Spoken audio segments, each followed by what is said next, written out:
Hello all! Jumping into game good and early today. The queue was kind to me, so we can just start this off immediately.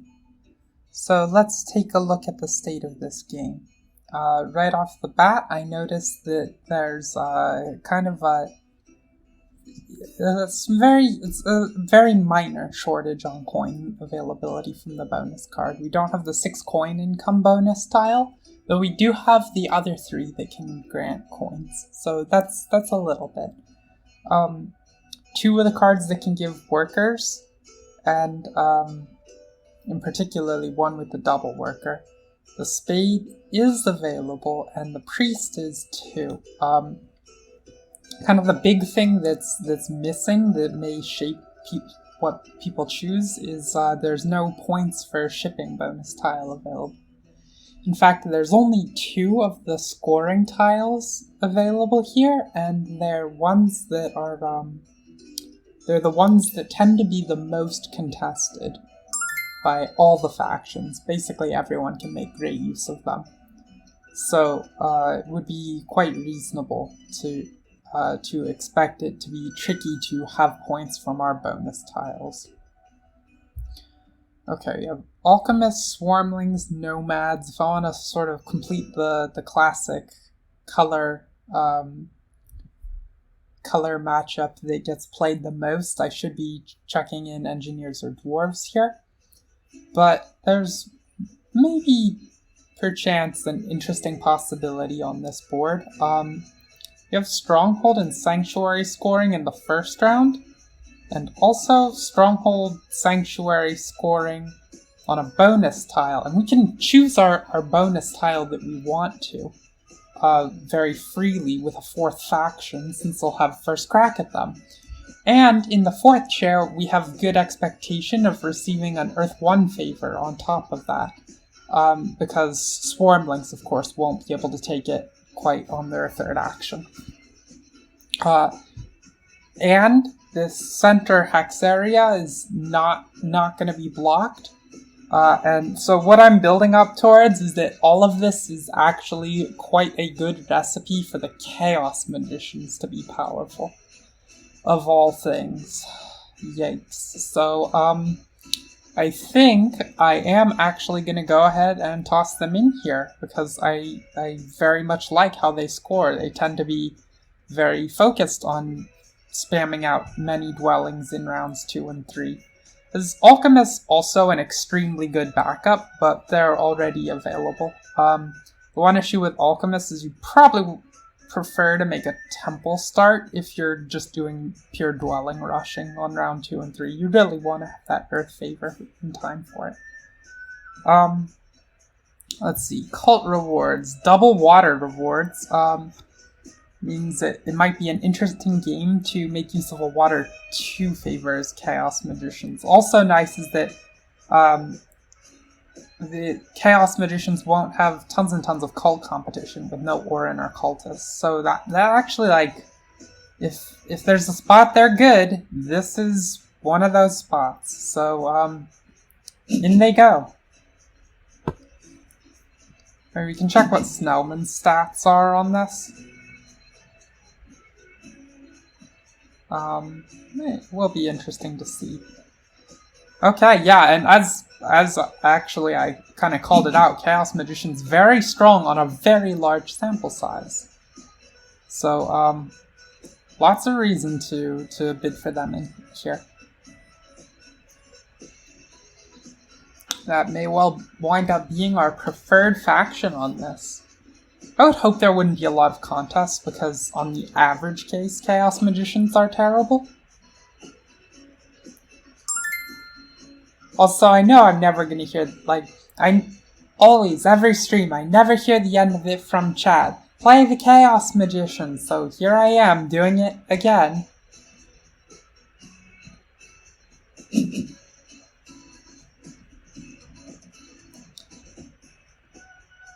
I've said this before on previous plays of Chaos Magicians, but I think that the big secret to using the Chaos Magicians well is that you just pick them in spots where their natural thing is going to be good. this is way more important than like actually tweaking the what your build order or actions are in once you're loaded into game. It's all about just picking out the spots where they will succeed.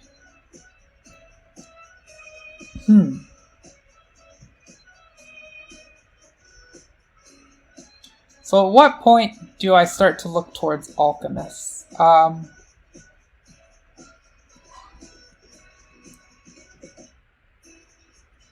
Okay, already point offsets pushing in favor of playing a different race. Snellman's stats are always overly down on the Alchemists, more than they should be. Though, in fairness, there's no gloomy shop here. Like, the lack of... Because Arena mode kind of got borked on the season reset, none of the faction landscapes exist. And that definitely, out of this lot, hurts Alchemists the most, probably Swarmlings second most. It's relatively comparable between them.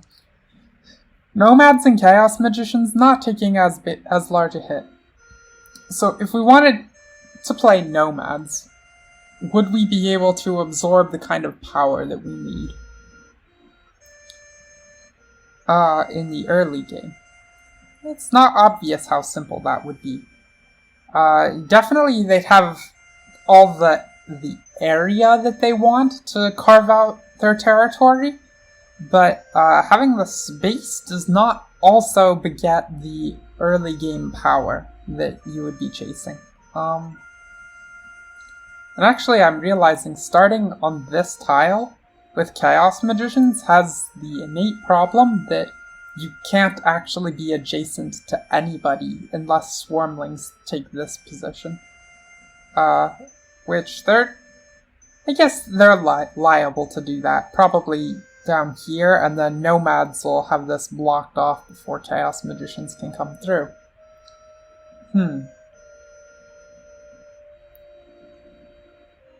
So it may well be that the way to do this is, you could take a Nomad start in, like, here, and up here, because Alchemists always liable to try and connect over top.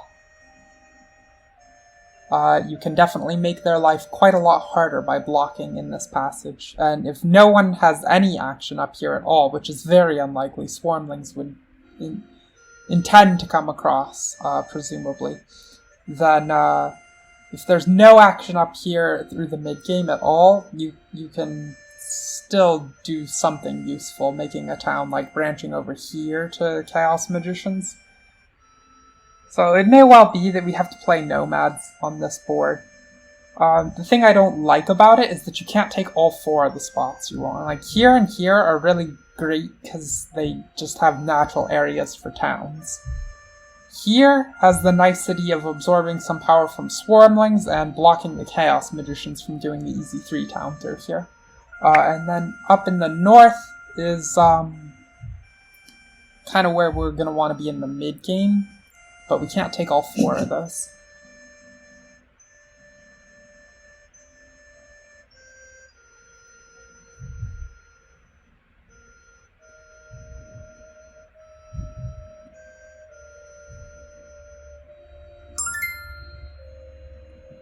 Okay. Nomad's moving down a little. We can bid them a little bit further. The Nomads are definitely a very, like, mid-tier faction, just kind of averaged over all scenarios. And, honestly, there's not any of the, like, really good factions in here, so that's just powerful in its own right. But if we can bid them down a little, as mentioned, Chaos Magicians have a lot of appeal on this board. So... back we go on that. We just don't want to have too large a discrepancy.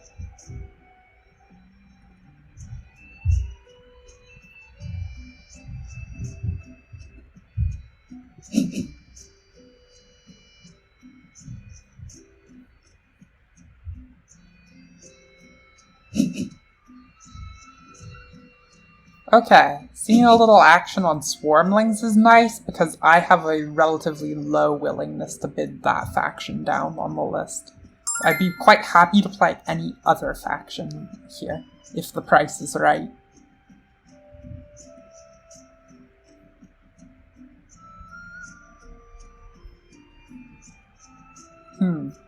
So let's think about bonus tiles other factions will get. It is, it's a nice thing for the nomads that they can probably start with this spade card. It's not something they usually expect. Alchemists will almost certainly want the priest for a shipping start, so swarmlings can get a worker and 3 power. So actually everyone gets a really strong bonus card for their opening on this layout.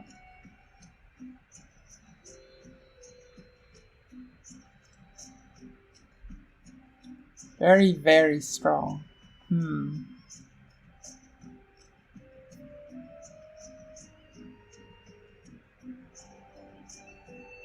But at what point do I sign off and say that I'm content to be alchemists?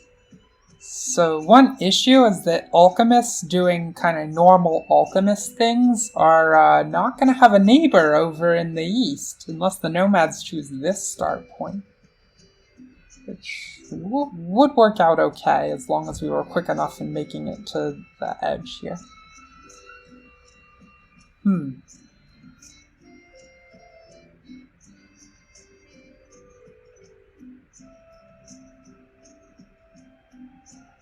Let's go one more on chaos, and we'll see what comes of that.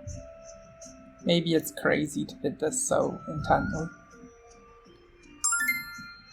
Okay, well, they've well and truly been bid down at this point.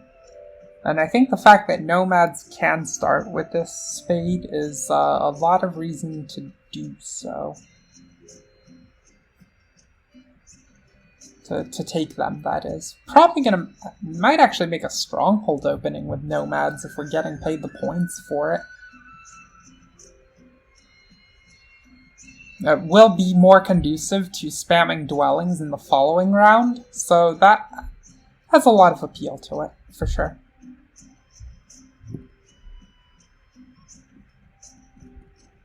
Yeah. Again on the nomads.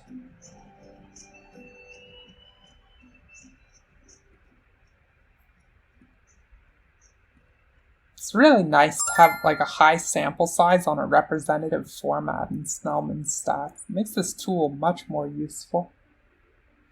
You know, things are starting to pull very even between the races at this price distribution. It may actually be time to jump on the Alchemists.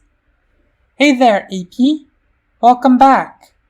Sorry I didn't see you last week. I was in the hospital on Saturday, so no stream that day. But, hopefully we can get a really good game. In fact, I believe was it you who stated at one point that, you are interested in seeing an Alchemist game? Because it's looking more and more like it might happen here. Am I okay?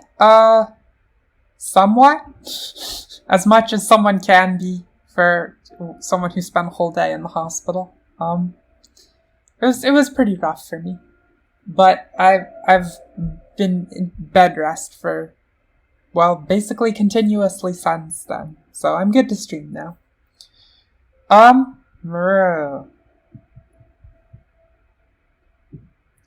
Yeah, I don't know. I like how many points the Alchemist should be able to wrap up just in the just in the first 3 rounds. They can really milk these dwelling scorings incredibly hard.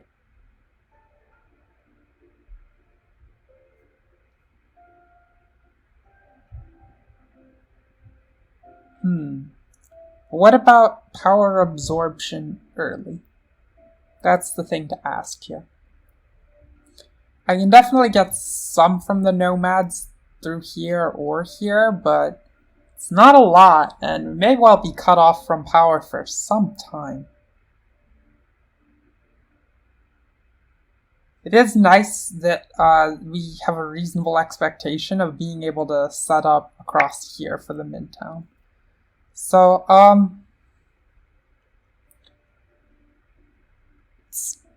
Yeah, okay, let's do it. Yeah, thanks, AP. I really appreciate it. Okay, in we go. Okay. Oh, Swarmling's starting here. Well, that gives a lot of reason to start up here on the corner, because then nomads will be here. We can definitely eat a lot of power that way. Hmm.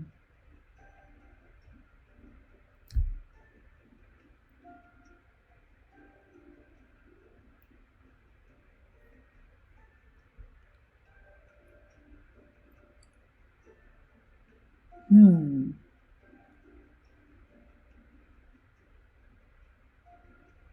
I'm gonna refrain from placement over here and see where more of these come down on the map first.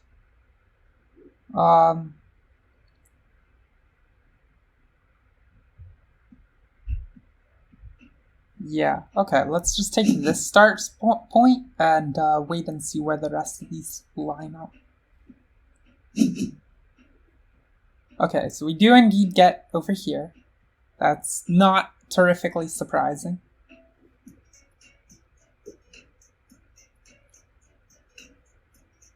Yeah, okay. And then, as expected, Nomad's going in the tank on where number 2 goes, because they only get 3 of the... Now, actually, with me over here, there's maybe as many as 5 starting points they could entertain.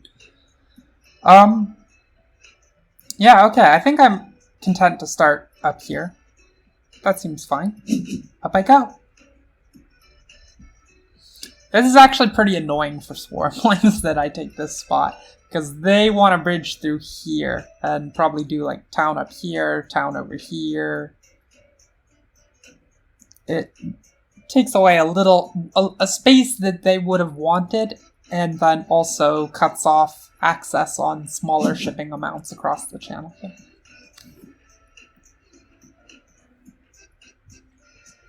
Hey Deluxe, I have been conversing with AP for a few minutes now, so you not hearing anything? Okay, yeah, great. I was about to say, I think if you don't hear anything, that may well be an issue on your end.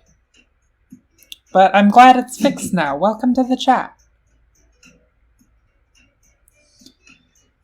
Alright, so we can be relatively assured of not having any neighbors in the east all game long. And also Chaos Magicians are down here because of no neighbors adjacent to this. This has become a very different sort of game. These bonus cards went right away, as expected.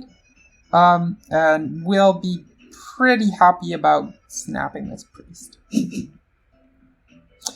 Gonna need a lot more priests than we usually would now, because we don't have a gloomy shop.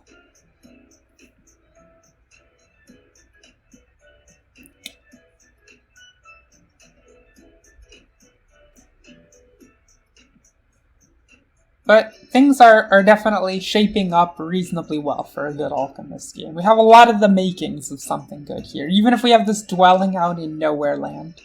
It's, lots of promising stuff. For one, we know we can get a lot of power in the early game. So that's great.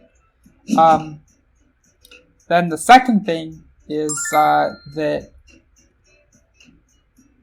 So we can get a lot of power in the early game. And we also, we got the Alchemists at a higher starting score than all the other factions. That's pretty great. And it at least looks kind of like, we are going to have to do some interesting things to situate towns here just to get adjacency with people. We'll see where people branch.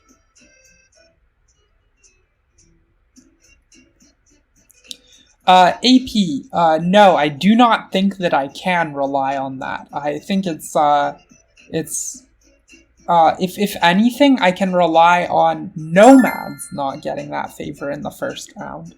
I expect Swarmlings to get an Earth 1 very late in this round. Chaos Magicians very plausibly just get it on the next move. And then I think the nomads, they may open Stronghold here. Possibly. We'll see. Less power than I thought because nomads decided to not get in on this party. I think that probably hurts them more than anyone. Helps the Chaos Magicians a little, but not as much as it hurts the nomads. So we can be reasonably happy about that.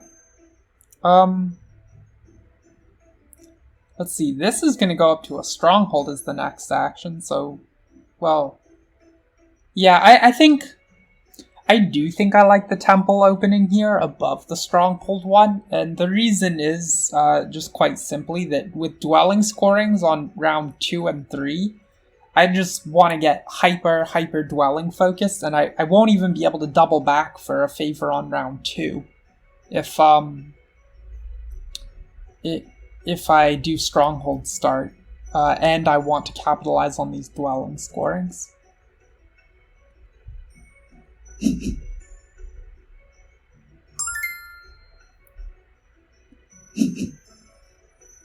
So I'm going to go ahead and seal away that favor right now.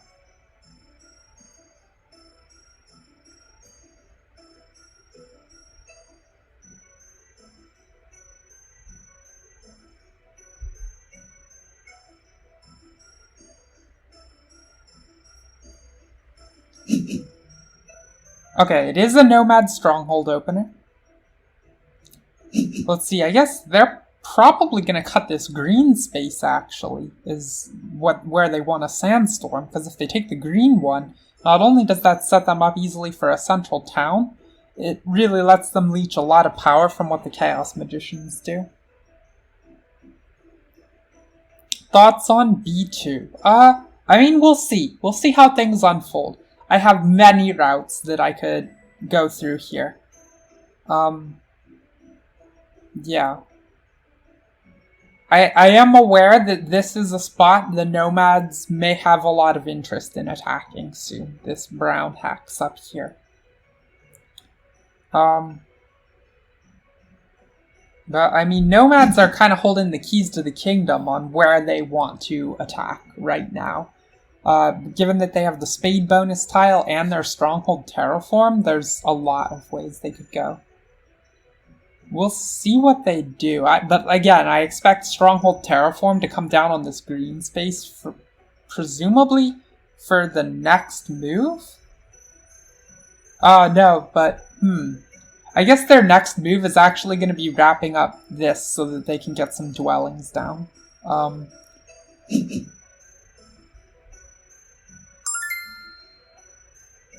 Yes, I will happily accept this power.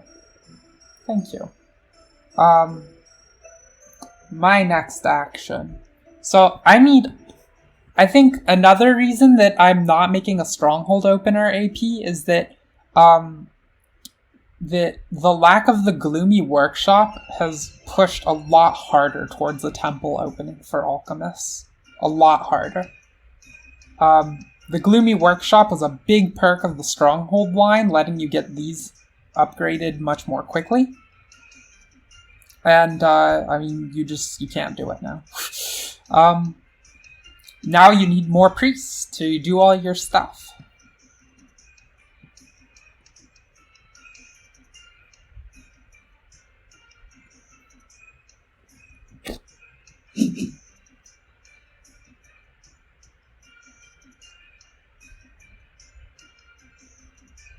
I'm glad you agree with me. Yeah, I mean, I think that, honestly, in the new arena format, you're going to find that on pretty much every board, the temple is the stronger opener. It's a little hard to think, what would it take for Alchemist Stronghold to be the better line? Because, I mean, just have a look at it. Like, we're getting paid 5 extra points to make a Stronghold opener, and I still didn't like it. So if that wasn't good enough, what would be? As maybe if I had this bonus card as well, that would probably be what might tip me over the line.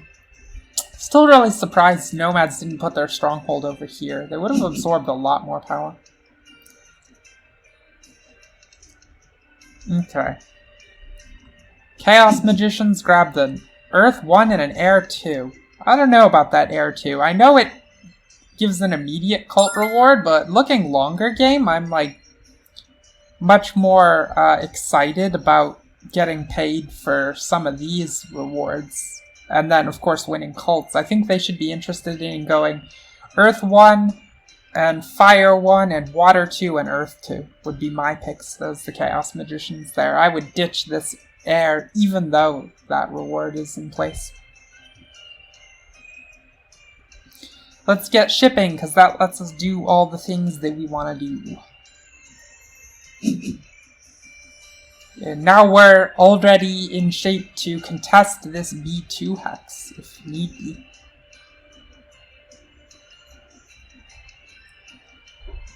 And we've procured a good allotment of starting priests and income of priests, and those together should really let us... okay, well, that answers your questions about the B2 hex, AP. Now we know exactly how that's going.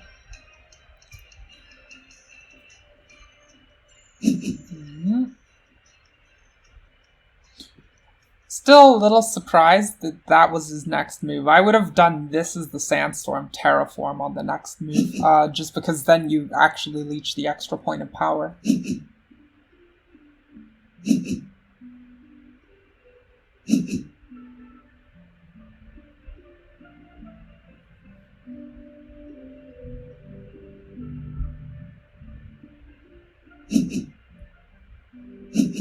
Okay, so Swarmlings did wind up getting their Earth 1, yes? Yeah, okay, and Nomads are gonna lose out on that.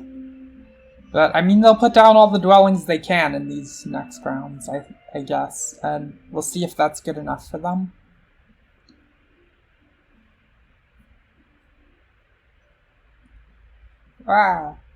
Do the Alchemists thing. There we go.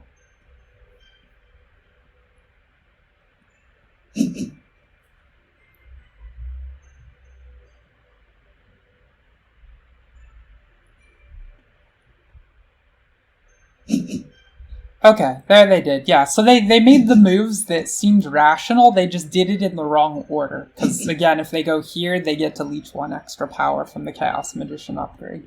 But, oh well, so be it. Like, it's not bad for, like, that doesn't hurt anyone at all except for themselves. Well, I guess it helps the Chaos Magicians a little in that they leech a small margin of extra power from the build, but whatever. Chaos Magicians, I'm glad we didn't wind up on them because, of course, Swarmlings didn't take this start spot, so anticipating going here would have been a disaster. It's really, makes the Chaos Magicians have to think on their feet a little more. They'll need some quicker shipping. Oh. Right. So I know that it's dwelling scoring for the next 2 rounds, but I think I would be remiss in not taking this tile right now. My income will be too low if I don't build some extra stuff here. And then also on top of that, there was a real worry that the Nomads could have taken away this hex at some point. You know, if they grab this one, where's a rational next place to go? Well, probably they'll just dig up these two and use sandstorms over here to terraform some of these harder to terraform spaces. Yeah.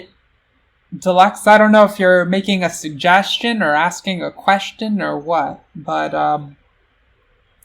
yeah, I mean, I'm certainly going to be looking towards getting the center town if it's possible. It's a little tricky to get this wedged in between the Nomads. Like, if I take this spot, Nomads will of course be worried about securing this tile so they can make a town in here. I am going to go ahead and grab this spot now, too, just to make sure it doesn't disappear to Nomads. I'm, like, very paranoid about the ways that the Nomads could have conceivably gotten us there.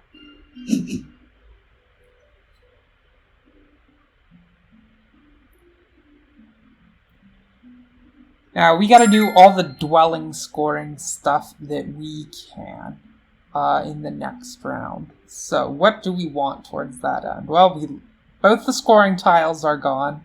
Can't get another priest. So, 3 power and a coin and a worker is not bad, but I think the spade bonus tile is a clear winner here. In particular, the hex that I'm most interested in digging is, well, this one has appeal, but also this one has a lot of appeal in terms of spamming dwellings. We grab here, then we could very plausibly be in both of these locations also. Yeah.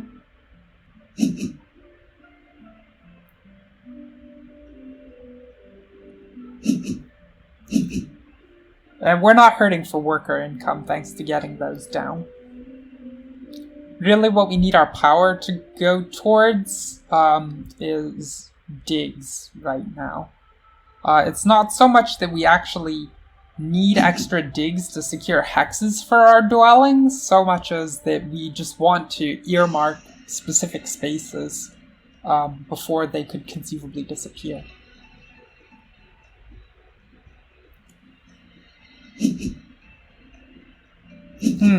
Sorry, AP, I'm reading this comment of yours. Okay, Swarmlings, they did a double dig.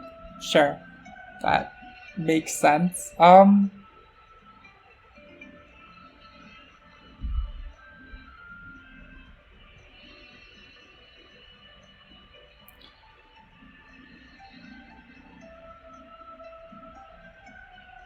sorry, you think you would have considered Act 6 here? I'm sorry, I think, do you mean, Favor 6?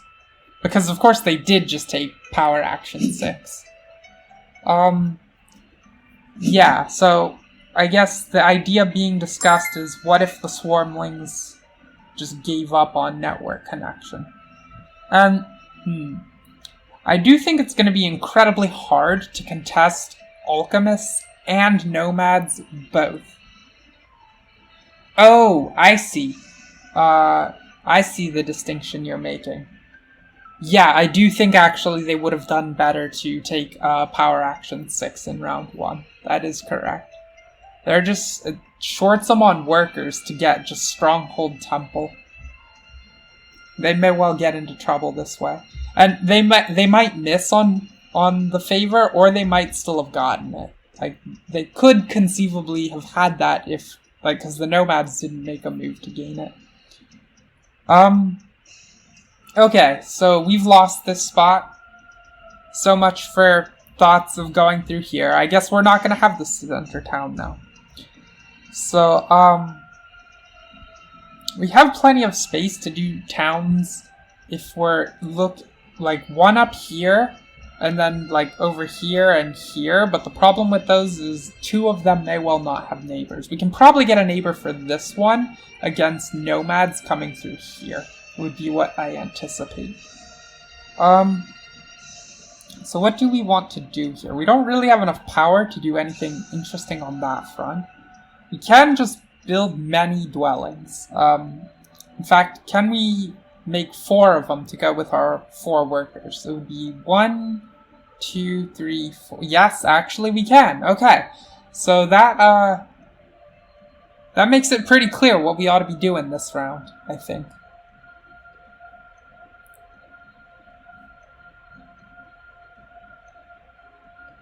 Yes, we will miss out on this cult reward when we could have taken this step, but I think that the third point of shipping to have the extra dwelling down now is probably bigger. We're just going to be economic giants going that way.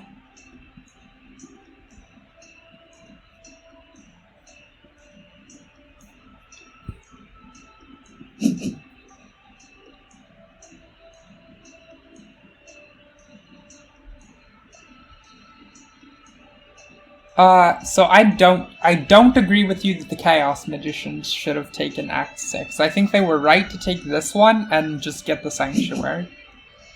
I think statistically the Chaos Magicians just do, like, infinitely better if they open on Sanctuary than anything else. It should basically just be get the Sanctuary at all costs, should be the Chaos Magician math, in my opinion. Alright, lots of power actions disappearing, and unfortunately we're not really going to gain much power until Nomads make plays in these regions. Act 6, Chaos Magicians. Oh, round 2. Yes. Well, can they? See, the Chaos oh, they have the temporary shipping. Yes. So yeah, I think Chaos Magicians should have dug here, and then proceeded to build dwellings on a couple of these. Agree with you now. Yep. That is definitely where they should have been thinking to go.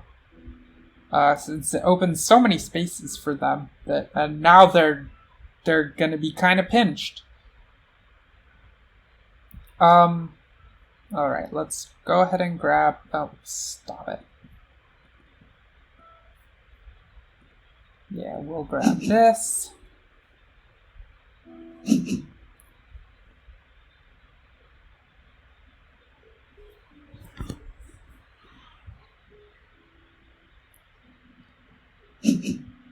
Alright, so there's no real rhyme or reason to any of my building placements, but we're gonna have 100 billion of them, and that counts for a lot.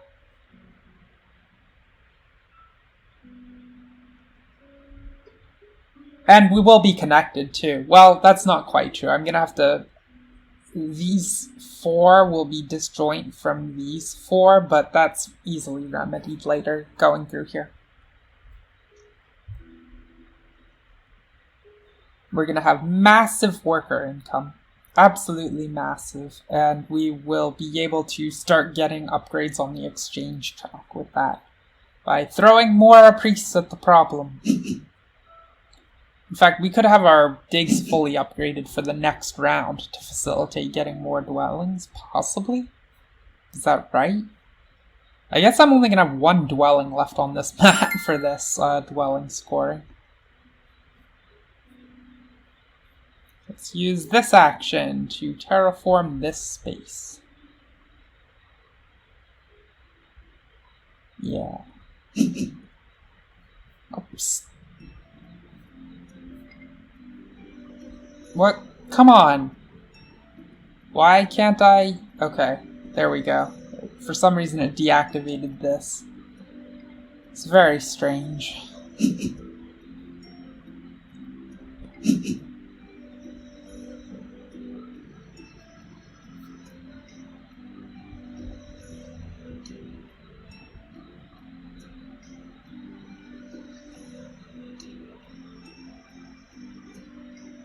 There's a lot of sites we could look to put a town in all this.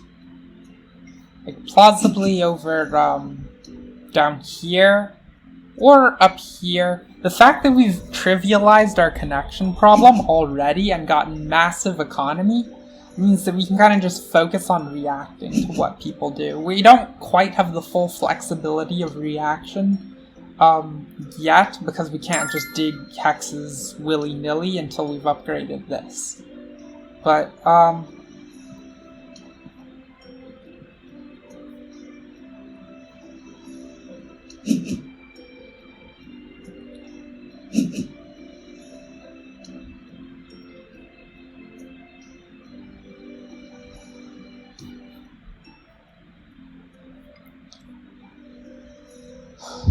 we are... This is kind of awkward, having the trading post scoring in these rounds, because it'll be tricky to leave ourselves enough trading post upgrades for that late. Like, obviously, already we're running out of these damn dwellings. I think in the next round, it's pretty apparent that we need to be locking down the stronghold. That's too many points over the course of the game just from its 6 coin income. So that will be something that we build next. Also very nice of them to get in the Nomad's way, I guess, coming through here. It's not that surprising Chaos Magicians would make the move this way. Now if they can take this space, then this stays available for them, and Nomads, of course, need to put a sanctuary in here to make a town out of this. Or they have to bridge to some spot that's awkward for them to terraform. So Nomads, Nomads have popped their Sandstorm already. So Chaos Magicians building here is actually going to be a really big problem for Nomads now.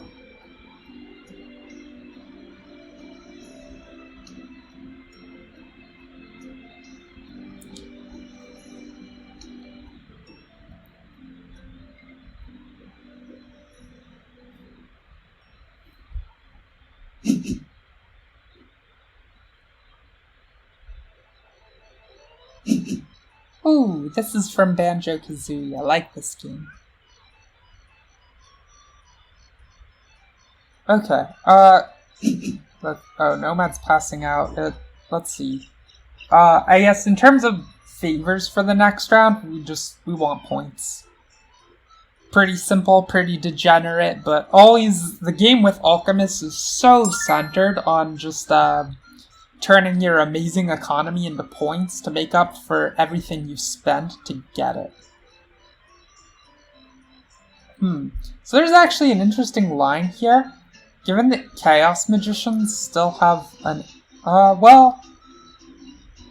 So what I was considering is would I want to early pass here? Just in the name of getting the bonus card that I want. That does wind up costing a worker, and Chaos Magicians sure look like they haven't... they're not liable to skip on building this. It would hurt their economy too much to pass on getting the extra income, and also, if they don't build this, Nomads are just clearly going to make their opening move of the next round taking this away from them, because it simplifies the Nomad's life so much. So, I'm sure they'll take another action, which means I feel safe in doing the thing. Here we go.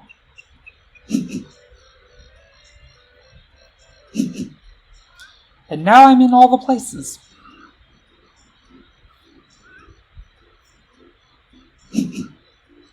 Okay, they do indeed build there. And that makes this a real trivial choice. Because I want these damn points, and it is so many points now. I mean, I guess the priest has some nicety in terms of getting our exchange maxed out right away, but this is too many points to pass up. And Chaos Magician's honestly pretty happy with that arrangement. For them, this was not that many points to lose, and they'll just be happy to take that spade. Okay. So we gotta get the stronghold, but importantly, we have to put the stronghold somewhere where it's not gonna go to waste when it comes to town construction. I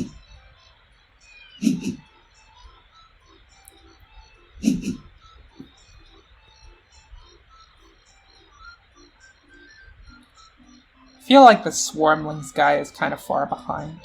He's, he's not looking to get a sanctuary this round. And I guess he will hit the town found on round 4, but that's really late for Swarmlings to get their first town on round 4 and not have a sanctuary.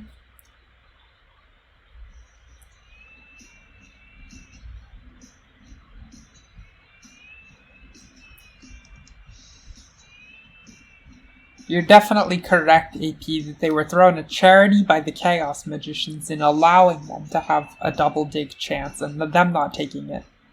It's really kind of an issue. For them, not for me.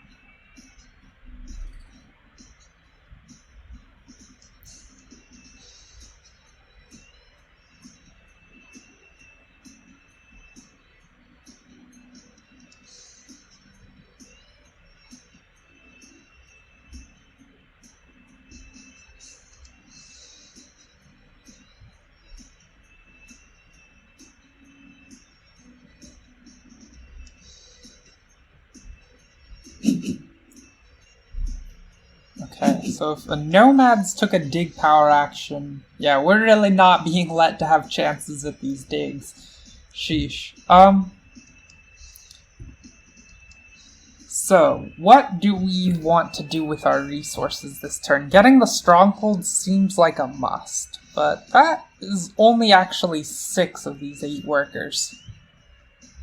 And the ideal would be placing 2 additional dwellings beyond that, but that is looking to be infeasible. We don't have the digging power for it.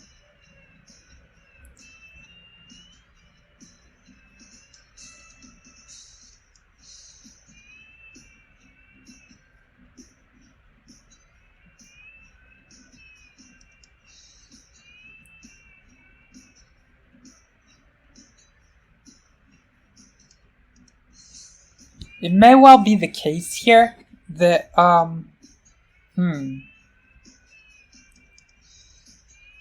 may well be the case that the last 2 workers are just thrown towards upgrading on exchange track.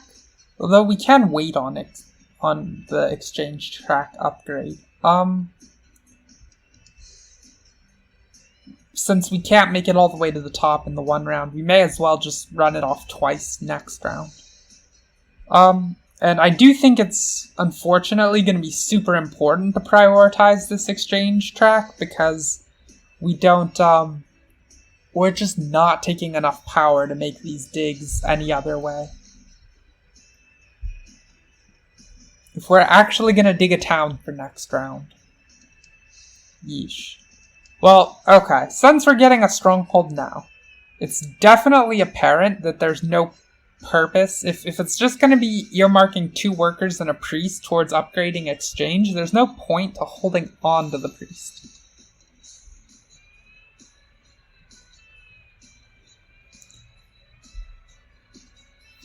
Sanctuary plus favor 10 before the stronghold. So the reason that that's less optimal is that it's so that will eat 4 workers to do that, and then we can't get the stronghold this round. So we will lose out on 1 TP's worth of points from not having this for the upgrade to stronghold, and that's 3 points, but we'll also miss out on an income of the stronghold, which is missing out on 6 points. So it's just straight up better on point count to do it with the stronghold. Stronghold also may generate power for us as we dig on the next round with the fully upgraded digs. I actually think the stronghold is quite a lot better here. But since that earmarks 2 workers and a priest for only upgrading digs, and we don't have to do that this round, we can just spend a priest in the water cult to get a priest back, and it'll actually pay us a spade later too. So I'm going to go ahead and do that right now as the first thing I want to execute here. It's actually feels very strong that I was let to do that at all.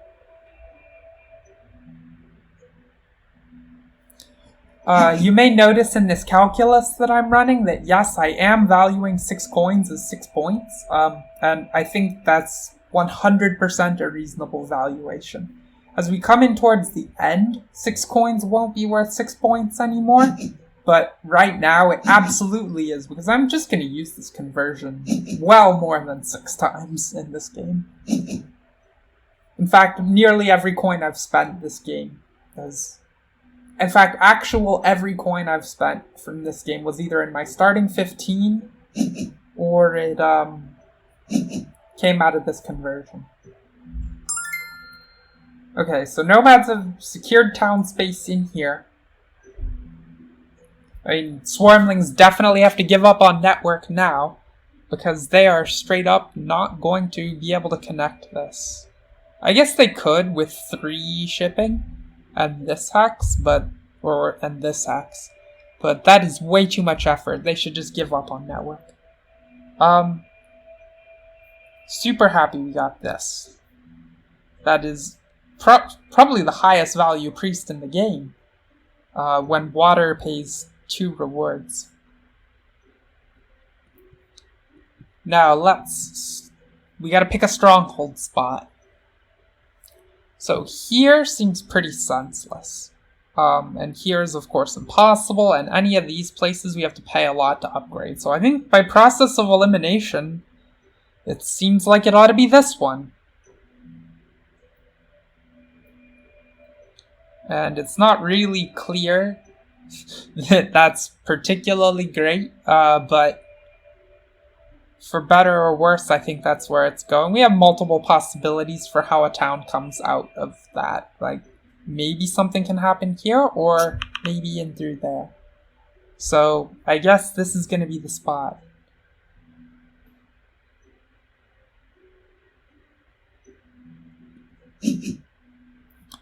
Also nice that we should be able to take an early pass for once. We only have one action left in this turn.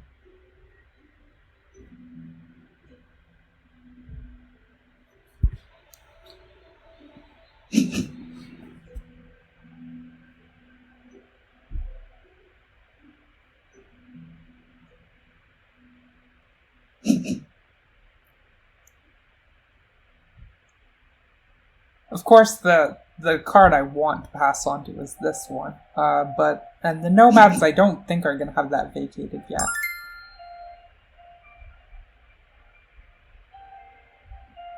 Well, they will want to... yeah, who knows what Nomads will do. Ooh, paying 6 points here hurts.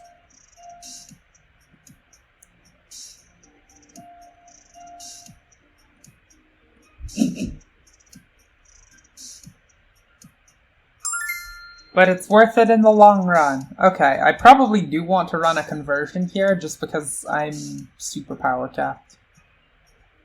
Give me that coin.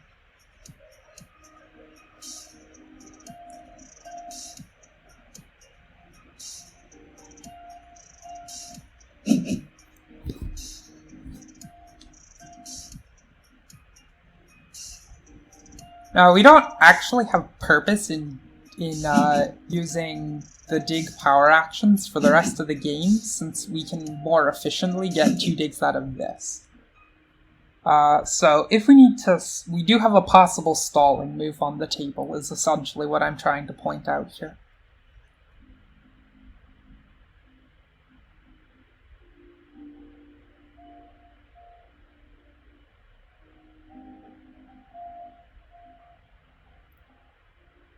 We actually have a couple possible stalling moves.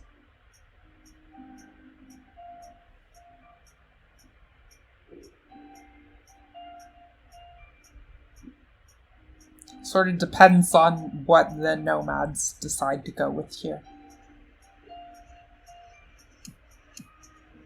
An advantage of stalling with this option is that we can be the first person to get a priest on this 3 spot on Earth, which pays a reward later. And not bad for our cult scoring as the game goes longer.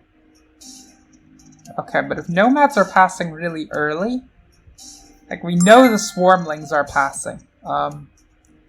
So if we want to get any points at all, then this has to be the take. Or if we want to get any points from our bonus cards, I should say. And I think I'm very happy to make that the take right now, just to make sure we get it.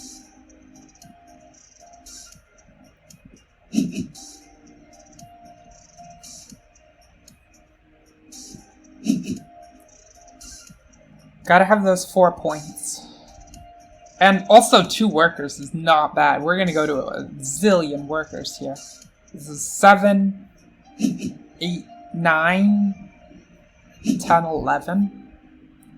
4 of those, of course, get paid out just to upgrading our digging capabilities. So that puts us down at 7, but this can be our opening power action in the next round. So then we have 9 workers left to have our way with this board state.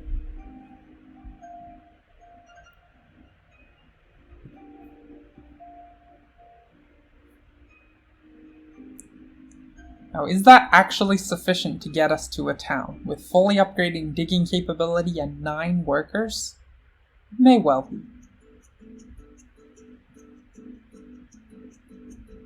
Kind of the obvious thing to do would be dig out these hexes and build on both of them, which costs 4 and 2 is 6. Then we'd have to bridge it, but we have the power for that, and then, yeah, then we can make an upgrade. So actually, we may be able to hit the town this next round and show that this is not a dead stronghold spot.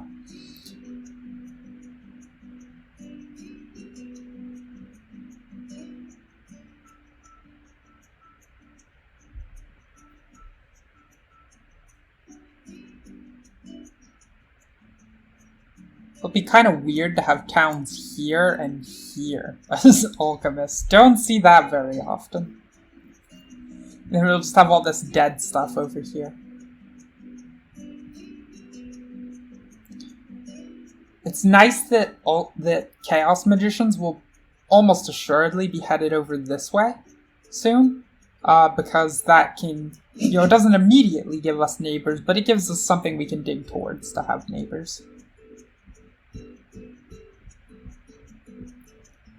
Just being minded towards town number 2 or 3 or whatever number.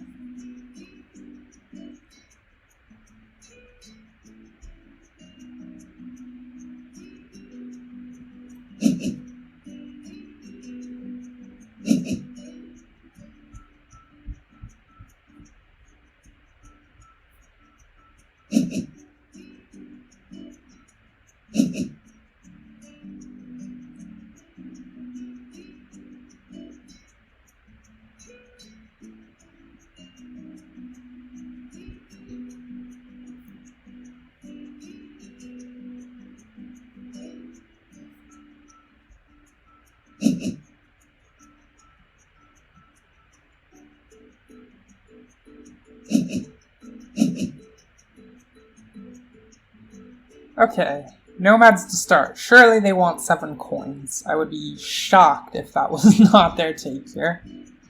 Like, they're so high on workers relative to money, and this is just going to be a persistent problem for them as this goes long. We may also, usually out of these factions, you expect Chaos Magicians to do the best on cults, then Swarmlings, and then probably Nomads, then Alchemists are the worst. Alchemists a very bad cult play faction since they need so many priests. Getting these upgraded early. But,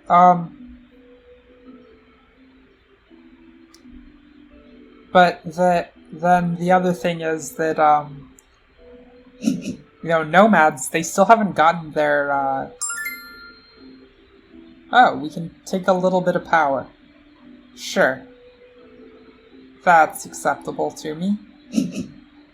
The Nomads still haven't gotten any priests all game long. They've never built a temple. So that's going to be really good for their network score, but really not good for, competing on cults. So we may do okay on those. We'll be happy to seal off this power action, which is strictly better than Double Dig for us.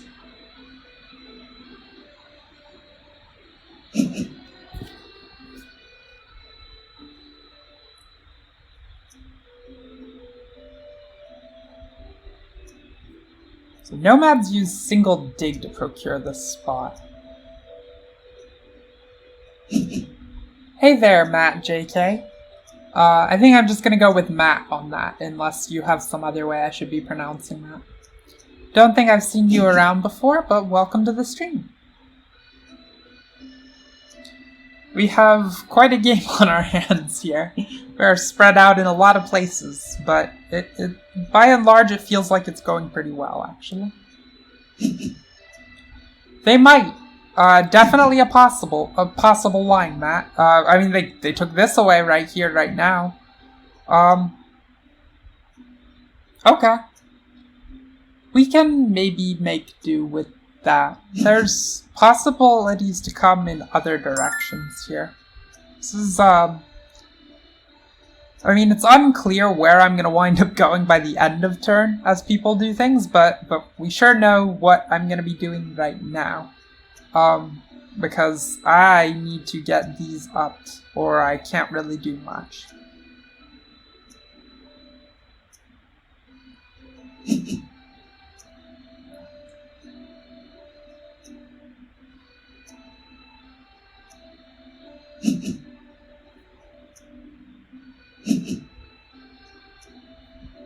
Okay, Nomads still have no shipping capabilities, so that may be a somewhat limiting factor in terms of where they can head on this. This is really rough, having the Dead Stronghold and Dead Temple. I mean, the Stronghold can still be made to be part of a town in several configurations. But I don't know if Double Bridge Town is really what I want to be looking at here.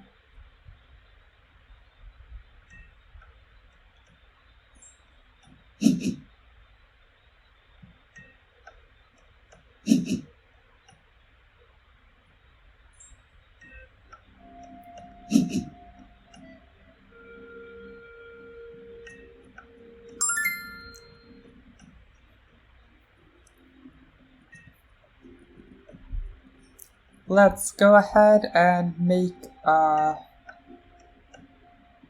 let's make another dig upgrade. And now we have the super duper Alchemist turbo dig thing. So yay for that.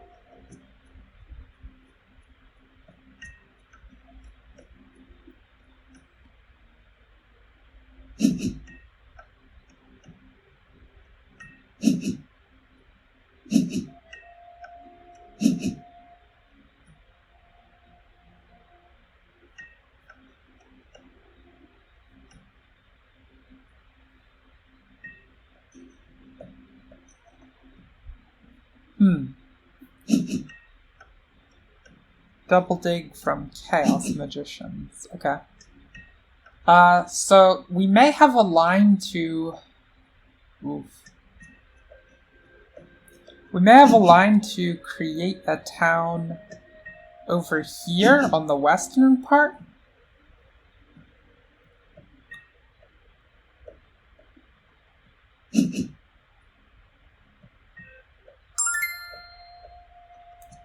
See, nomads are connected on one shipping. It's very nice for them, and they have, I guess, their 3 projected town sites. So they're presumably going to take one of these 3 hexes. It may work out the best for us to try and town up across here, just because we procure adjacency by building on this one. The issue with that is that we would have to actually make a town this round that way, we would have to turn this into a sanctuary and then 3 dwellings, unless we upgraded some trading posts the hard way. But we really don't want to do that when it's trading post scoring rounds coming up next. If anything, I'd be more inclined to turn this into a sanctuary, especially because we get paid points for doing it right now. And then we can get this final water 1 favor and make sure the Chaos Magicians don't.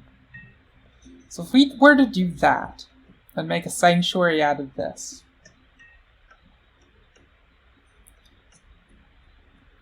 we would have 5 workers left. Building both of these is, I think it's probably the line, given that we can make it. I think we just have to give up on the plan of having the, having ourselves a town this round, and focus on what we're going to do, to set ourselves up for later rounds. We'll found towns later in the game. This favor is definitely going to be worth a lot more than the 5 points. So I think, given that we get paid points to build the sanctuary right now, let's make that happen. Oh wait, this one.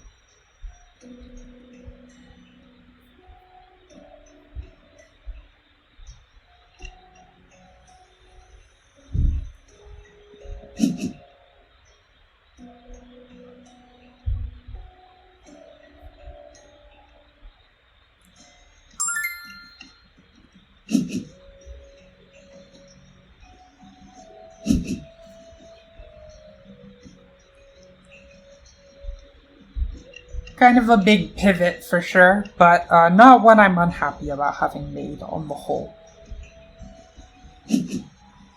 So, as mentioned, our connection is really not under threat at all. The only worry here is just that we want to be towning up as much as is doable. Okay, Chaos? Wait, sorry.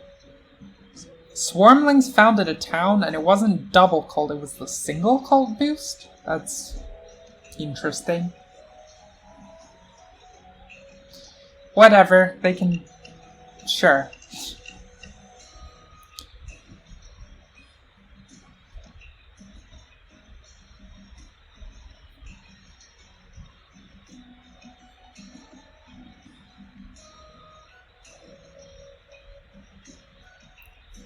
So I think we still definitely have as an objective this round attempting to put down these last couple dwellings so we get the most income possible. Upgrading trading posts a little dicey right now when we get paid the points to do that later.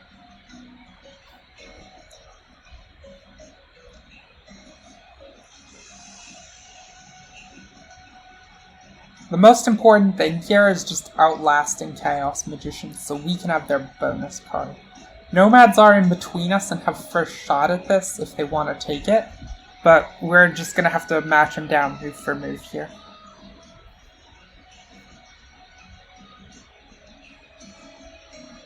We can pass early. Getting the extra dwelling down first is better for our incomes, but getting the last one doesn't actually matter, since it doesn't improve our income and there's no reason to do it now versus later.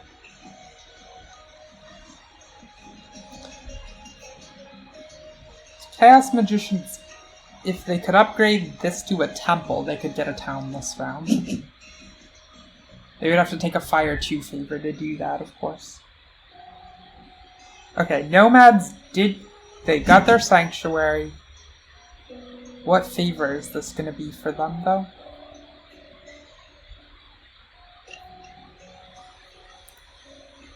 I think in their position, the obvious choice has got to be Air 1, right? They don't need a Fire 2 at all. Like, they've founded 2 towns now. And this one they have all day to do. Upgrading trading posts. Yep, okay, they make it Air 1.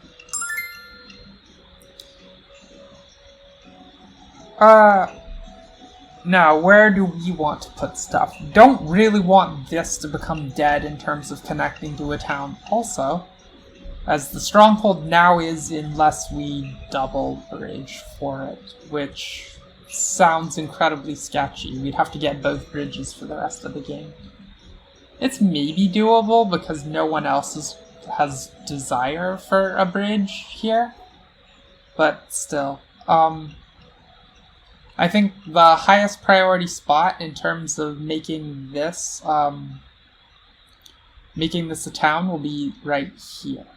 Yeah, actually, we're going to want one bridge anyway just to connect up with Sanctuary for towning. So that means that this definitely, we give up on that. Cut our losses while we can. So I'm going to go ahead and take this one right now.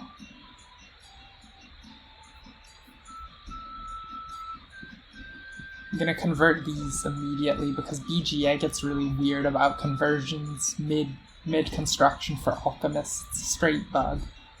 No B4. Yeah, I mean, I don't know how interested I am in B4. As this hex over here. Like, what exactly is the advantage? Well, I'm sorry. B4. Oh, B4, this one.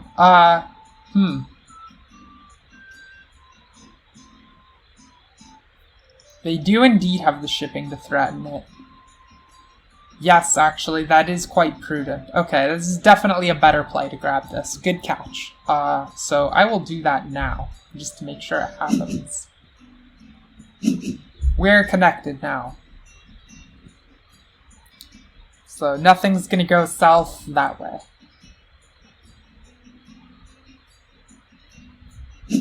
Also at the convenient power cap where we can take power without expending any points. So we can make 2 actions left in this, which is hopefully good for outlasting Chaos Magicians. Nomads should be passing in between, so that's very nice for us. We can then go ahead and jump straight onto the Chaos Magicians card. Yeah, they do grab a temple. They want, yeah, Fire 2 and maybe Air 1? No, Water 2, okay. Sure thing, Chaos Magicians. So now their next move is a pass.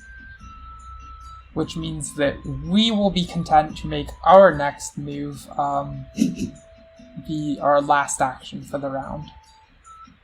Or, no, actually, their next move isn't a pass because they just picked up an extra action via this favor.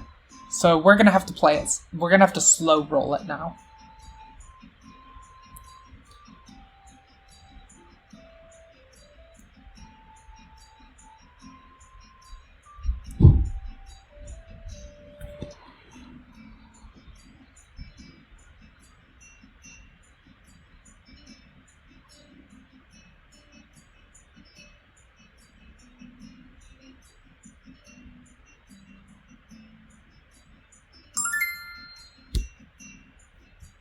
So in the name of slow rolling it, first I have to convert some power, and the reason I do that conversion is because I, of course, build power for myself when I dig. So let's go ahead and do this.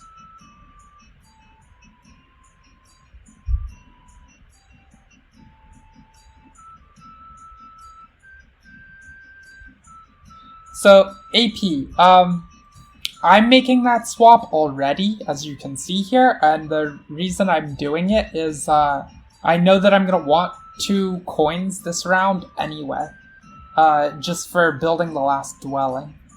Or, I mean, even if you think about it next round, I'm going to take all this as worker income. That's way overkill to do the things I have to do in terms of trading post upgrades, but I'm still going to be short coins, even with this 6 income.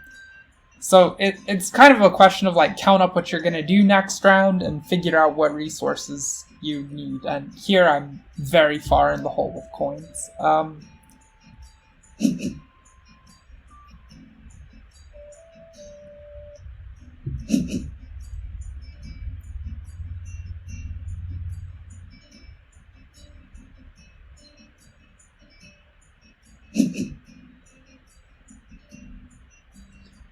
Okay, as expected, everyone's sailing past me while they found towns and I don't.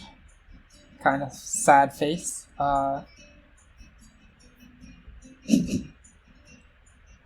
My cult play this game is definitely going to be to the tune of trying to win water and ignoring all the rest. We'll hope that pans out.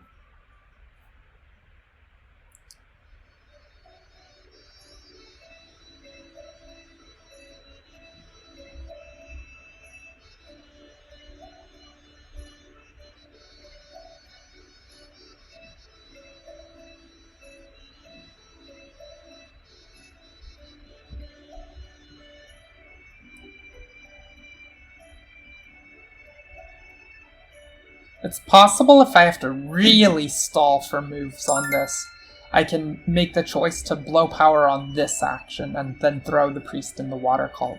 I have no problems doing that if that's what need be done to outlast Chaos Magicians here, but I don't think that's the case.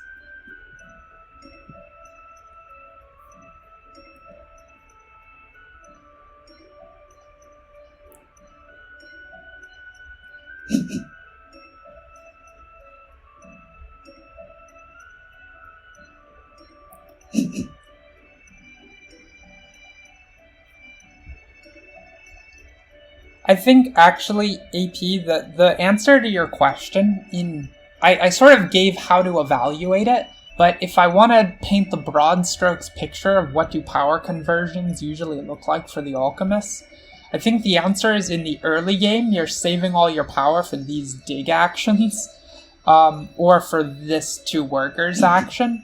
You're never expending power to inefficient conversions, and then you cross some threshold around where you upgrade your digging, and almost already it's just worth it to change power into coins. 3 power for a worker is really not very efficient.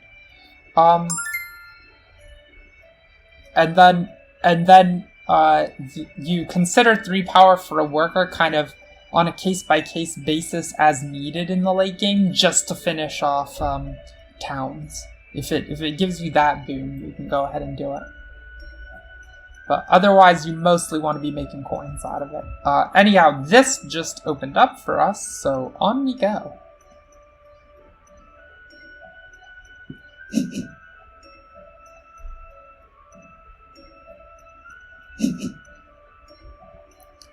Really great to hit 3-point scoring cards in a row on rounds 3, 4, 5.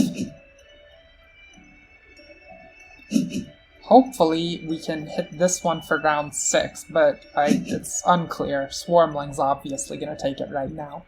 It is 8 points for them on top of the 2 workers.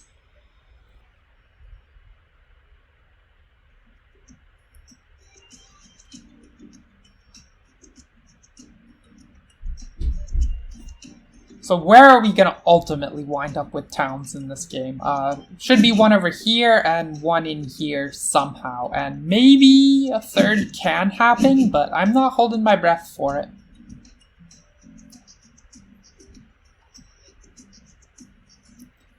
Definitely we need to be focused on winning network. It would be pretty bad if we didn't, though Nomad's actually in really good shape for network. Don't know if we can race that.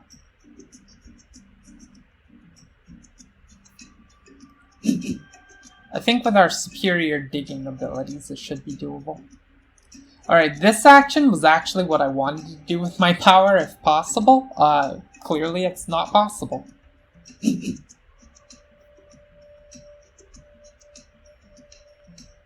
Okay, double dig. Oh, they're taking this hex. And then over here. Sure. Why not? We can probably make Town 3 happen through here, actually. This will be 1, 2, 3. And all of that seems eminently reasonable. You will maybe need a Fire 2 favor to accomplish it with this one, since neighbors will be in short supply. So, what do we want to do if we can't have this action? I probably just want to snap up this. That seems quite likely. Sure. Because we got digging to do on top of trading posts to upgrade. And then we'll have more dwellings to build in between. There's a lot here.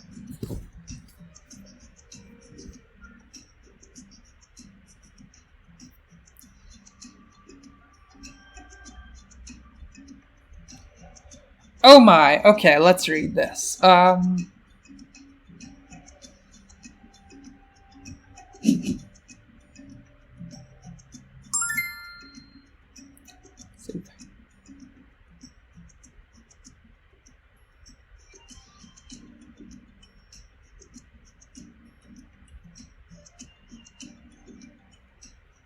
Okay, so you're just hypothesizing the existence of one extra window on this.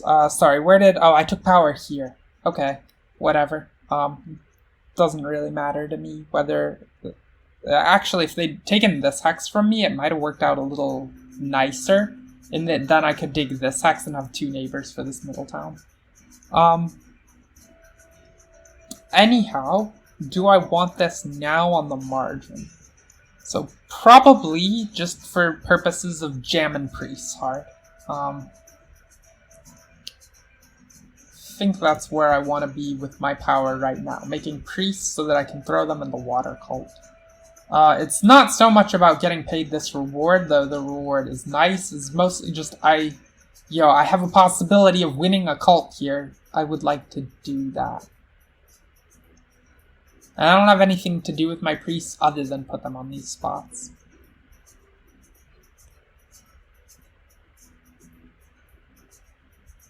Sure, we'll take this.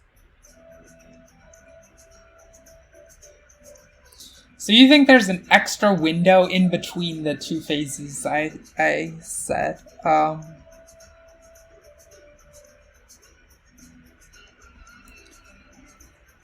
Where you think there's a little more conversion to workers before you settle into making coins, but I don't know that I believe. Making coins is, I mean, you can see I've built so many dwellings, I'm shorter coins. I think it's possible if the scoring falls different. I might be focused a little too much on how this game played out, where there was tons of dwelling scoring here, and now tons of trading posts at the end game.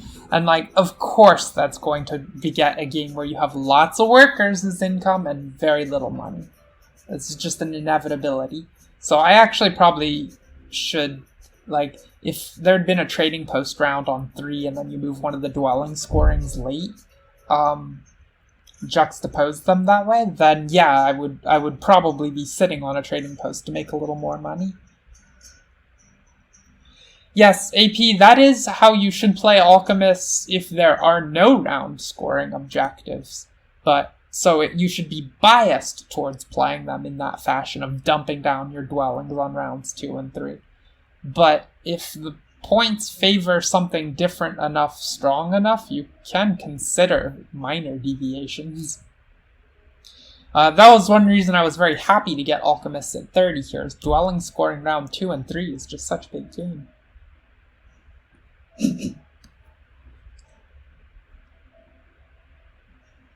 Okay, we have the Priest. Lots of power actions.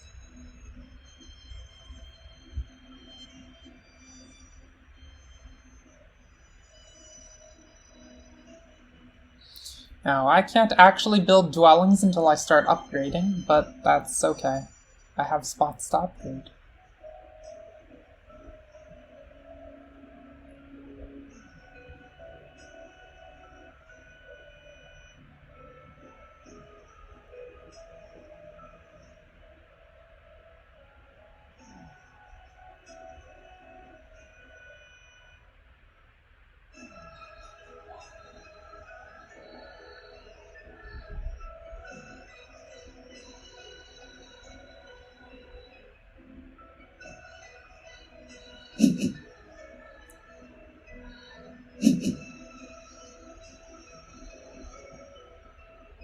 The Swarmlings don't actually have things to do.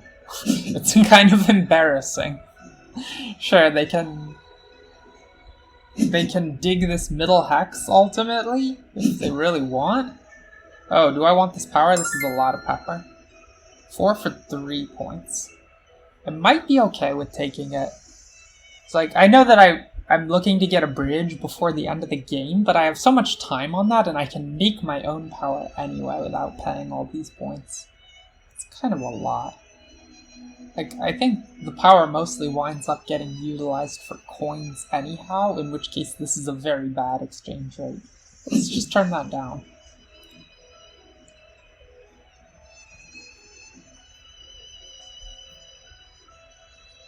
Have they used... Yes, Nomads have used their Sandstorm. Oof. Maybe we gotta get fighty on here before too much of this goes away. That seems quite important, so I'm gonna get that priest in right now.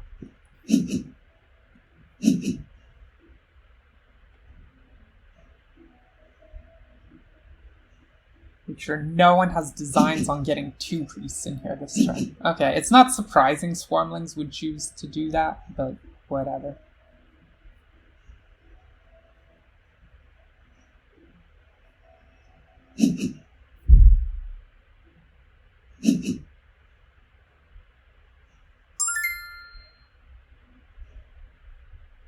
Lots of power again. Again, I don't think we want it at this kind of rate.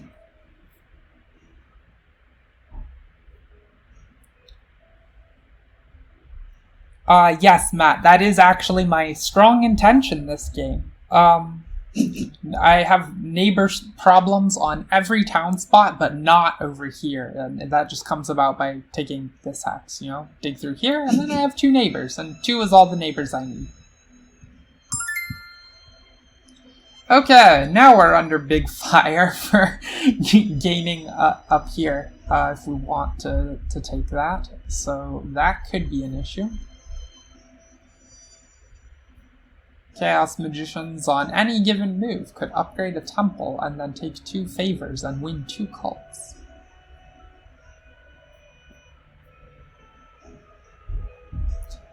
And if that happens, oh well, I guess we'll have second on this cult.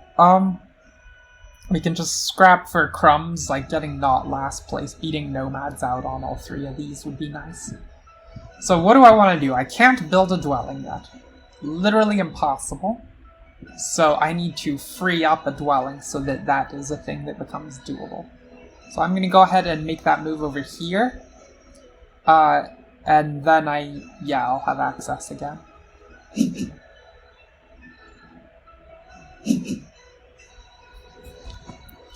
And woohoo! Lots of points for doing it too.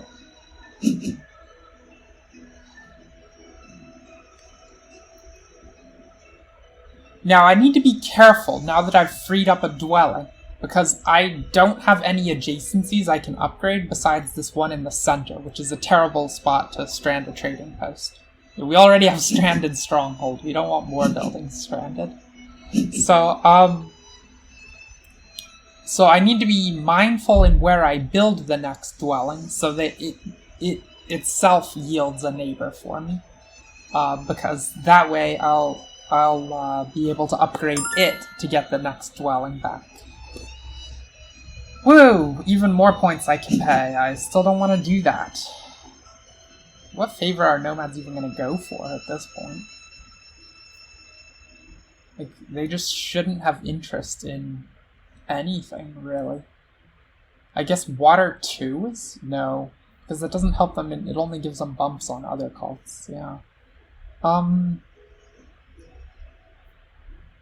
fire 2 doesn't do anything for them.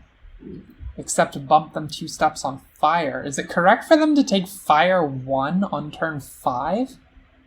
It's possible that it is. That actually might be the play. Oh, they go air 2. Okay. Also a reasonable choice. Can't fault that.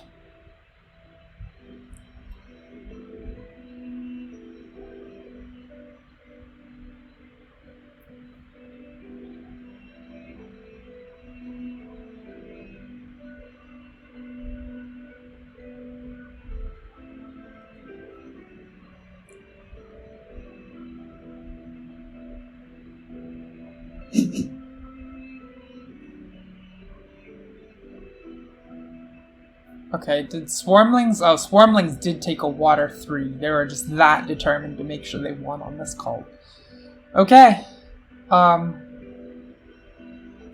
actually means it's going to be really hard to even take second place here, because Chaos Magicians have so much fight in them for beating us on this cult. They can't take any water favors, but they already have a water 2, and that pulls real weight. I guess they grabbed Air 3 and Air 1 to pull up level here. That makes sense.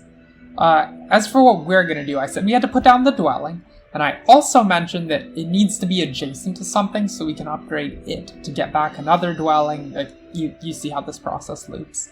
If we don't put it somewhere that we're content to upgrade it, then that's immediately problematic. And so we'll put it in the spot we are very happiest to upgrade right here.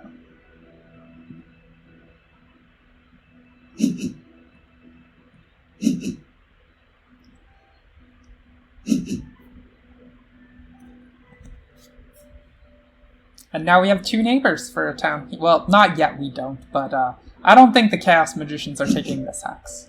It is a triple dig for them. Not worth their effort. They're more interested in, like, go here, make a bridge town that way somehow, etc.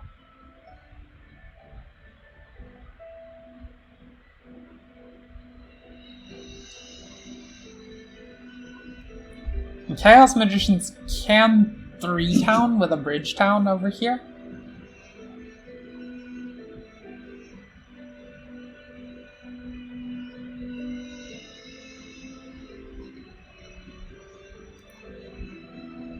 I think it's too much effort for us to attempt to win on the water, or to attempt to even beat Chaos Magicians on this call now, because Chaos Magicians have access to this favor.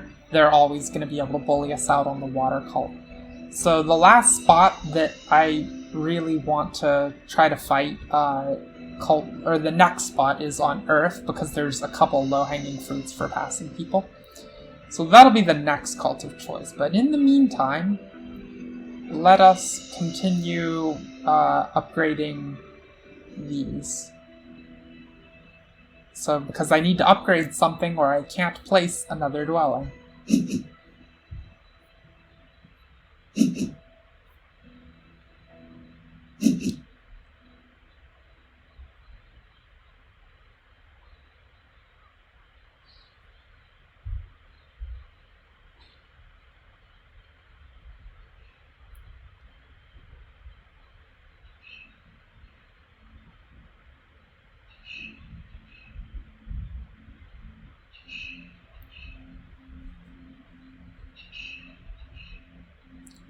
And we have the resources if we want to put a dwelling here, then upgrade it to a trading post. And maybe that's the line.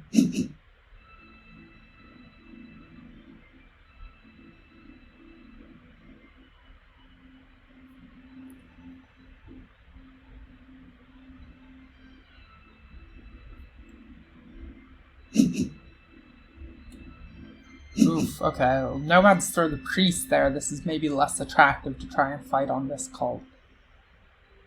It's unclear where we want to invest priests now. We don't have a lot of them left for the game, just 2, but there's nothing to do with them except use them as cult moves. Okay, so Chaos Magicians making the move to here actually creates a somewhat scary issue. Because, as mentioned, we need a bridge before the end of the game, and now that they've finally taken one of these hexes, they're in position to build the bridge they need. They couldn't do it without something on one of the endpoints until right now. And I do not want to have to fight the battle to get the bridge in on the next round, and then potentially just be cut off of a whole town up here. So for that reason, we are going to prioritize the bridge hardest of all and toss it up here right now. Swarmlings at 1 shipping, they're still not able to attack this spot, and Nomads at 1 shipping they'd have to execute manual digs here to get it away from us. They can't sandstorm over water. So I'm okay to build the bridge to nothing just to make sure I get the bridge before the end of the game. This play, you always have to be very cautious building a bridge that points nowhere, because it will just ruin your game, blow you out of the water if someone manages to take the hex away.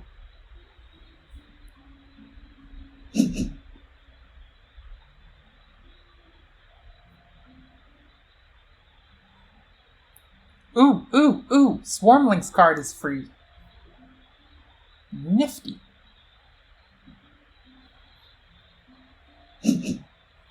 Well, probably not anymore. I expect Nomads snap it up here.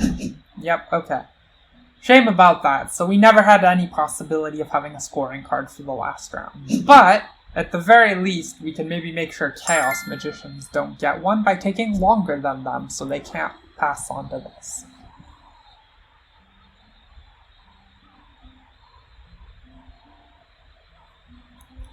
They still have 1 more action left by using this water favor. Actually 2, they can execute a dig as well with their spade. Okay, so one plausible line is to take this if we're really paranoid. I don't know how much I actually like that though. I kind of like getting an extra trading post now for the assistance it provides on income. 3 coins is, could wind up being very close to 3 points on at the end. Maybe not quite. Swarmlings are passed on 1 shipping, so they can't get over here. Nomads can reach, but they don't actually have any free spades from their cult bonus, so they'll just have to open up with some sort of insano triple dig move on here that's not really worth their effort or their time. They won't actually. How much power are they gonna have? They're gonna gain 9. So that's enough to, that puts them at 5 in the top bowl and then 1 in the middle. So they can't even double dig. They'd have to execute this action and then throw 6 workers at taking the space away. So don't think that is what's occurring here. So I guess I'm gonna be a little loose and not grab this yet. And I'm doing that in the name of having 1 more trading post, as mentioned. It's possible, actually, we can get an extra dwelling and a trading post. That would take 3 workers, or 4 workers to build it all and 1 to dig. So that uses the priest as a worker, and then we create the 2 power here to go ahead and make that. So getting the dwelling now is just worth an extra point because of our bonus tile. And that sets us up super duper ultra well income wise.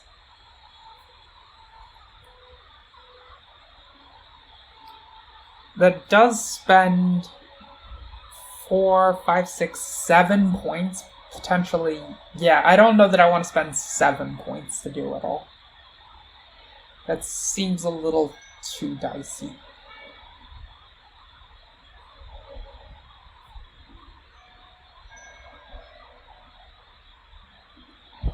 So, I guess on that note, I'm just gonna go ahead and get the trading post and only spend the 5 points that way.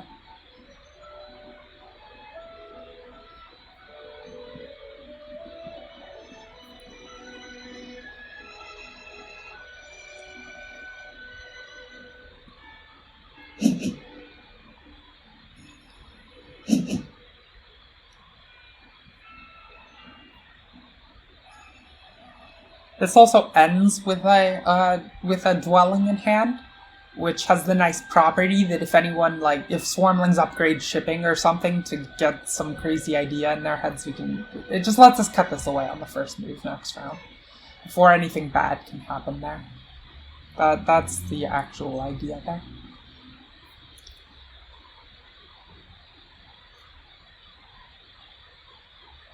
Now, we are going to get a spade that we can throw randomly wherever we like, and I guess that's going to go somewhere in here. Wrap up our extra hex for the town.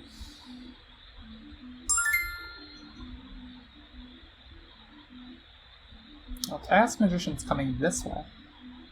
Sure, I guess they just need extra sites they can build on.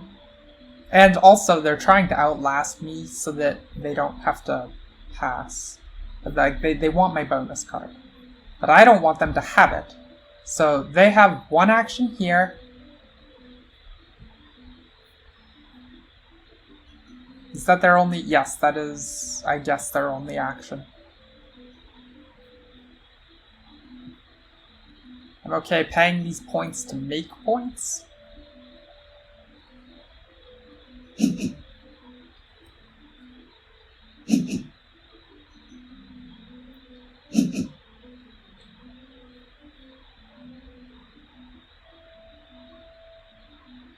Also, somehow, despite us being the only one that's founded 0 towns and everyone else founding 2, it's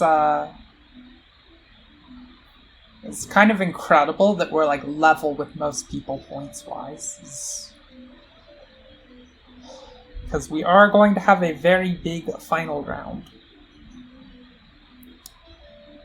Now, I gotta do something here with, just to, I can't pass, is the idea. Because if I do pass, then, I let this player have access to my bonus card, and that's not okay. That's too many points for Chaos Magicians. So, I gotta use the Priest somehow. I can either throw it on a cult, it's hard to even know which one is right. Or the alternative to placing on a cult is I could use it as a worker and just dig with the damn thing.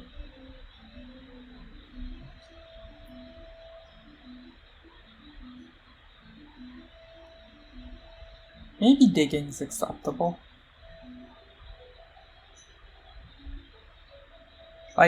It's not clear that I can pass up anyone on these cults now. If I try to make a move, whichever side I go on, they'll just take the remaining slots and move out of reach. And I don't really need it on fire, and I can't get it on water. There's a reason I say I don't need it on fire, is just that the somewhat obvious I'm gonna grab a fire too. Yeah, let's dig with it. That sounds better.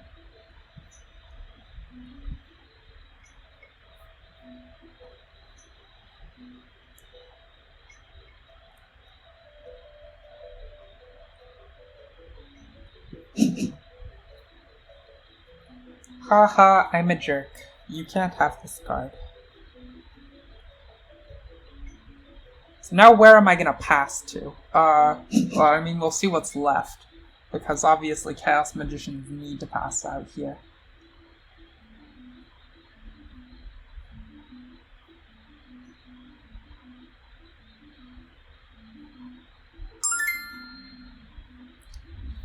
Oh, they go on to temp shipping. Okay, well then it's pretty straightforward for us to take the 4 coins and cult step is the clear winner.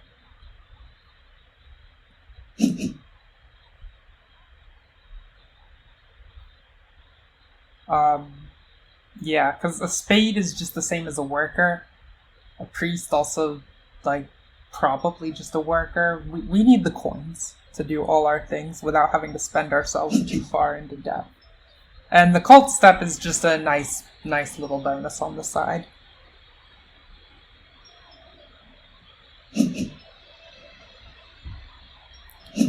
Okay, 2 spades for swarmlings, 2 spades for chaos magicians, wherever they want to throw those, and then 1 for us at the end. Sorry, where did they put that?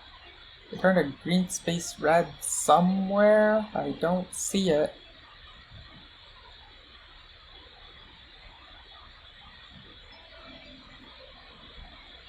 Ah, this one. Interesting. Well, I hope they go there. That would be amazing for us. So now, A9. Yeah, thanks for calling it out, AP. I did catch it just in time that they picked this one. We get just 1 spade. May as well be this one. We can react in here as needed. But we know we're gonna need this hex.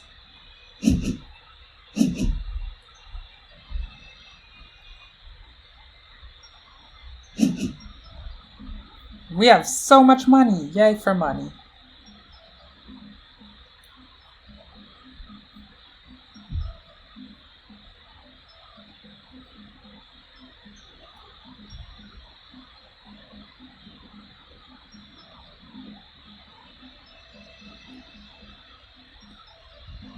Now, we're gonna need a temple upgrade over here, or here, doesn't really matter.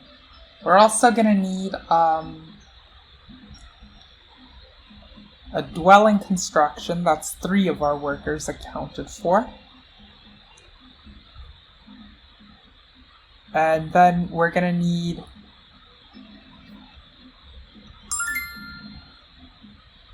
oof, do I want to pay for this? Probably not.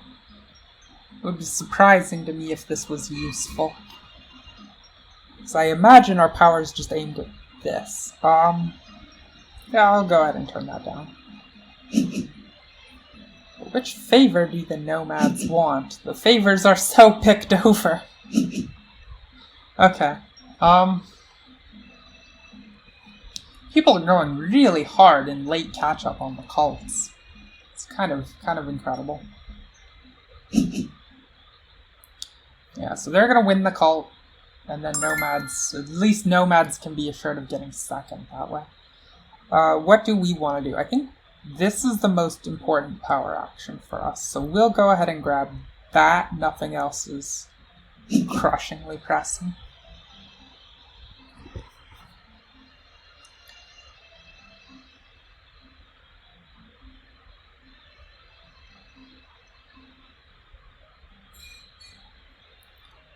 Now, build in here and upgrade a temple. And that will still leave us with 7 workers. 7 should be enough to finish this out, right? Maybe? We will have 2 trading posts upgrades available for buildings in here. So that should work out. I guess an issue with building here next is that then we have to pay expensive price to upgrade one of these trading posts because we don't have any dwellings available. So actually my next construction needs to be one of these. Or the Chaos Magicians need to hurry up and do their thing and get here. Either one works.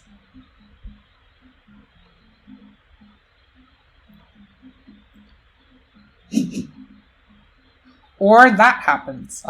Very content with nomads to take this as well, because now we have a neighbor in here. So I can build here, then upgrade to get the dwelling available and build.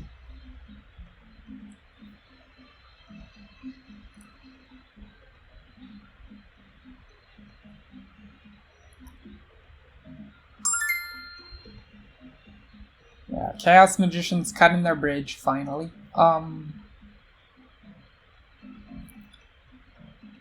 Still not under fire here in any meaningful way, and Swarmlings couldn't even dig this. So yeah, I'm content to wait there.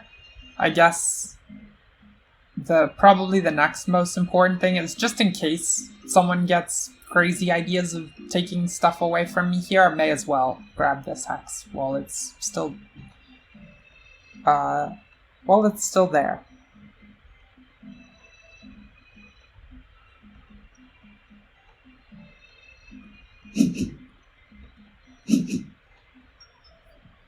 The town tiles are looking pretty picked over. Not a lot for us there. But thankfully, I think there's only one town left to be founded in this game, and that comes to us from the Chaos... or one that isn't ours, so that comes to us from the Chaos Magicians. They'll presumably town up over here.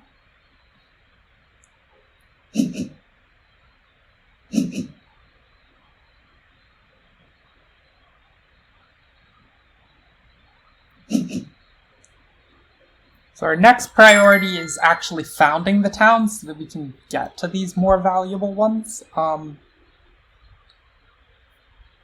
Is it better to take a worker town or the priest town? It's clearly shipping town is garbage for us. So if we actually want to defeat nomads in network, it may well have to be the worker town.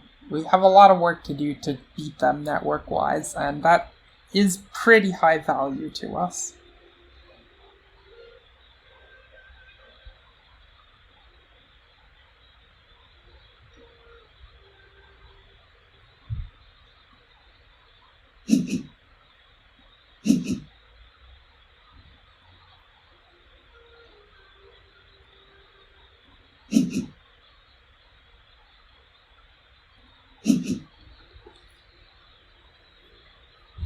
So we're gonna have to, well, upgrade 2 spots in here, build there, and we still have to build 1 more random spot after that.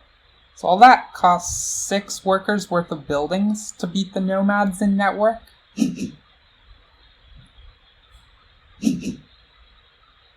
But that doesn't factor in the digging price either.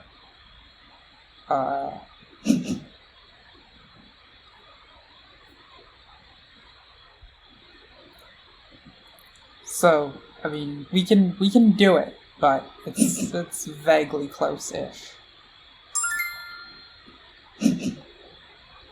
Now we gotta start upgrading here because we don't have a dwelling to throw anywhere else. So let's go ahead and make... Let's see, who do I want to give the power to? Not the Chaos Magicians, because it could push them over the threshold to actually do something useful with their power. Whereas the Nomads are not, like, they already have this power action or this one, and that's all they would use it for. Presumably digging this final hex is what they have intent to do.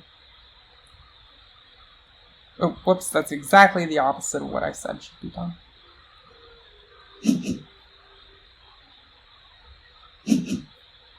Oh, Nomads can't... Yes, they can dig a hex. They can dig a hex because they upgraded a trading post. Yep, okay, so they'll get this on lockdown. So we actually have some work to do if we want to win network. We maybe can only tie for network at 2 buildings apiece.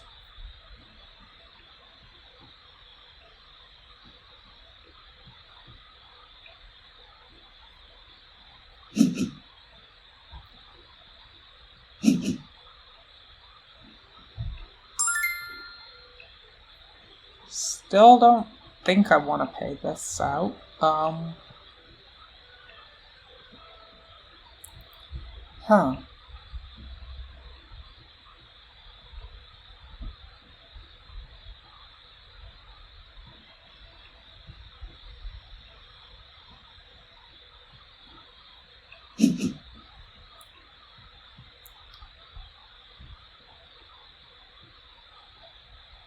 Swarmling's basically done with all their actions for the game, but they're also, they're up a chunky number of points.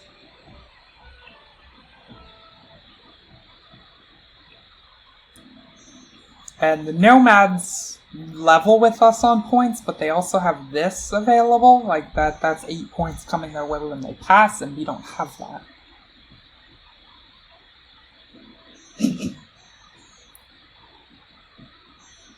What did they take? They took a power town. What? Sure, I mean, we're happy about that, because that's the one we didn't want. What do they think they're using that power for? They're taking a double dig?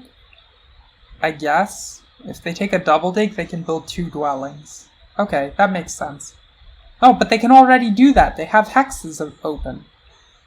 I'm not sure. Power town is often indicative. The most common case people take a power town is when they need coins, but the coins town is unavailable. So this is just 6 points and 4 coins to the 5 and 6 of this one.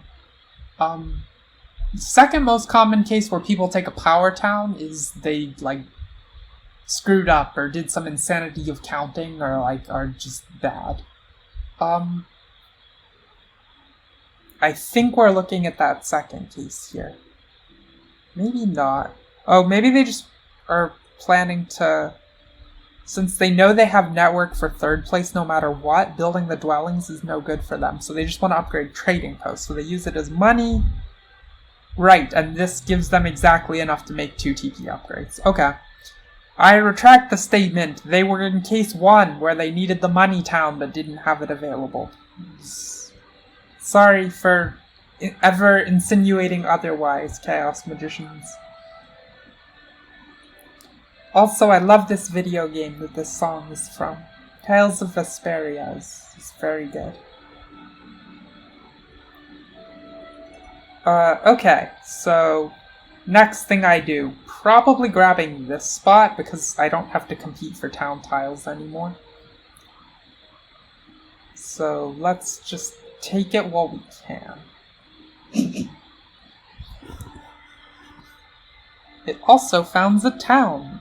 Yay us. Now I'm gonna found a 3rd town when I do this. And then I am gonna need to dig and build somewhere else. So that actually gets by exact count on workers.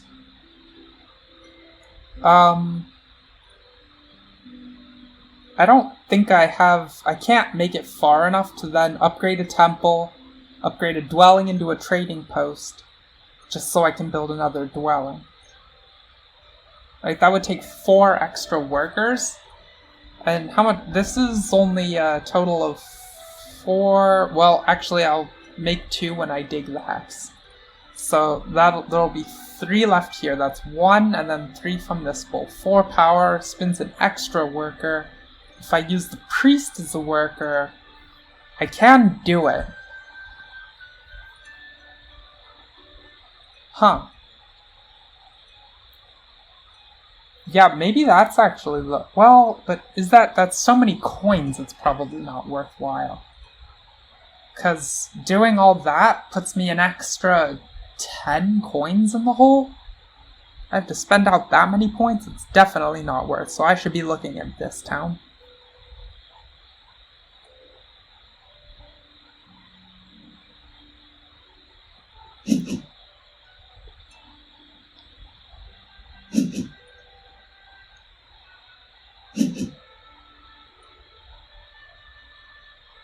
I guess also if I wanted to snap play it, I know I can take this town because this will be available for me later. Actually, I can use the power to make coins instead of using the power to make workers because I just got effectively a worker from here. And then I get the workers out of that, and it works. So then we're just counting spendable coins here. In which case this goes to plenty. Okay. So I do want the worker town as the final move.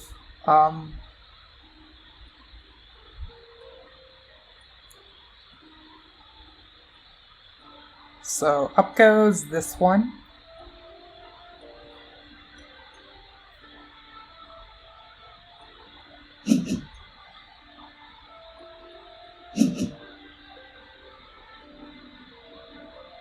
Oh, Nomad's upgraded an extra temple, so they're staying at 3 on the mat. So I actually defeat them in... Or is that true? They still have the power to dig and the resources to build after. So, yeah, it's safe to assume they'll have 2 on the mat. So if I want to beat them on network, I should make that play, which means I need to take another worker town.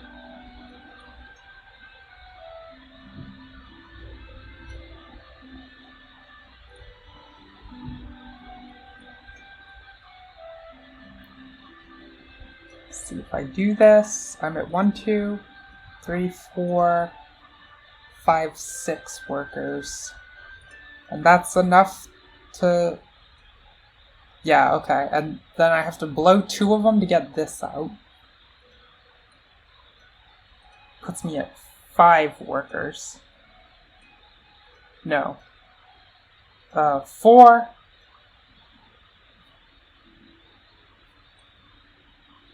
But 4 is enough to upgrade a TP, upgrade the temple.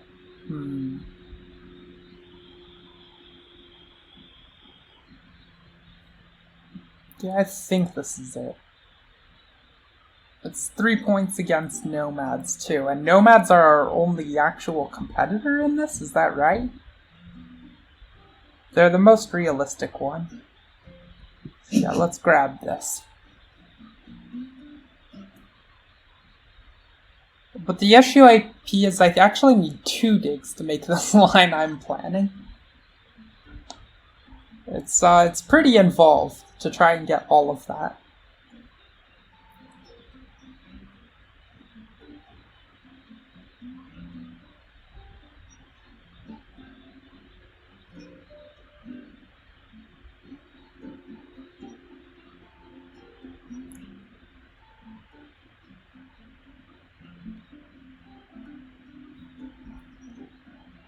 Whew.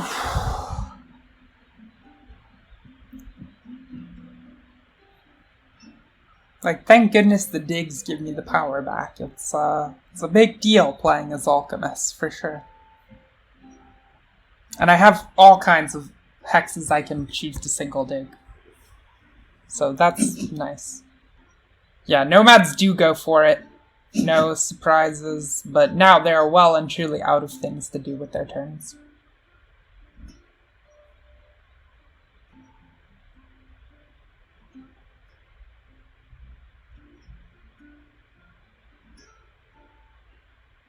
It's a hard-fought network-sized battle.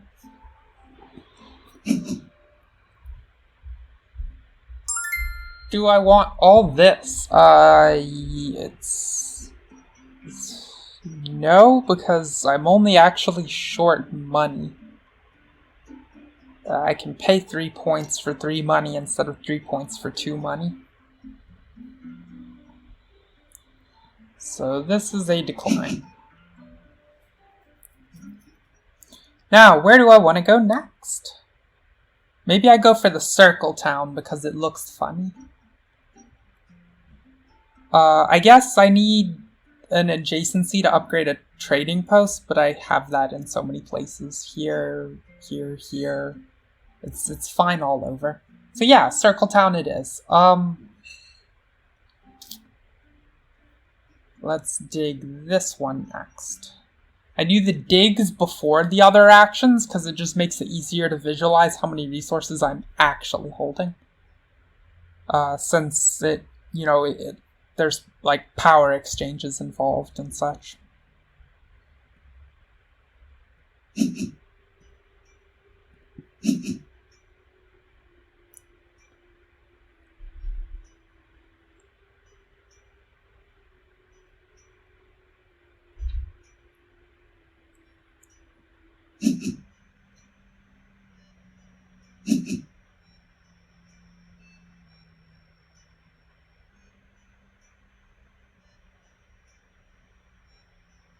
Just I am going down a lot of points on cults. So I don't know how close this is. I suspect not terrifically, is my answer.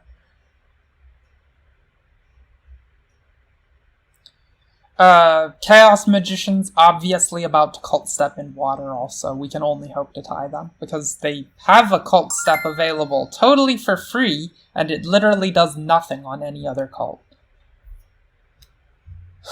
So,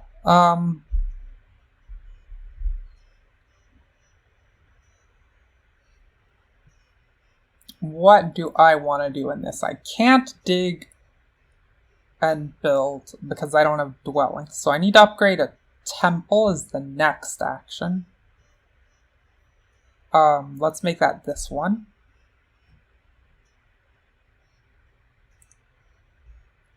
Yeah, so this is going to be... Oh, I need 6 workers to complete it. The dig, the dwelling, the trading post, and the temple. Now, I pay out... I have that many workers. I can get it because the dig will... Well, actually, I have the power already for 6. The dig effectively makes a coin by generating 2 power. So that becomes a total of... how many coins left in that? 5 and 10. Yeah, and then less 1 for the dig, so 9 coins. That I would have to convert, but I produce 1, 2, 3, 4, 5, 6, 7, 8 points in the course of doing it. Plus, I actually get to take another favor, which crosses power thresholds to make up some of the coins, and yeah, this is actually point favorable to do, because then at the very end it gives me more points in network size too. So my next move will be upgrading this temple. But which favor do I want? So probably the most rational thing is to take water 2, just because water 2 is it's worth a point against, and 2 points against Chaos Magicians. But I think I can make an extra point just by taking a favor that crosses this power line if I wanted to grab Fire 3 instead. Let's see, the Earth 3 is gone. Yeah, I think... Well, actually, if I take Earth 2... No, I can't invest a priest. I need the workers.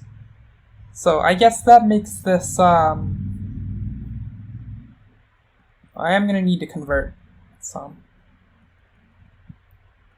Or this is not happening.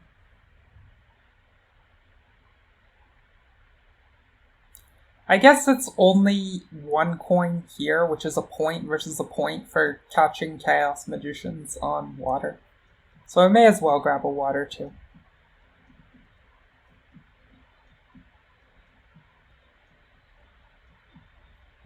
If they're there, yes, they're there. Okay.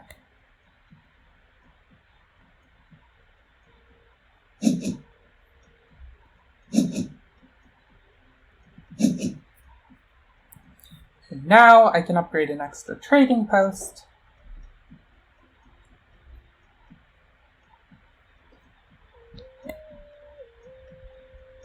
And get more points and stuff. Yay, more points and stuff.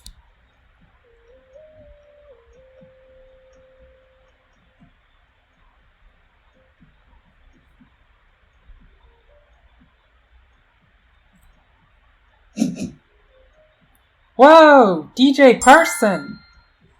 This is... raiding? Am I under attack? How does this go? Oh my god, it's Pierre. Of course it's Pierre. Who else could it be? Yeah. DJ Parson. This is, for those who don't know in chat, DJ Parson is a Through the Ages streamer. I love that game quite a lot. Pierre, probably the greatest meme leader you can use. Definitely check him out sometime. Yeah, oof. Okay, Pierre, very strong leader too. Or at least that's my impression of him. I admit I'm not the greatest of TTA players, but I am roommates with someone who's quite strong. Deluxe 917. Alright, we're going to... Actually, we should stay power capped as long as possible in this exchange. Oof, how did the games go, Parson? I think I saw a few hours ago you were playing 1v1, if I'm not mistaken. But I didn't really see how that panned out. The game that I caught was Catherine the Great versus Napoleon in Age 3. You crushed? Yeah, DJ Parson, that's correct. I am the roommate of Deluxe917, winner of the first live TTA tournament that you commentated. I was one of his many cheerleaders. So I kind of know what I'm doing. For sure. I think I'm a very strong 4P player where you can use some interesting combos and have to be a little bit less militaristically focused. But not super good in 1v1 and the modes that are a little more punishing if you're not overly cautious about your defense.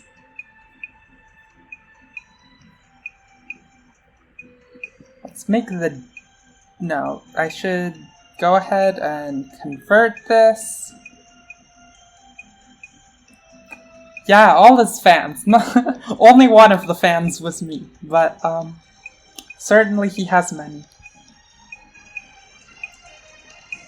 Alright, let's get this up.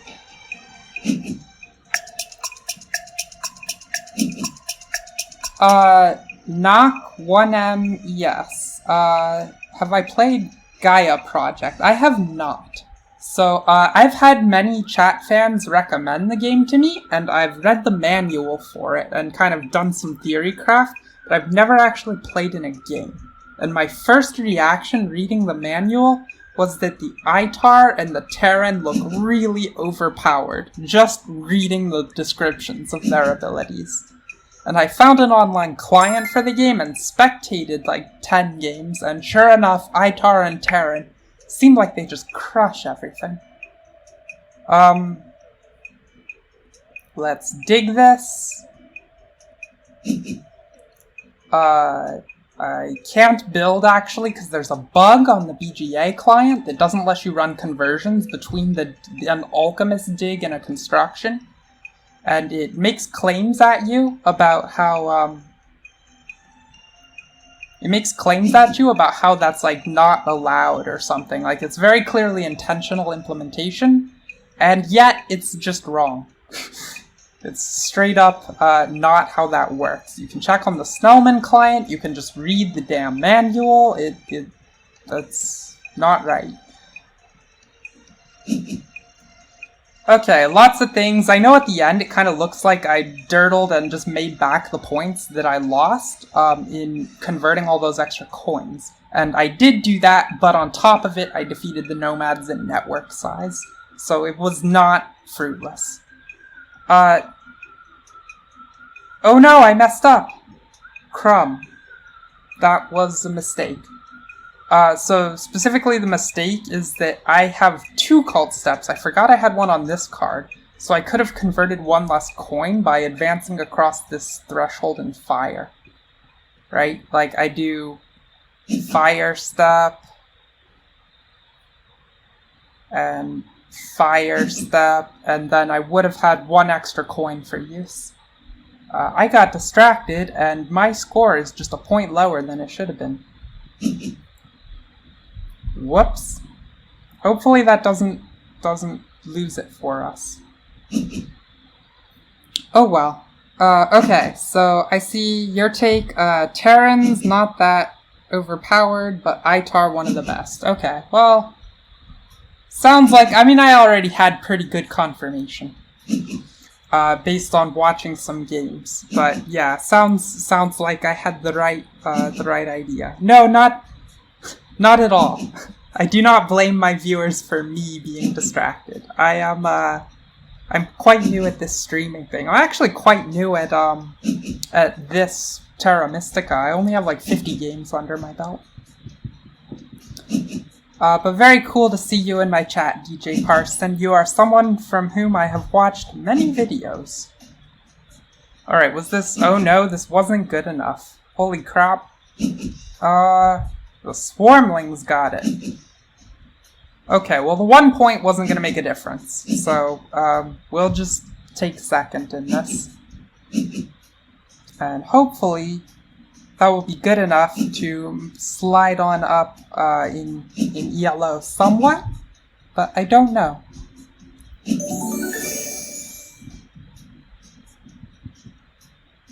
Yeah, up a little bit. Okay, today is my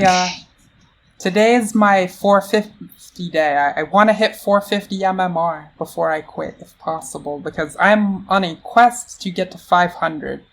I don't actually think it's that hard or that high to get to 500, but like I said, I don't have that many Terra Mystica games in general.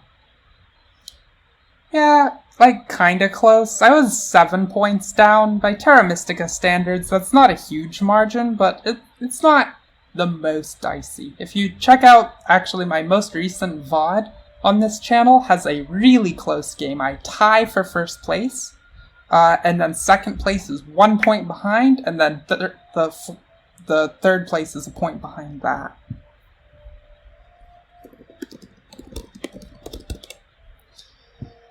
Alright, let's queue for the next game. That is indeed a lot, yes. Definitely a very high-rated player.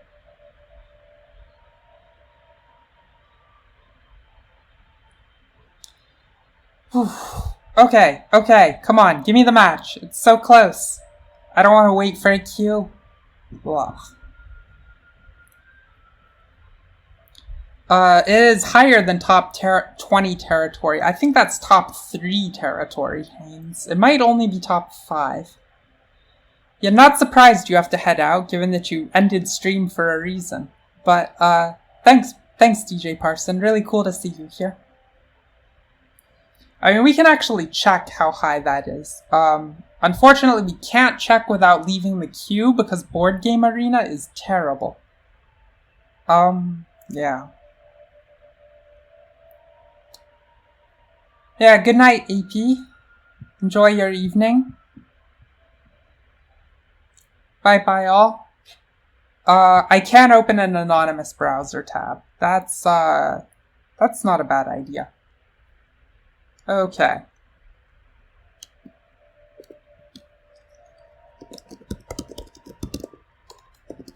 Let's take a look and see exactly where that player was rated. Oh,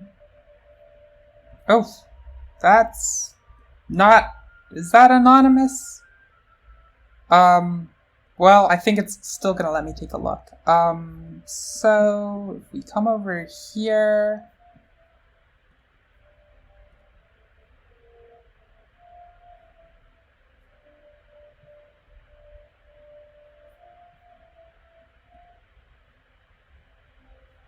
Where exactly do I find this? This person plays a lot of games. Okay, they are 6th. Not top 5, just barely outside. Sorry to lie to you.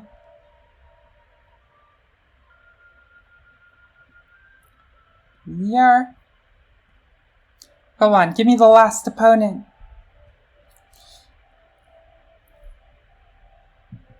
You know, Siphon X, I'm not sure that I'm necessarily one for tradition. I'm not opposed to it on principle, but I think just in general, a lot of people are a little bit too quick to adopt the strategy of assuming that because something was the way it was done before, it's the way you should do it again. And, that sort of runs a little bit anti-parallel to traditional uses of things.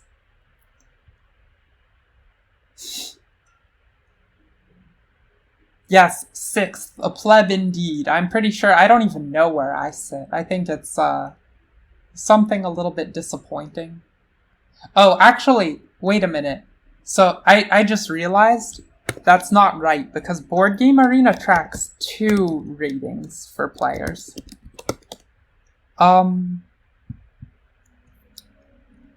It tracks, like, kind of their fake league rating, and then it tracks an actual ELO score. So we should check and see where he is rated by ELO, rather than by fake league score, which is what was reported there. Oof, how do I see this? Um...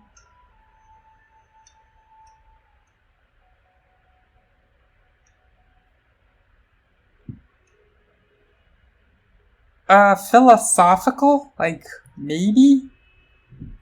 You know, when I was in I've lost interest in figuring out where this guy sits, actually. If I was... When I was in university, I took a few philosophy courses, but not because I'm a philosophically minded person.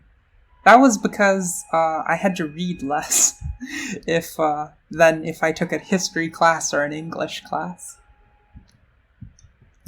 Oi, hurry up, I want another game. So, all of you are surely Through the Ages players. Let's see, I'm trying to think Through the Ages, interesting insights I have. Kind of recently, the big kick I've been on is I've been practicing my play a little bit with Maria Theresa. It's my new favorite leader in the game. It may well be that rating. Let's take a look, Haynes. Thanks for your helpfulness. Oh, okay. That's good to know. Okay, so you found the MMR ratings. Thank you, Haynes. So it is actually 6th in the more real yellow number. Wow. Yeesh, I didn't realize that someone was higher than 800 in this game. That's pretty insane.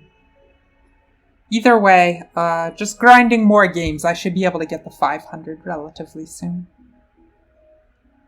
Yeah, Maria is really strong, for sure. She has so many abilities printed on the card.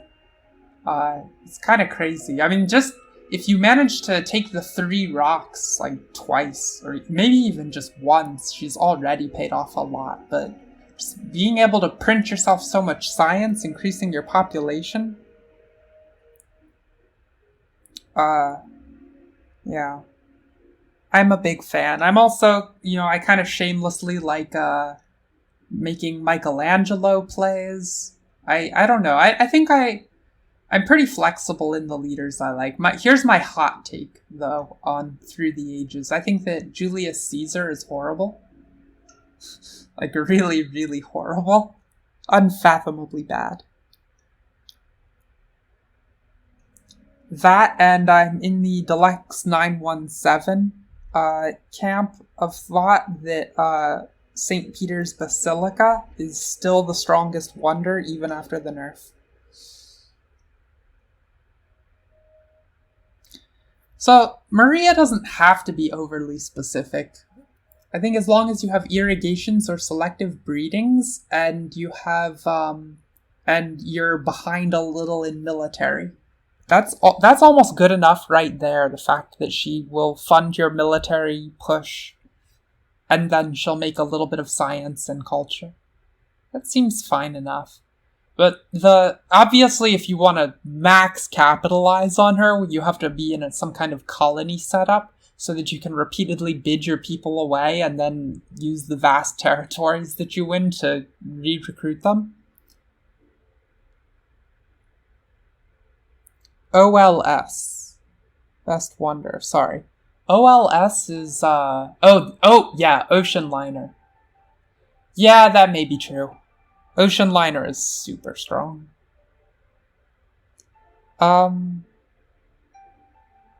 Sorry, I was just thinking of Age 1 wonders when I cited St. Peter's Basilica as the best. If you want me to do my top ratings, I actually would probably rate Ocean Liner number 2, and I think number 1 is Roman Roads.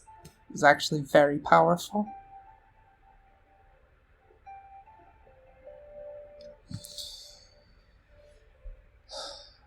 Hurry up! I want another match! Ugh. So, here's some statistics on how that faction matchup plays out on average. And I've scaled these for the prices of points that we paid out on the last on the last auction. So these are the real starting point numbers that we started with. Over 62 games played on the Snellman client in this matchup. We've got, it's actually pretty close at those bid rates. Obviously, I wound up on the faction that statistically does the worst of the lot, but I think it's reasonably defensible. It was what really shook it up and made it interesting and different was the Swarmlings players' start placement. They put buildings in a way that was both atypical and did not enable the Chaos Magicians to do their usual game plan.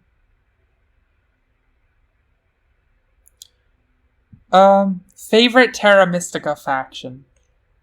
I don't know. Once upon a time, I really liked the Alchemists, and I still enjoy playing them, and I think I play them atypically well. But I'm not sure if it's actually my favorite anymore. I have a lot of love for, well, really a lot of the strong factions are fun. The Engineers, I have quite an impressive record on. The Darklings are actually pretty fun to play, in my opinion. So I know this is not the standard belief. The standard belief is that Darklings are a very easy to play race. Kaseki's arrived. Yes. Welcome back to stream. And definitely the case that Kaseki is a Darkling lover. But my take on them is that they don't punish you for playing them badly, and that's what gives them this general air of like, oh, it's so easy to play. But actually using them, the difference between using them reasonably and using them phenomenally, I think there's quite a lot of skill investment you can throw down that hole and still get returns. Even if the returns aren't necessarily enormous, you can invest a lot of skill for minor edge, and it makes it interesting to think about somewhat. Or, alternatively, you can be like Kaseki and enjoy the sort of level 1 interaction that digging with the priestesses is fun. And, maybe the mental image of that you just, going outside and praying to the heavens so hard that the gods will turn that land into a swamp for you. I do. That does make me chuckle. Chaos Magicians is the faction that I am continuously nagged to play on stream, and I rarely do it. I have some VODs that have me doing that. I think only one currently, but Twitch deletes them if they get a couple weeks old. Whereas if you head back, if you take a look at my YouTube channel, which is under the same username, I have all my old VODs stored so they don't go away. And those are, then I have 2 or 3 Chaos Magician games. I think my issue with the Chaos Magicians is that, yeah, they're fun to play, but I think the single biggest factor towards using Chaos Magicians well is actually not anything in the play itself. It's being able to forecast how the game is going to unfold in the opening turns so that you know when they're good to take. That's the real strength of Chaos Magicians, is sometimes they're actually pretty near a tier 1 faction. But then most of the time they're pretty terrible, and you just have to be able to sniff out when they're going to be good. Because you kind of always make the same opening sequence every time. It's just so much stronger than anything else to get Sanctuary on round 1, and then build Dwellings over the next 2 rounds. That's always the line. So you just have to know when is that going to be good. Oftentimes, it correlates really heavily with the ease of digging through the center 3 hexes.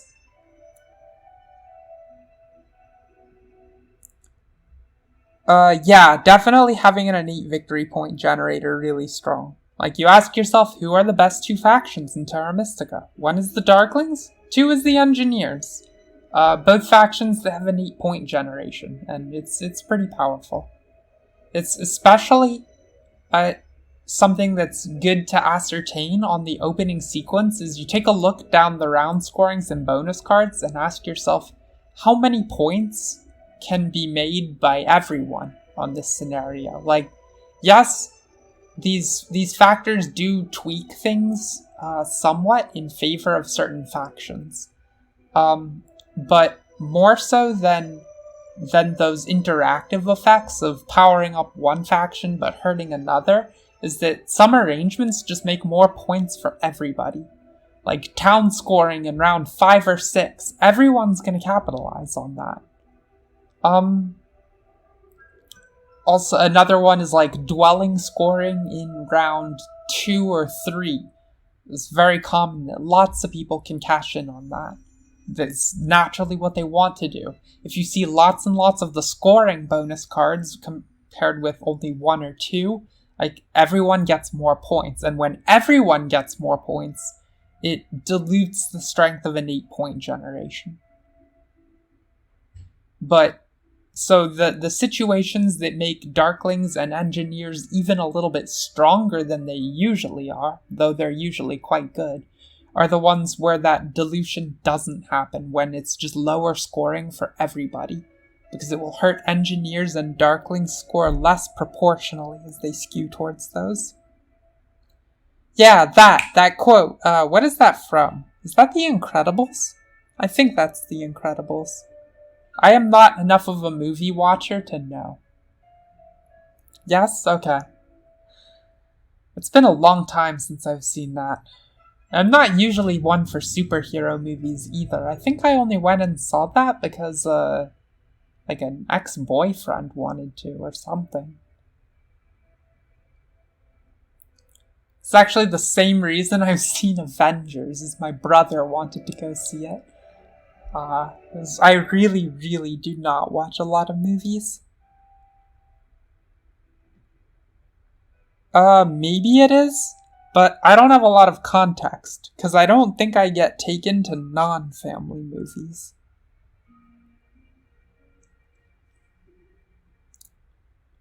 Why is this being so slow?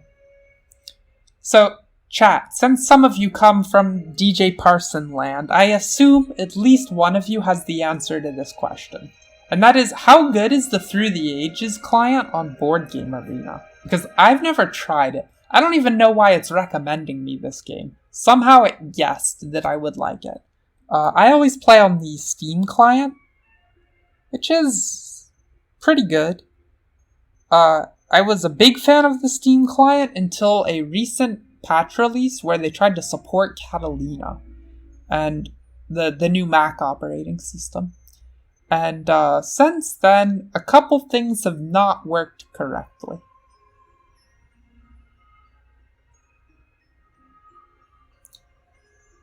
Wait, this is I'm sorry, you're saying this is an old version of the game that they do? Oh, no expansion. Yeah, don't play the game without the expansion. The expansion improves it so much. Not just, like, the balance changes alone are a big deal, but just adding all the variety is so nice. Okay, so if that's the old one, that answers my question. I will not waste my time with Through the Ages on BGA.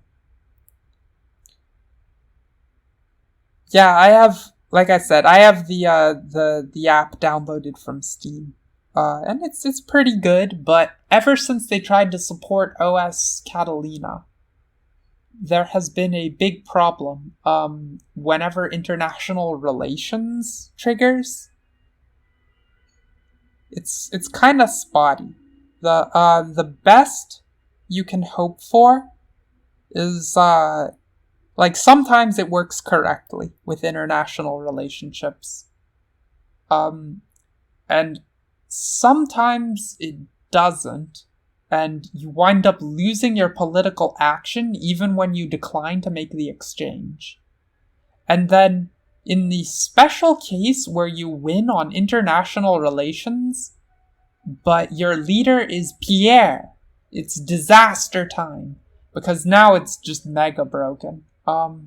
If you win international relationships as Pierre, whether you accept or not, you now lose your political action for the rest of the game. And I assume that's some kind of interaction with his declaring of the Olympics somehow. But it doesn't matter whether you declare the Olympics, whether you don't, whether you accept international relations or not. Nothing you can do gets you out of it. You've just lost every political action for the rest of the game just because you won the stupid event as Pierre. No, Knack, it is the rest of the game. That's what I'm saying. Like, it's not supposed to be. It's only supposed to skip your next political action, and only if you click yes. But it's bugged.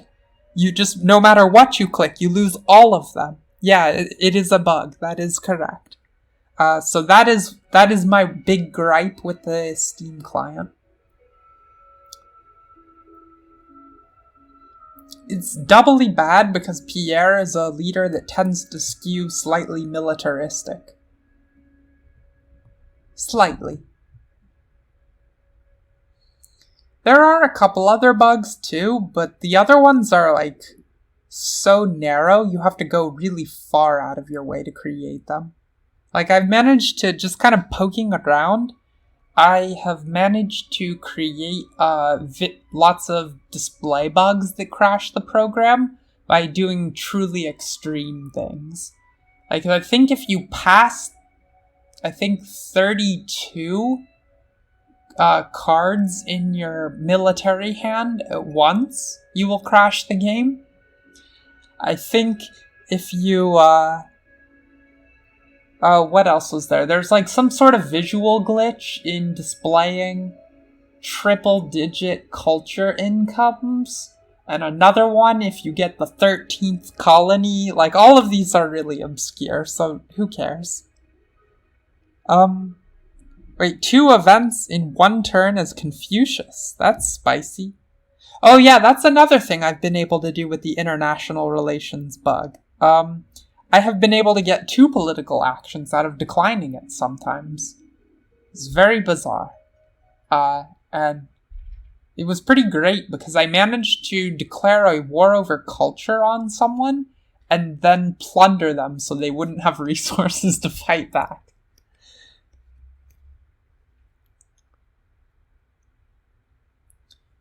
OMG, wow. Is this... Huh. Well, Kaseki, thank you for trying, I suppose. I don't know why this one is taking so long.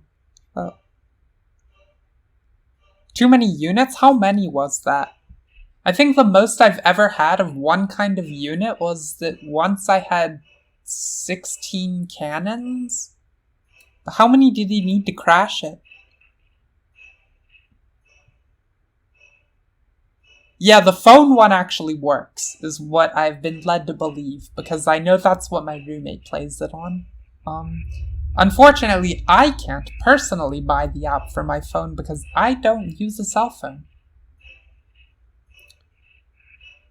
Well, I guess I have one for work, but, I only use it for SMS connections with work for 2-factor authentication.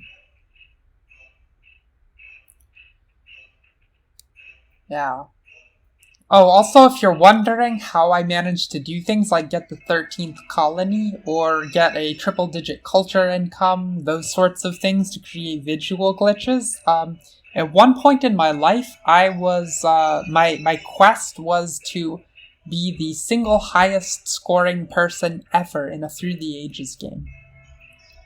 And I think, to my knowledge, I hold the record. Reddit hasn't seen anyone do better. Yeah, that was me. That was indeed me. I mean, it's the same username, right? Princess Titania? Yeah, I mean, my record was about 4,600 or something. I have a screen cap of it saved somewhere, but I don't want to go digging through my files to bring it out on stream. Yeah, I think 4,571, if I recall. I haven't yet to see anybody do better than that. I'm really glad that I inspired someone else to try. Yeah, definitely you have to waste so many hours on every attempt. It's very reset heavy if you want to grind an actual good record. Because you have to reset for so many factors. Like, obviously you need Michelangelo to appear. Like, for starters, you just have to keep resetting till you get the right wonders and leaders in the game. Then you have to, reset for Michelangelo to appear early. You also need to, probably the worst one is that it's almost an instant reset in Age 3 if International Trade Agreement doesn't come out right away. Not International Trade Agreement, International Tourism. You need that to appear basically instantaneously in Age 3. And that's a really bad reset point because it's so late in the game, right? You're already like 8 hours deep into the run, and then if it doesn't come, your run is over. You have to try again. Very disheartening. For those in the chat who are watching and maybe wondering, the reason it's like 8 hours is that,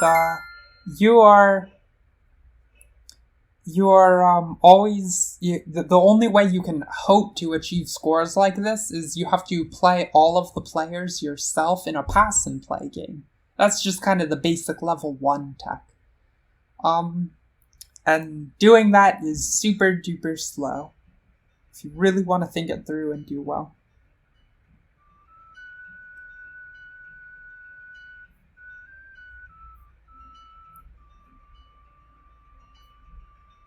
Anyway, I could answer all kinds of questions about super nuanced techs for achieving the record score in TTA. And maybe at some point I will try and do that on stream, if viewers have the patience to watch it. Because I would love to break that record.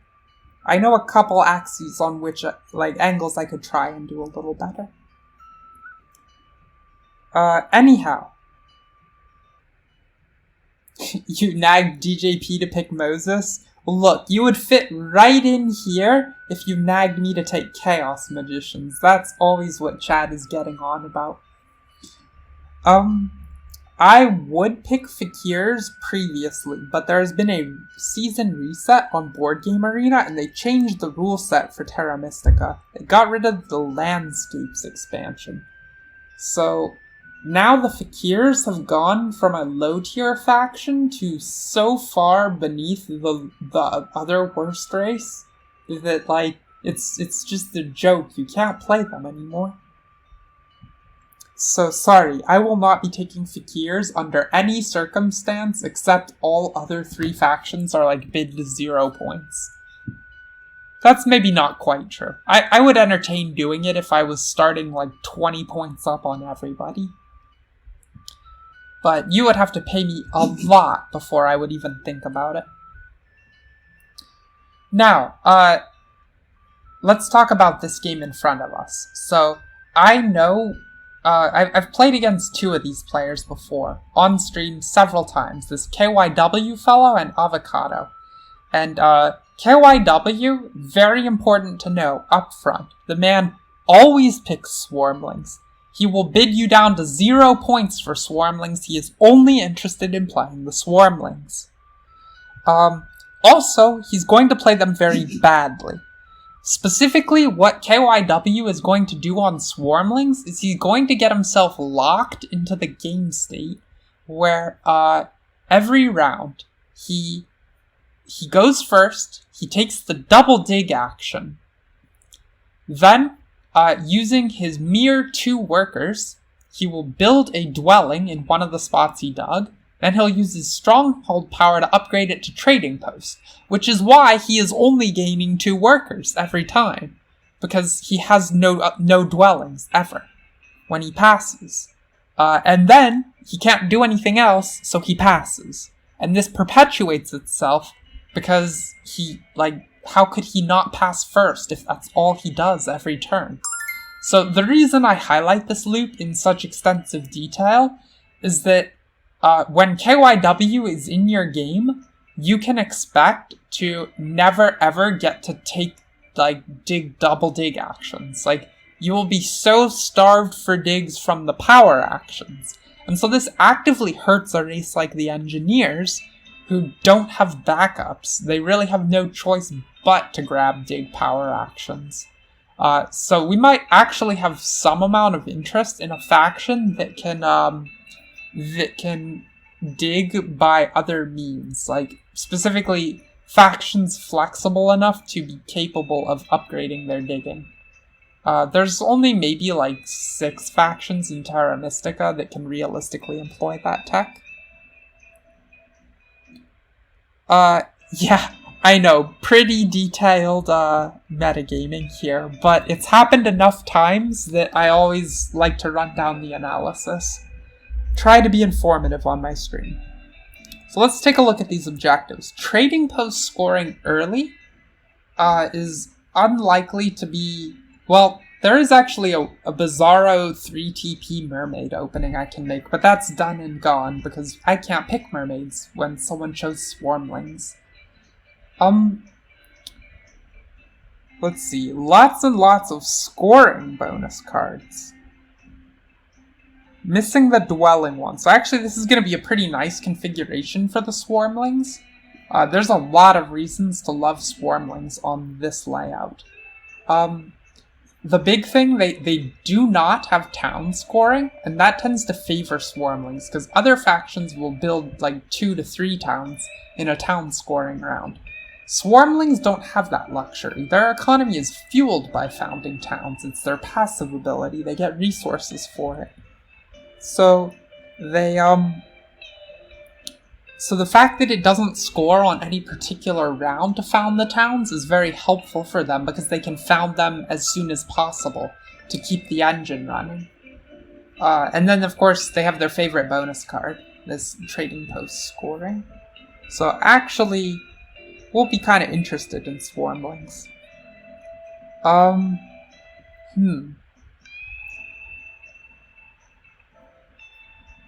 So I could entertain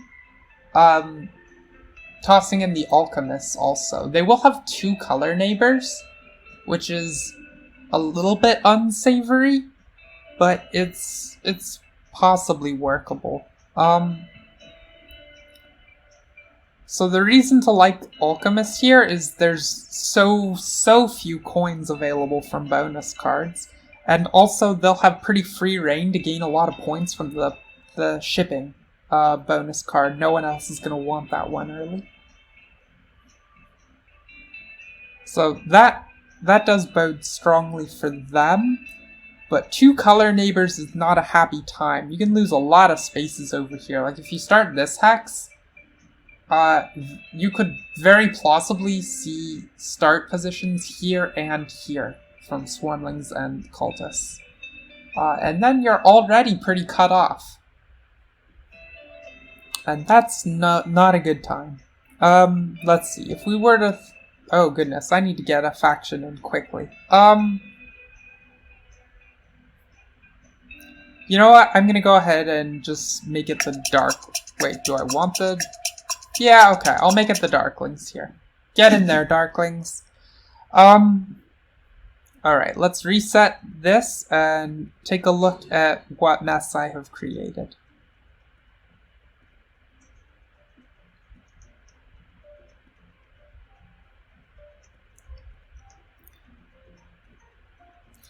Okay, so statistically, Engineers coming out way on top of that. Let's try to think why that might be the case. Oh, the 21st pop crashes the game? Okay, that's good to know. But only on one kind of unit. Does that only apply to military units? Or can you crash the game by building 21 mines? Interesting that Darklings are being bid down aggressively here. So I kind of like the Engineers, because just by building here at the start, you're probably going to have a gazillion neighbors and leech a ton of power. And then you could also conceivably have a swarmling neighbor here, a cultist one here, and actually you can leech a lot from their interaction here. because cultists want you to leech from them, and they don't have interest in cutting these same spots that the swarmlings or the engineers want. So like, if darklings are bid down at all here, I'm really happy to just sign on engineers for 30, I think.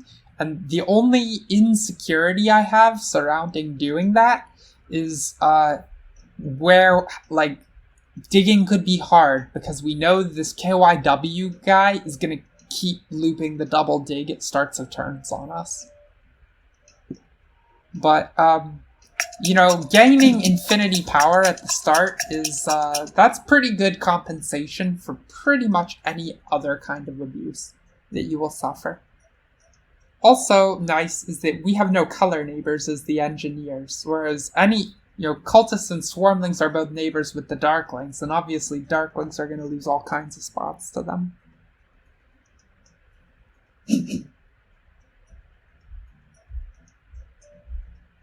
The 500 strength challenge video. Yeah, Knack. How do I say that name? Knack, 1M, 1ES. I'm gonna go with Knock. So that's sort of what's meant here by not having color neighbors, is the engineers don't play for the same spots at all. Anything that looks good to them is like a double dig or more for other people. KYW, unsurprisingly, straight onto the swarmlings. Yeah, I'll bid this further down.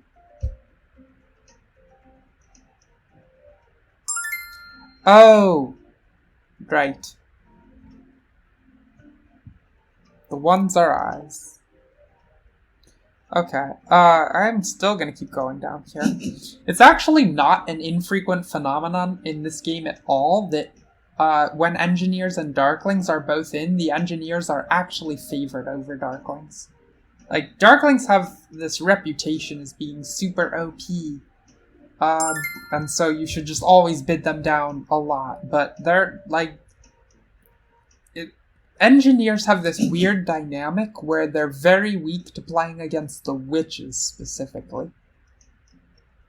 So if you kind of average the engineers over all cases, they do fine. They're like the second best faction in the game. But if you're in the world where there aren't witches, that means really often they're just the best faction, better than darklings. Another reason to like engineers here is it has some really nice timings for us as them. So one is trading post scoring, round 1. It's basically never happens that a faction can have 2 copies of that on the first move. The only one where that's really otherwise is if you're playing the engineers, you almost always want to lead off on 2 temples. 2 temples and a dwelling is kind of the gold standard for engineer starts.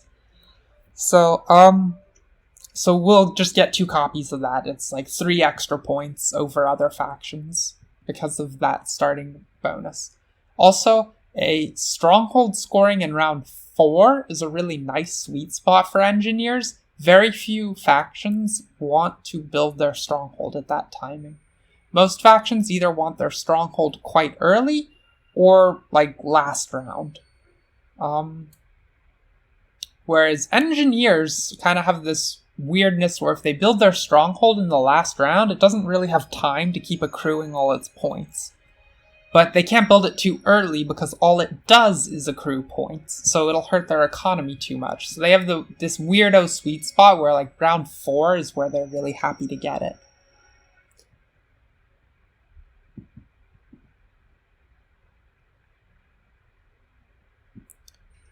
Okay, that is a good secret for dissecting the taxonomy of your name. Good to know.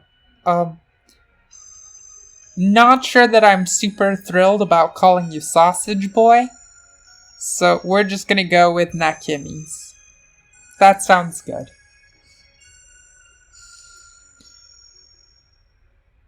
I mean, if you want it, I can do it. Be careful, if you joke about it too many times, it might happen.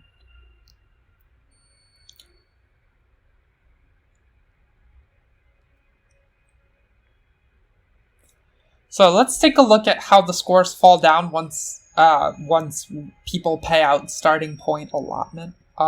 So Darklings have paid out 7, Engineers 6, and 1 on the Swarmlings. Oh, whoops. There we go. So still looking like statistically we are well and truly favored here. I'm not surprised that the cultists would actually come up in a reasonably strong position. Just because, if you think about it, there's a very mutually beneficial pairing that exists in the center position for engineers and cultists. Like, cultists probably gonna fight to form a town over here, but they have to actually fight for it. Whereas in the middle, engineers just happily take a town at a leisurely pace, and cultists also take a town at a leisurely pace, and neither one gets in each other's way at all. Alright, final bidding allotments look like this. So there we go. Alright, Haynes, have a good evening. Thanks for the good luck, always appreciated. Now, where are the openings gonna fall here? So, actually, kind of the biggest mystery in this is where do Darklings open and where do Swarmlings open? Both are factions that have quite a lot of viable starting combinations. For us, it's actually pretty easy. We know exactly where we're going, and it's not even really going to change based on anything anyone else does. I guess it will if people go in truly insane places, but anything within the realm of actual possibility is going to lead to us starting here and here. Here, because we'll gain a bazillion power leech, and may well be able to found a town coming up here, too. Probably can't do tricks with a bridge tower down. Oh, of course I can't do tricks with a bridge tower. The bridge tower has been taken away from me this season in BGA. That's unfortunate. Anyway, regardless, I think I'm gonna want, this to found a town here, and leech all the power from around the sides, and then one here as well to do town stuff there. And both leave lots of opportunity for bridge building. Yes, indeed. Very good to not forget that in the game. It would have been disastrous if I double dug this spot and then couldn't put the bridge tower there.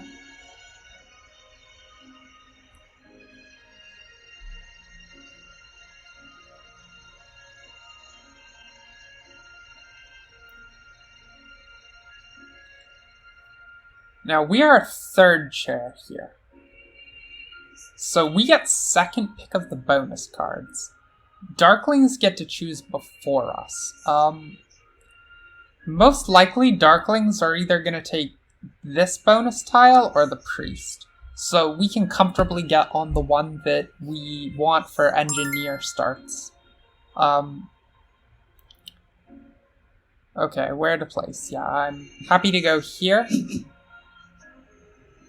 Even if this gets cut away by KYW, I'm okay with that. That's fine. The reason that's fine is this yellow hex is not going away from us. No one is going to want that at all. So as long as we dig that hex, then we can be connected to town stuff over here via shipping or even just bridging straight across the gap.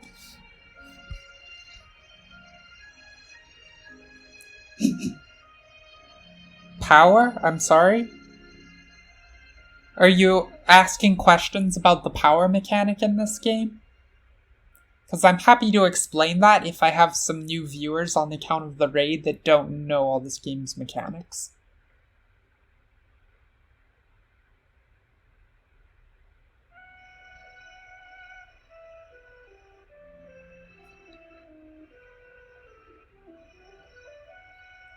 So the reason we want 3 power and a worker as our starting card here.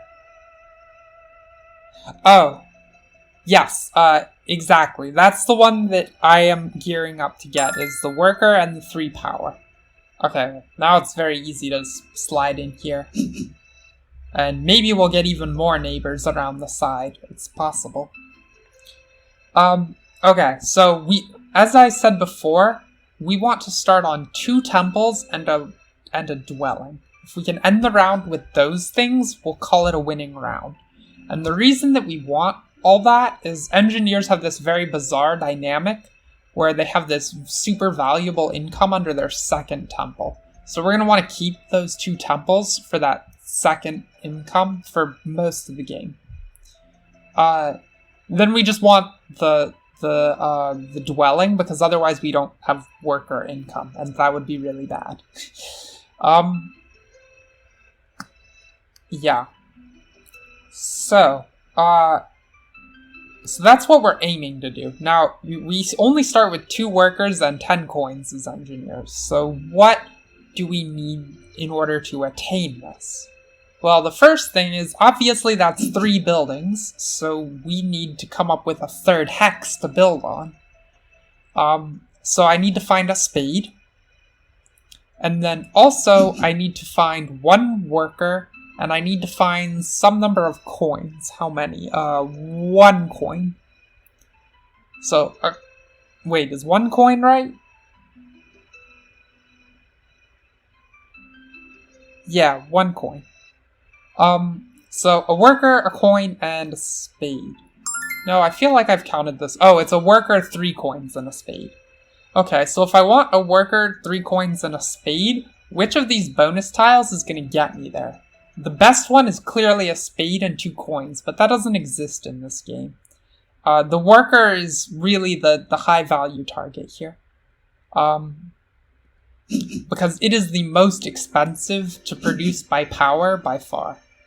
And the spade has to come from power. So if we take the 3 power boost, then we're like well on our way to... We just need to get the spade and 3 coins, and we can finish out this round in a happy place. And, yo, I'm probably upgrading this and taking in 1 billion power, is my expectation.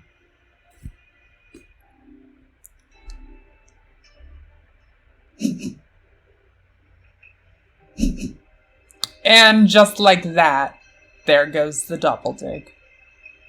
Jeez.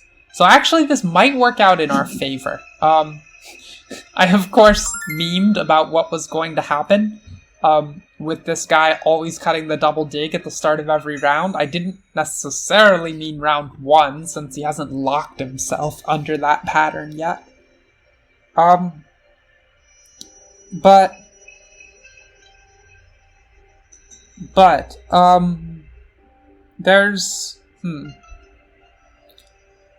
the reason this might work out for us is he actually burned down to 6 power tokens in the cycle, which is going to make it kind of hard for him to take the double dig in the future. He's going to get power capped a lot. If he burns even 1 more token, he can't take it.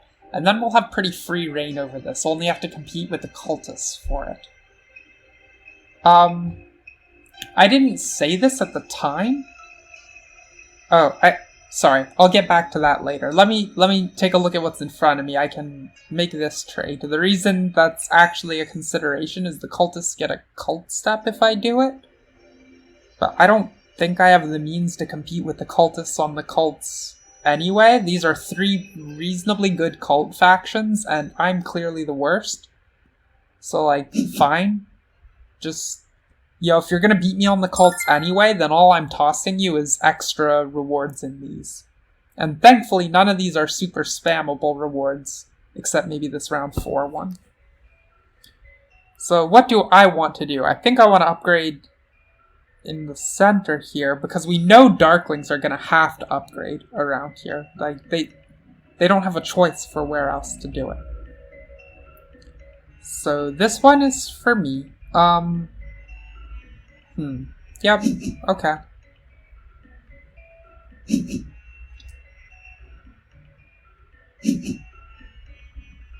So, Alchemists, the reason that I don't beeline for the spade here is that, oh, actually, I should. No, you're right, sorry. I had a reason, and it's just wrong. It doesn't pan out here, given the start that was made by the Swarmlings. So I guess we can wait and see and hopefully capitalize and still get it. Because I really need to take that. I should have. That should have been the play right from the get-go.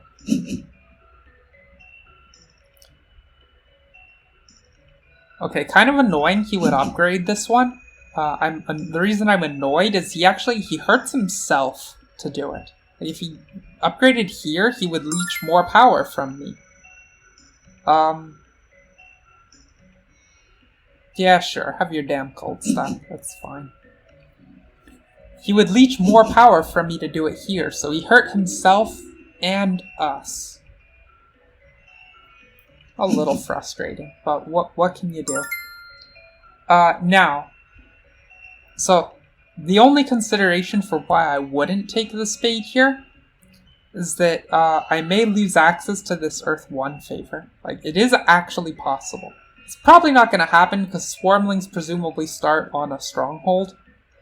But I definitely lose this. No questions asked if I don't take it now, because the cultists will grab it.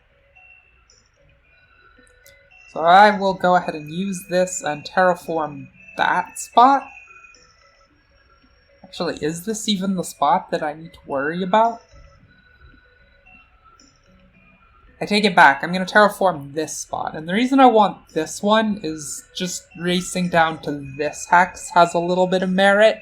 And also lets me, like, if I want to compete across here, it could help my connection. There's a lot of ways this can go right. So I'm going to dig it, but I think I'm not going to build it. And the reason for that is that if I build it later in the turn, I'll get 2 points because I'll have this Earth 1 favor. So we're just gonna sleep on that for now.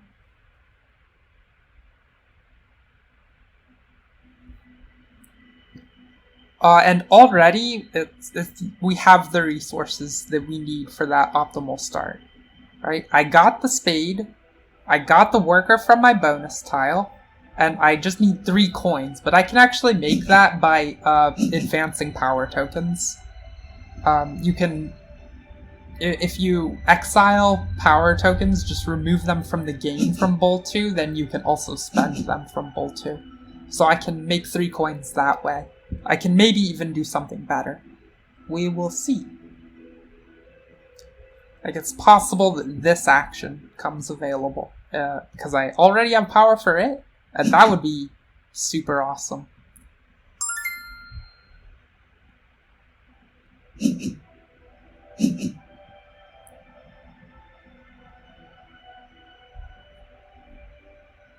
Okay, cultists actually started out on water 2, so Earth 1, like, super free. That's not disappearing anytime soon.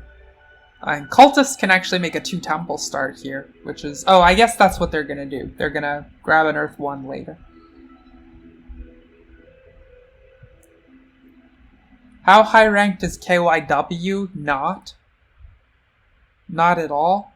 The last time I fought the guy, his rating was 100, which is the lowest rating you can get on BGA once you've passed 100. Like, you start at 0, but you can't go down until you cross 100. So presumably he ground enough games to cross it, and then got stuck at 100. Now, what do I want to do here?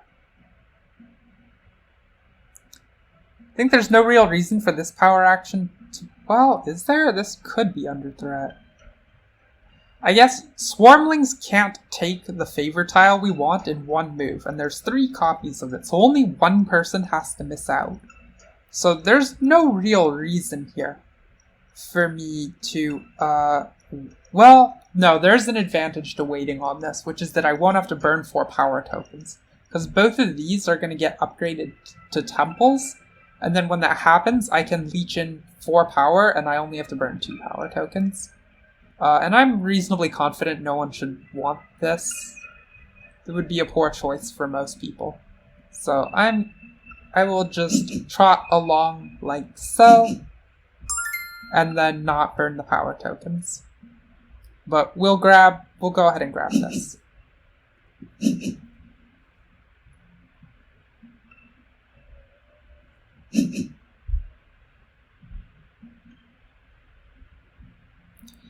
Yes, Nikimis, it was stupid, but, you know, some people be like that. Unfortunately.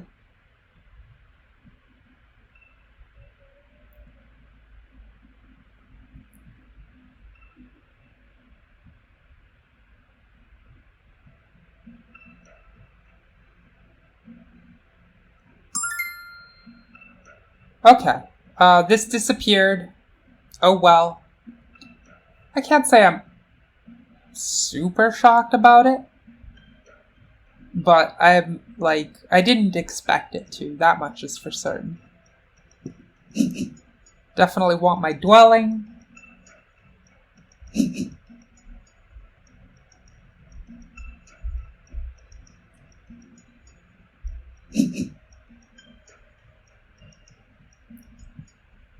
Maybe just eating that up was the better play.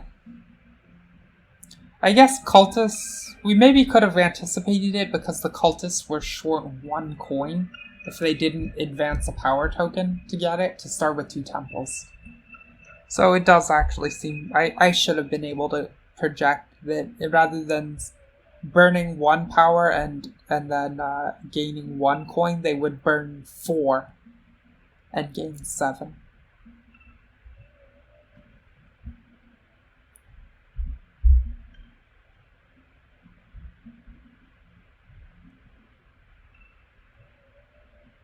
So that is a mistake here. Oh well.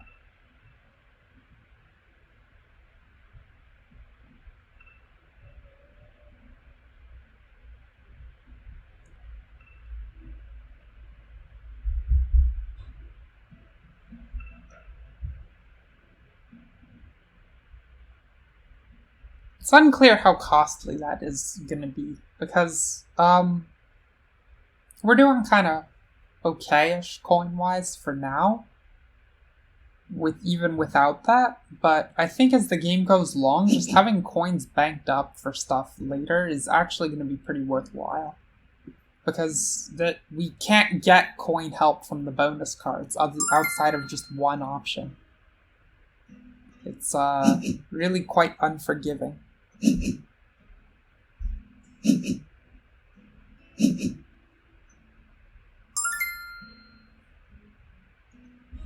Okay, now one of these needs to become the other temple.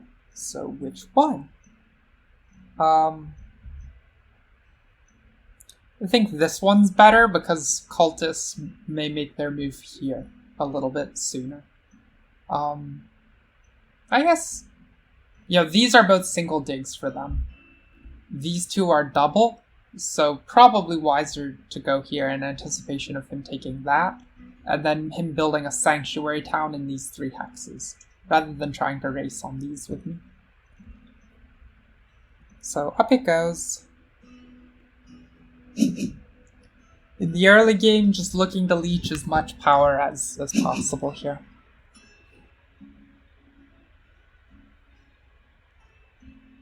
Darklings, I think, seems very obvious that Darklings would finish out a temple here.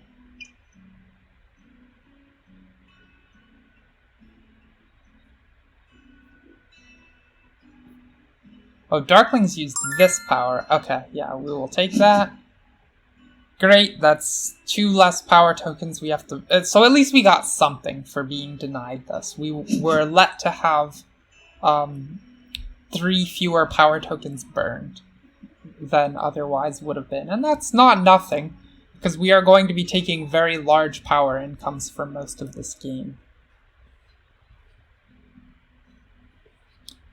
Now, the usual move in this spot is just get the second temple and take an Earth 2 favor. Because engineers always, with this, missing dwelling incomes here and also at the start, the free one, engineers are very short workers, and you can fix that with this income. But it's actually possible that this game, the greater shortage will be on coins. just because this is some of the least help you can get from bonus cards. And there's one coin event to help out some later. Some. Okay, Darklings did get an Earth 1 favor, so Swarmlings will not. Yes, Nikimis, I think it's extremely valuable. I'm rather tunnel vision focused on getting it if possible, but the problem is I still have an action to take and KYW doesn't.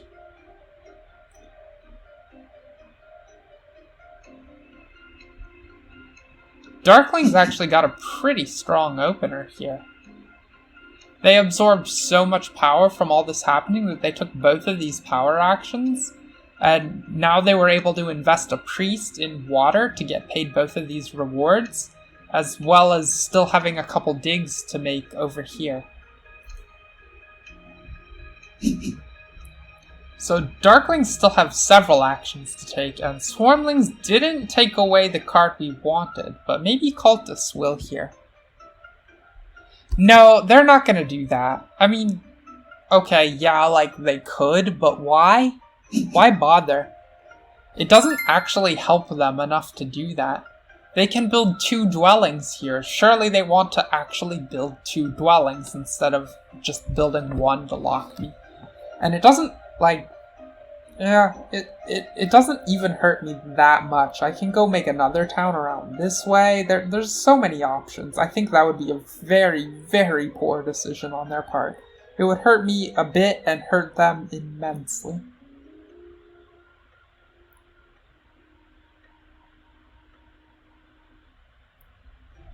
So I think actually they have to give up over here. I don't think it's going to happen. This is 5 digs for them, and it's a single dig for Cultists, and the Cultists will want this.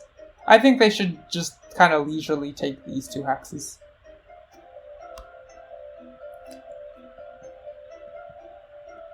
Ah, wrong one. There we go, like so.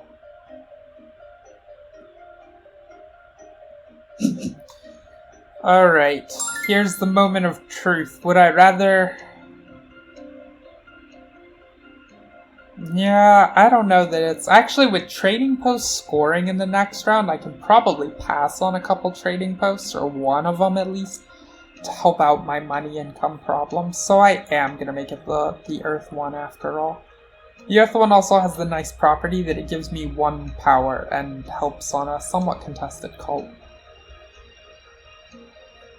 Nice. All of these are all kind of bunched. I am going to make it the Earth.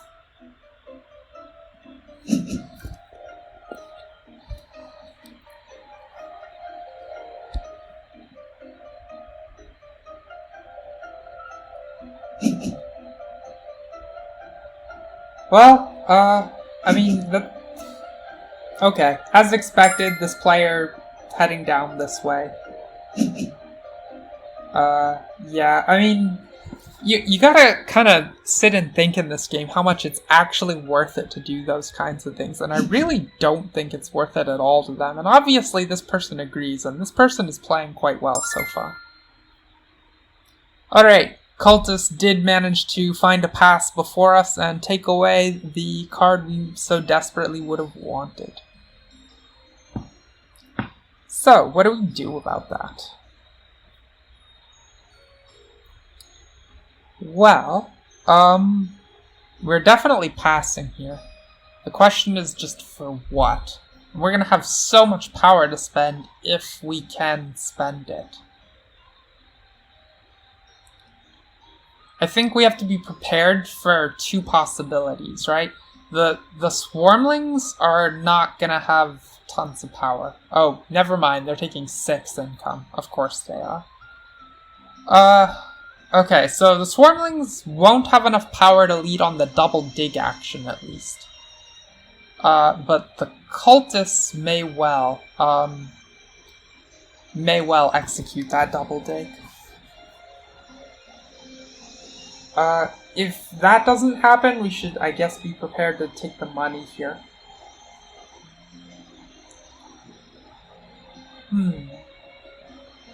So I don't think we need any temporary shipping yet.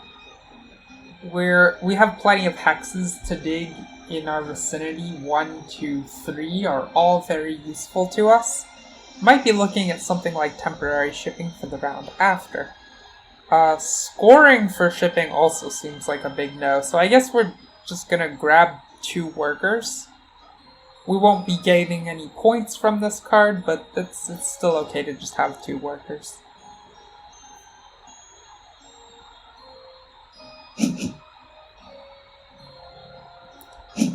It does mean that we are going to have a lot of workers compared to our money. By which I mean 4 workers and 0 money. It's kind of embarrassing. I would love it if I could get both of those Nikimis. There's no way, though. There's just no way that happens. I don't believe for a second we can get both of those power actions. So we will take whichever one we are given.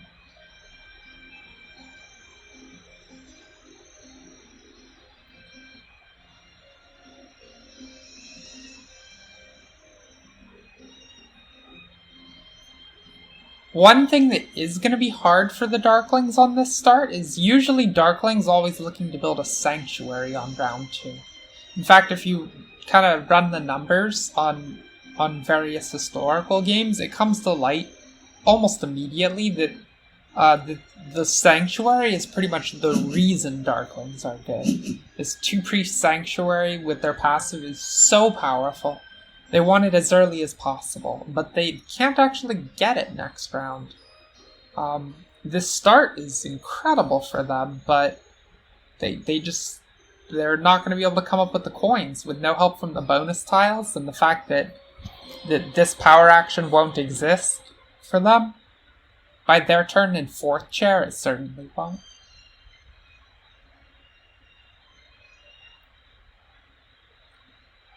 So I guess Darkling's just going to be building some trading posts to help out with their coin problems, and that makes sense.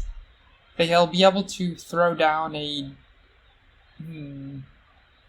They can probably do like dwelling trading post and then pass there.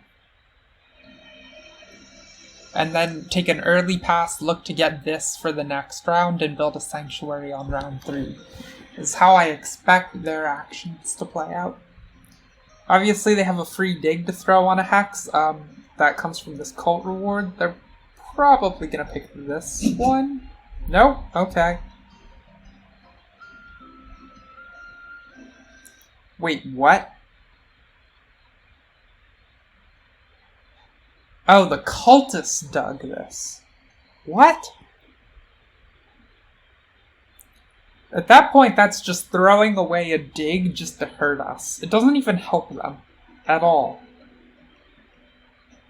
In fact, it helps the Darklings. Like, the cultists just hurt themselves and us massively to help out the Darklings. So I think we just lost this game. Like, why? Whatever. Yeah, okay, you agree with me. This is completely insane. Darklings will just... Okay, they're actually not. They should have just taken this. And then... Oh, I guess actually the fear the Darklings have is that if you turn this black, cultists are early enough in the round order that then they can take a double dig and build both of these. Or this one. So you actually don't want to turn this black yet.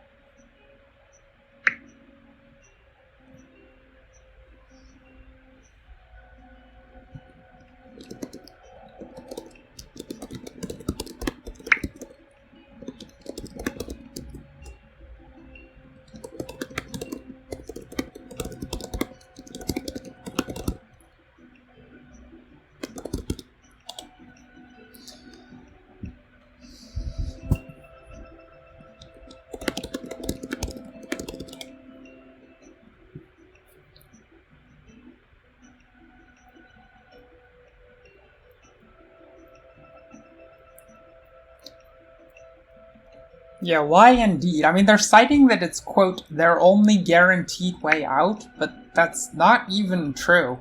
Like, you're saying, yes, they could be blocked before they go across the water. You can just as easily be blocked here by the Darklings. just as easily.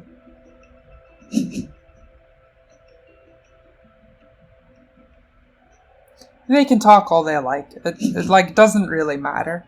We were only realistically looking to found 2 towns anyway. And, so now that's still pretty easy to do, despite having stranded a temple over here.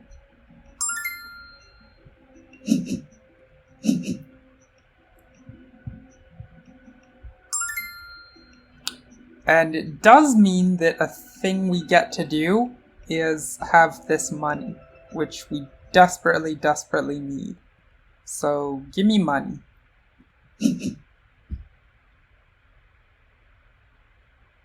Like I said, we were content to take whichever of these existed by the time it was our turn.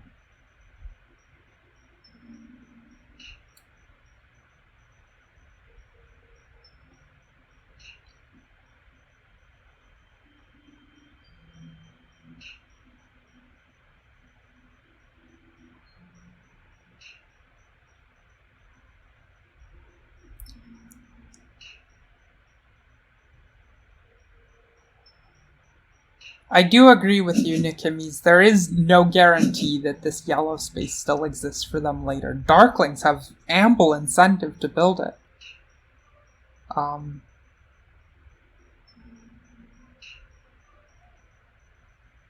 So yeah, we'll see how it goes.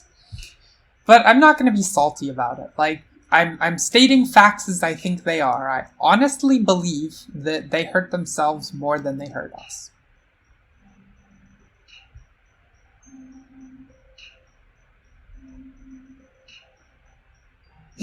If I had known we were playing against someone insane like this, obviously I would have dug this spot instead of this one on the last turn. But, whatever. Like, I will just found a town in here and then a town over on the west side of what the cultists do there. Now, I don't get to power dig because, well, I just don't. But I still want to, I would like to dig a space and then have upgrade a trading post or something at minimum this round. Now, if I'm going to dig and build, that's going to cost 4 workers. It's really a pretty exorbitant rate when you have to hard dig a hex. But that's what we're looking at, and so we can use this as effectively 2/3 of a dig for 4 power. And I think that's, yeah, okay.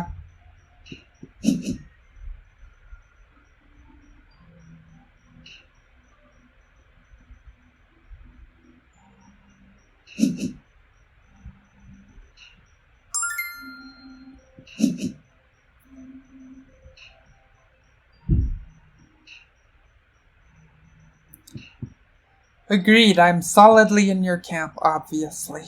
That things not too bad here. I'm still quite happy about how this is going. You know, if you're only planning on building 2 towns over the course of a game anyway, and you're handed infinite power to start with, like, it doesn't really matter if you have a temple stranded here. It's whatever. I'll just deal.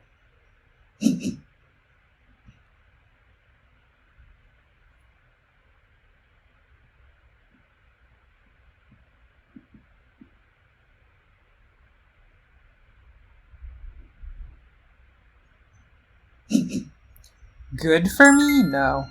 It wasn't actively good for me. I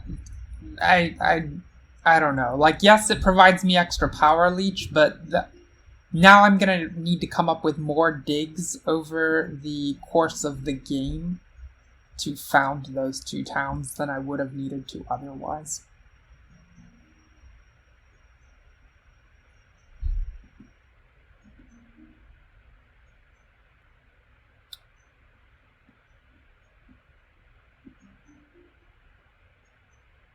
I mean, the silver lining, if you want to find one, is I think we're just so far up on the cultists now. They're triple digging a hex when they have ample single digs available. So, time to dig a hex. But where do we dig that hex? Maybe we have to dig this one if this person is super duper insane. It's plausible. Taking this one has some merits also. Like, either way, we get access to a bonus hex as we come across here with shipping. Yeah, I mean, it's one of these red ones. It's just a question of which red one.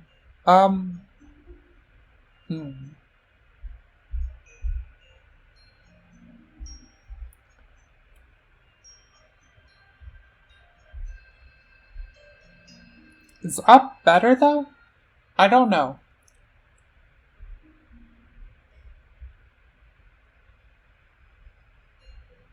I guess so, just because it means we probably have 4 spaces. They're 2 off from coming this direction. But if we dig down here, we reach even an extra point of power when they come to this tile. And that has a lot of merit to it as well. Nope, I've decided actually. It should be up, and the rationale is that if I want to upgrade trading posts, I need things that are adjacent to people.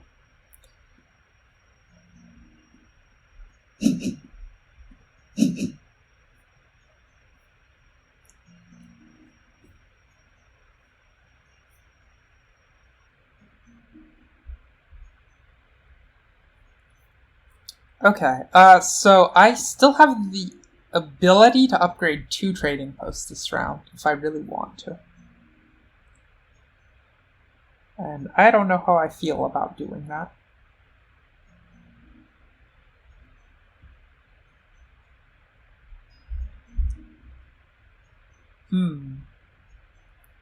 So maybe the play here, actually, if I upgrade my shipping once, then I can build a dwelling and upgrade a trading post. The problem with that line is that I'm short 3 coins of what's required. No, 1 coin of what's required. The reason I don't just want to upgrade 2 trading posts is then I'll be back down at a single worker income. Which is, it's really too little to be taking. I would much rather get the 3 worker income and then take the 2 money here. So that's going to be the line. I'll burn a power token to make it happen if I have to. And then I'll build over here.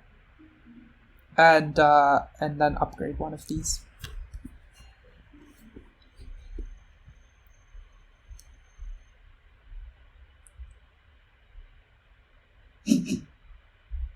So definitely making the best of what the cultists have turned into a weird situation.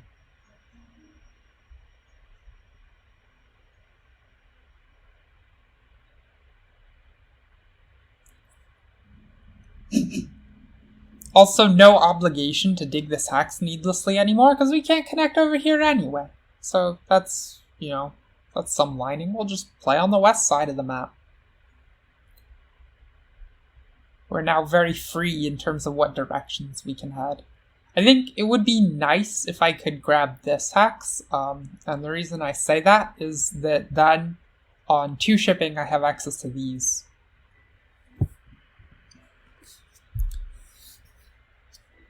And having to dig as little as possible while still getting to do stuff is, that's going to be the name of the game when you're playing against KYW. There's even more pressure than usual to minimize your digs.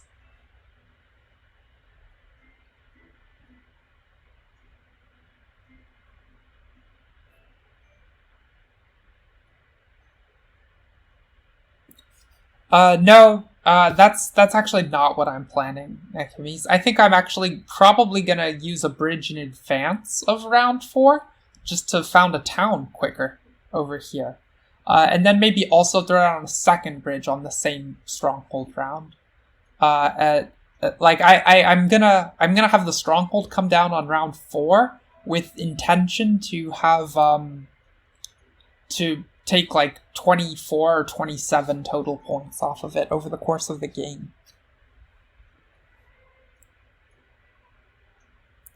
I'm really going to lean hard into the engineer stronghold, which is not kind of the typical favorite way to do it.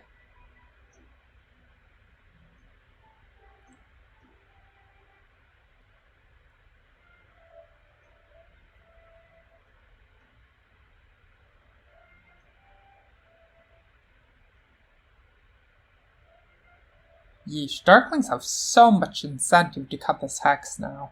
It's only the double dig for them, and then if they get it, it's, even if this was somehow taken away, they have access to jump across the river here for a third hex. It's so much better for them to grab it, so I would love to see that happen. It would be some kind of karmic justice for the cultists for thinking these insane things. Then the swing will have gone from us being hurt a teensy bit and the cultists being hurt a lot to the cultists just being like a bazillion points out of the game.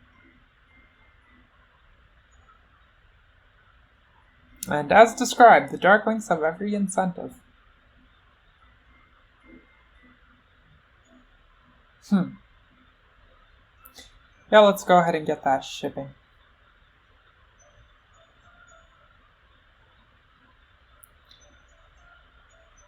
It's possible they don't need the bridge, Alchemists. They could triple dig this hex as well. There's like several ways that this could unfold. Darklings in the late game always have some large number of superfluous digs to spend. Now that our shipping is live, we can actually put this hex under threat too. It's probably not a priority because this one gives us access to 2 places.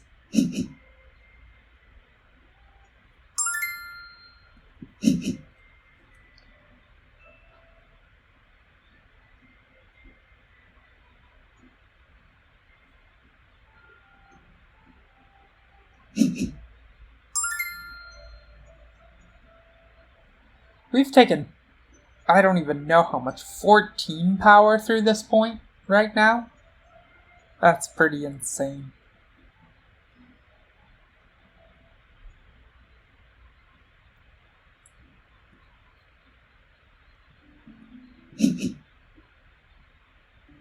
The reason I'm building this one first rather than doing the upgrade is just to delay giving the cultists power as long as possible, though it probably doesn't matter. They're presumably having a pass here. You might say, well, which action is more important? Because you could contemplate early passing in order to get onto the cultist bonus card. But no. No, I can't really, because the state where I upgrade a trading post, and then, oh, cultists grabbed a priest. Okay, then I guess they're probably investing the priest, which means we're not gonna be able to, we are not going to be able to outlast them in the passing race. So maybe we can instead looking at having 3 power and 2 coins and points for shipping. That's starting to shape up to be pretty good for us.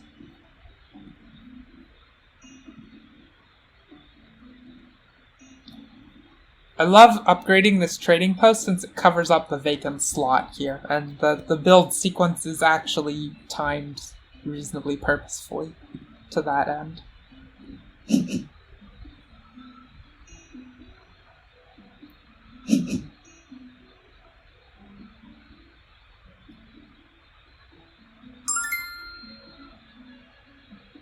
Oh, cultists use the priest to advance shipping. What? Where do they want to ship?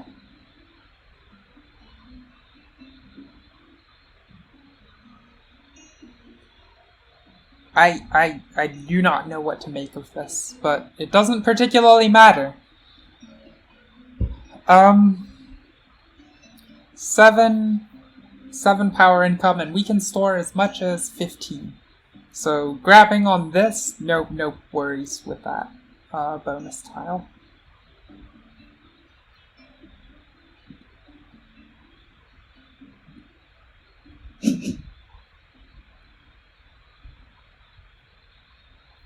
Now we are just taking the 3 worker income. I don't think we have a particularly large incentive to try and boost that with this card. I really think 2 coins going to be more valuable than a worker here, since we're only taking 2 coins as income.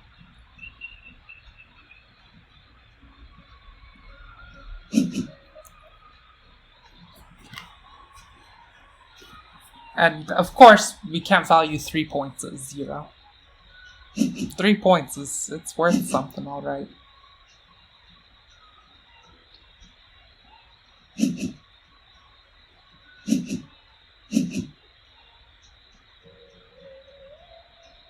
Okay.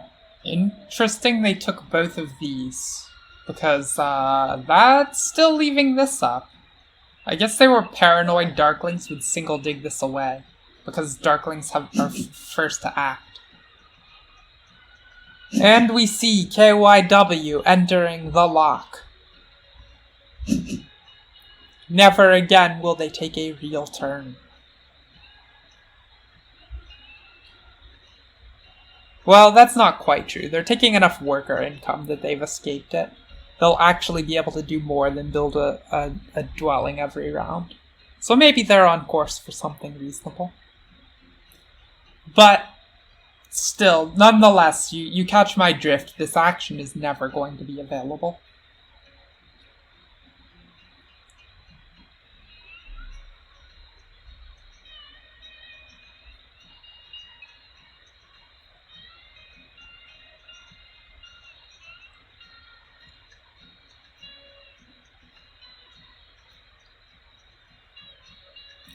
We can make sure that we get to leech extra power by taking this before the cultists are able to build there, since we go first. And also just because, gotta dig sometimes.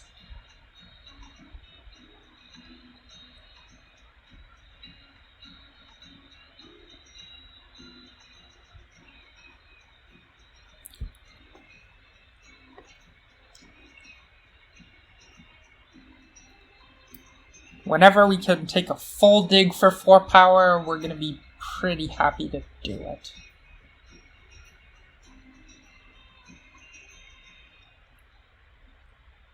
Let's count out resources for this game. So we know that we have the single dig power action because Darklings can't take it here.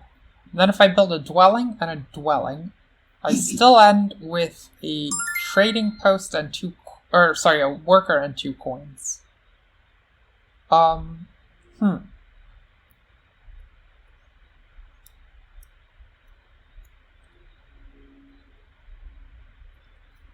Now this doesn't, that probably makes for a trading post upgrade. But this doesn't actually earmark any of our priests for anything. So we can invest a priest pretty much wherever just to get paid this round reward, because we may as well. But all of these spots kind of look that there's no real incentive to fight for this 3 on the fire, I don't think, just because taking the extra point of power from investing in earth may well serve us better. And if there's any cult that we could try to win, it's probably earth or fire. Because the cultists are, of course, going to get water and air on lock, what with the rewards that are coming. I'm going to make sure I grab this first.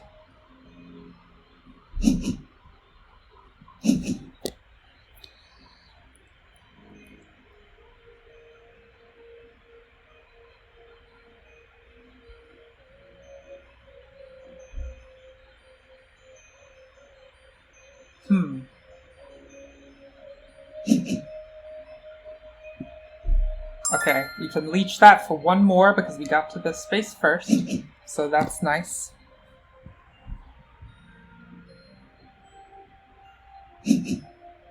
Now, there's an interesting dynamic presented here. No one else actually has the power to take it away from us, so if we grab this, we can upgrade shipping a 2nd time.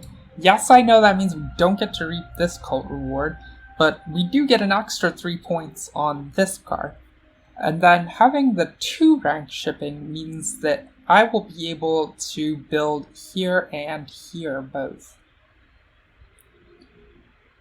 And those are both incomes of workers that get raised. So that actually has a lot more appeal than just build here, upgrade trading post. Because then I stay on this as my highest income. This empty one that doesn't actually pay me anything, which sucks. I don't like that.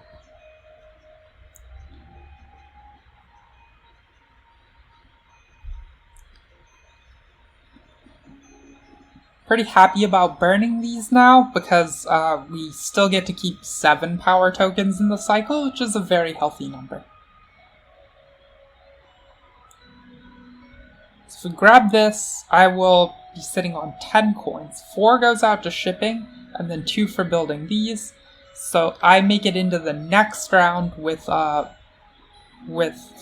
coins, but I take these 2 income, so I retain enough to upgrade the stronghold. So it all checks out. This is the way that we want to go.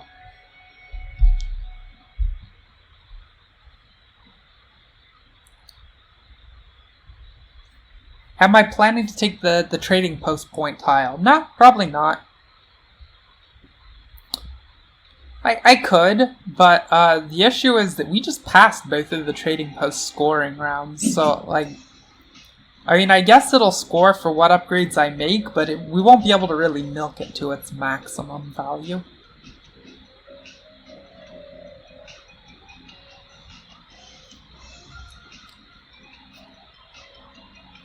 Like, if there's anything else I'm interested in adding to this round, see, I'm not intending to build a 3rd temple this round. If there's anything else I'm interested to adding on to what I've done this round, it would be if I could somehow get this power action.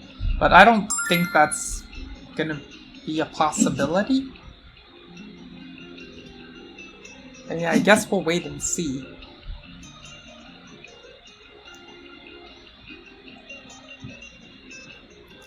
Favor for the Darkling. Oh goodness, Darklings are running Air too? This is bad. Don't do this. You don't want to be playing Air 2 with Darklings.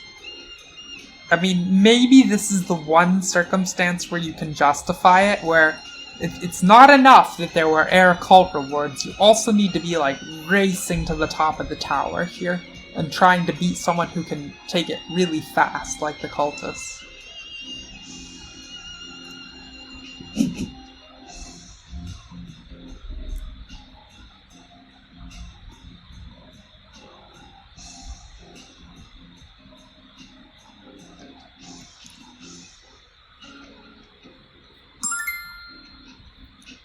Interesting. Yeah, I'm pretty happy to take this. So what makes me especially happy about taking that is now I can look to get my bridge down this round. And I would love having the bridge down because A, that's a town complete.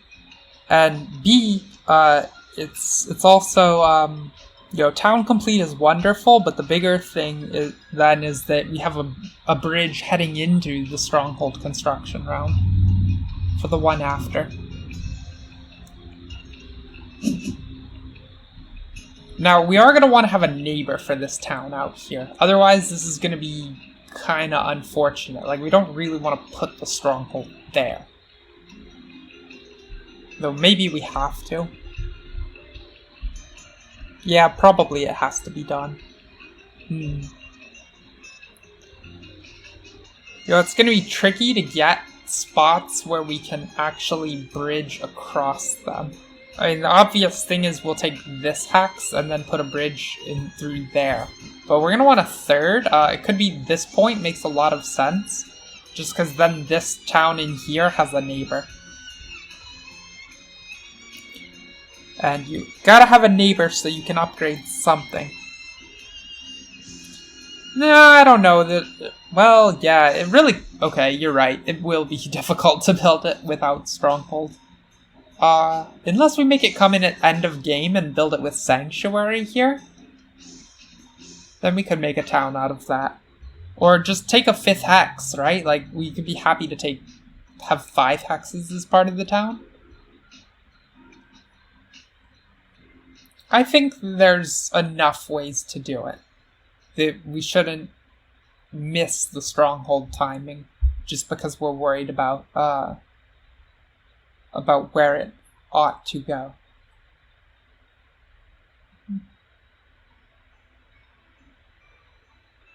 It's not, so the engineers making a neighborless TP is not as bad as most factions. That is correct.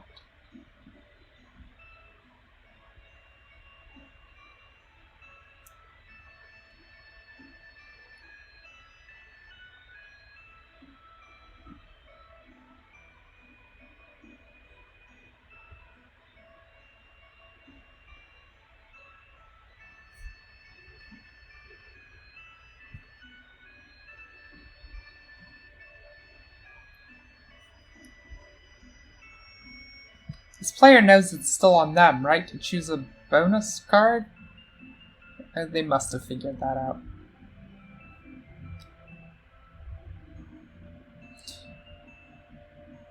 Also, why did they pass here? They could have built another dwelling.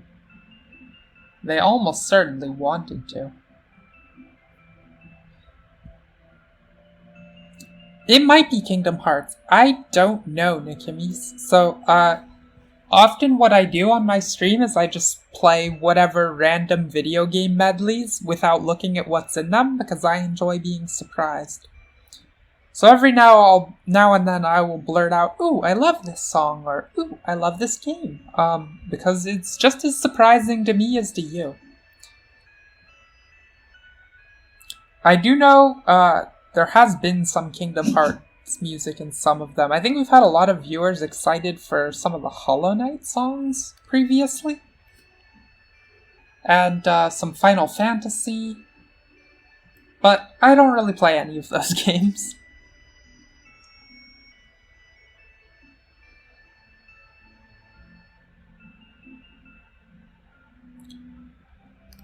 The third point of shipping actually isn't that bad. And the reason I say that is that then if we dig this hex with 3 shipping, we can go to a surprising number of places.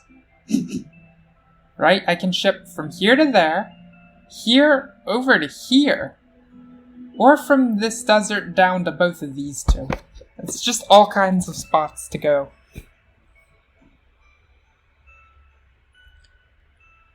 Also, Darkling's player has passed with 2 priest generation ahead of the cultists, and that means that the Darklings may well take as their opening move, double dig and build this yellow hex.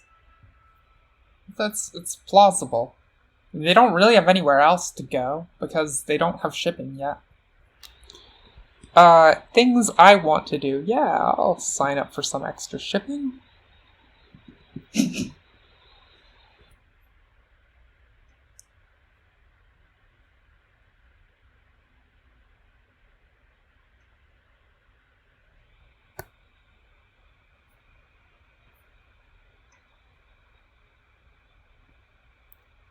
Feel like I've heard this song before.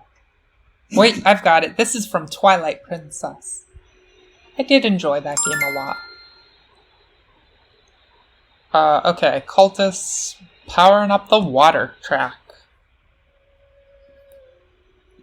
We'll happily build over here.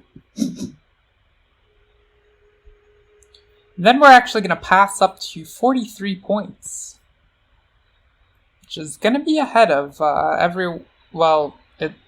it's obviously the scores this early are not indicative, but it's still nice to come into the end game just holding a lot of points. Which we're kind of going to have to do since we're clearly going to get killed on cults this game.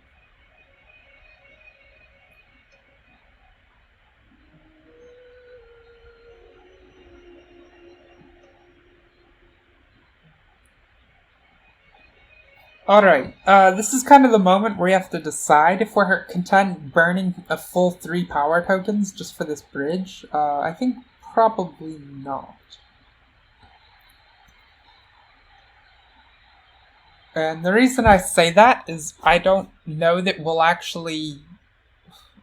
Well... I guess if we're taking 5 workers' income, then we can use 3 to build the stronghold, 2 to build a bridge, and we will be at a perfect 7 spendable power, which can be a single dig action as well as a bridge power action, and that the single dig goes here, and then the bridges come there, and that does give us 2 bridges with our stronghold. And I think I like that the best. If we burn all the power for a stronghold, passing after the cultists could be nice. No, I don't know that I want to pass after the cultists.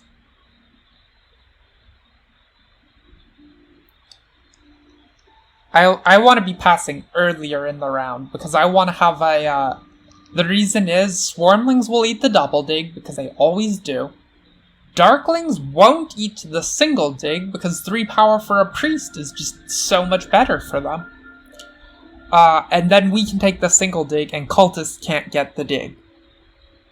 That's very much how, yeah, I'm more interested in swiping away a dig than swiping away their bonus tile. That said, these bonus tiles suck.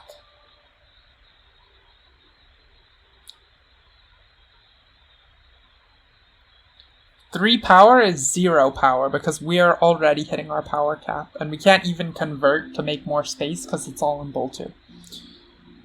So basically we're staring, like, temporary shipping I don't think really has merit until we dig this hex so that we can hit all of these.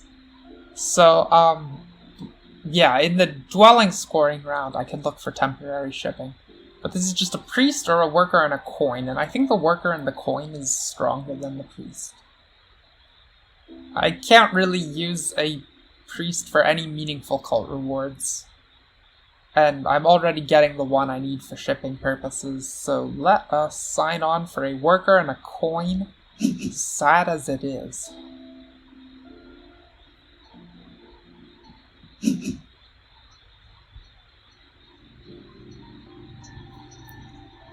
That also takes care of the one missing coin for the action sequence I just said, because we're going to need 6 for stronghold construction and 1 for the dwelling.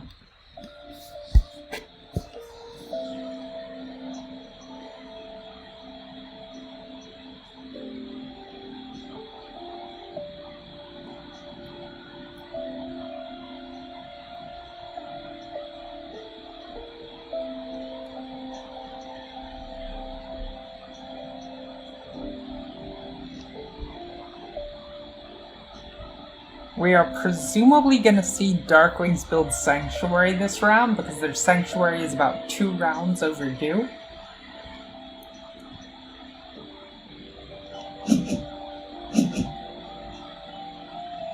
Cultists grab temporary shipping. They already have 1 shipping, so now they ship at range 2. The reason that this is notable is mostly that it means they can ship to this yellow hex, if that's really what they want to do with their life. They can also actually ship down to this brown hex, which is kind of cool. It's not often you get to see cultists make that nifty line. And it's nifty for both of us. It's a free hex for them, and then on top of that, we get a neighbor. Super happy about having neighbors.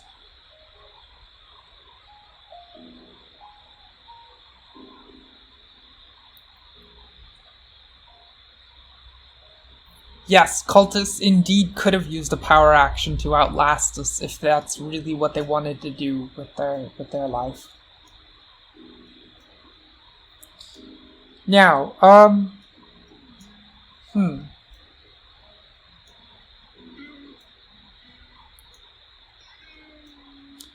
let's,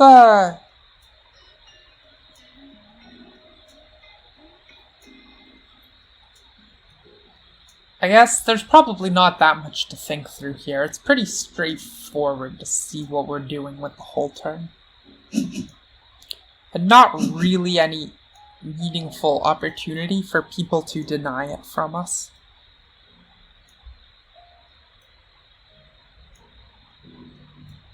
Okay.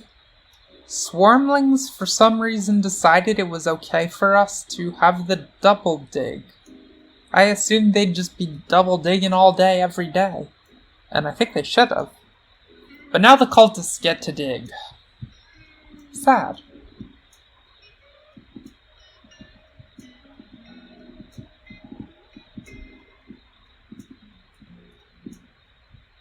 Cultists are having such a good cult game because even abnormally far for cultists, because I clicked accept so many times for small power transactions from them in the early game. And yes, I know that was pretty much my fault. But I don't regret doing it either.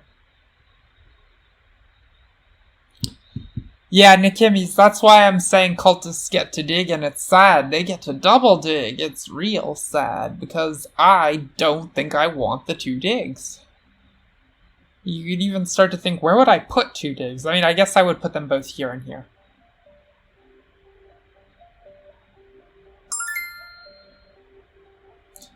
You know what? That's probably alright in retrospect, actually. Like, I know I'm gonna need these for towning later. I think I'm okay to skip a bridge if I must. Skip a bridge, and then the benefit I get out of that is I get to see an extra worker from my incomes, and I get an extra dig. Like, and I can, if I'm making extra workers, I can jam the bridges next round, and maybe I only then take 21 points off of my stronghold power. That does seem just fine.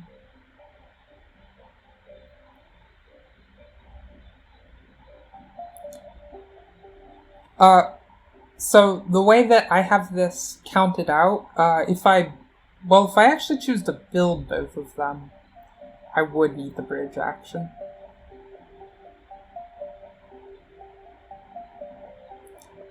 I can make more power for myself by investing a priest in the Earth Cult, which is probably where that priest is headed. But I think an opportunity to actually take the double dig is, it's a little valuable to pass up here.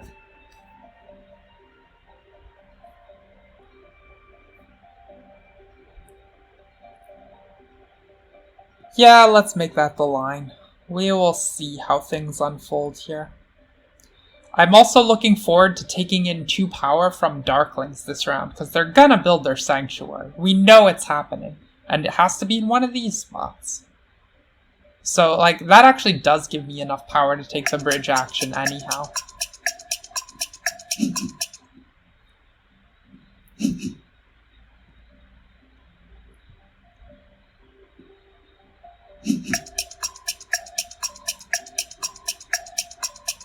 Yep, running a little low on clock. That is accurate. I can actually make a worker town to pay for a second bridge that way.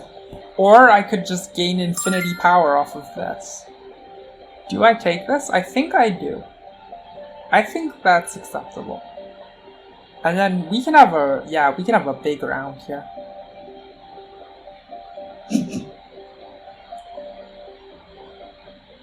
In this game, if you go past the end of time, you will, what happens is, your opponents have 20 seconds to kick you out of game if they want.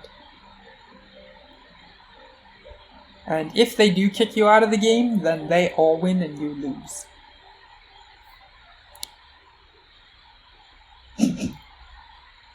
TTA is especially ruthless, right? My recollection is that if you run over time in TTA, you get...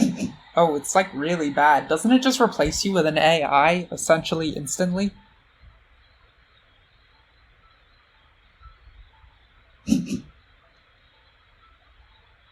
Yep, okay. So this power action disappeared. I can't say I'm surprised about it, but also it would have been nice if it didn't.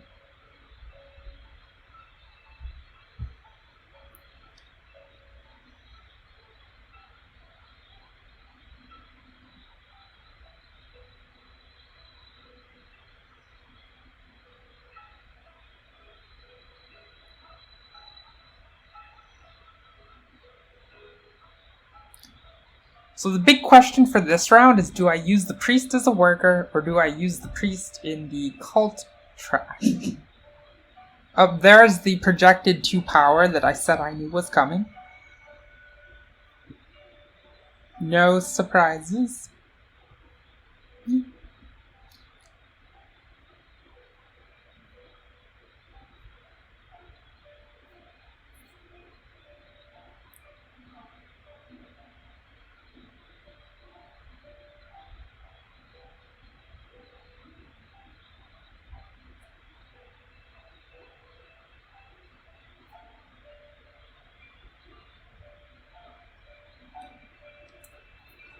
So it's possible that I only have to dig 2 hexes for the rest of the game, or 1 hex twice, and that could just be digging this.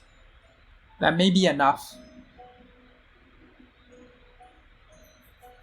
Because, as mentioned, then I can ship to some outrageous number of places.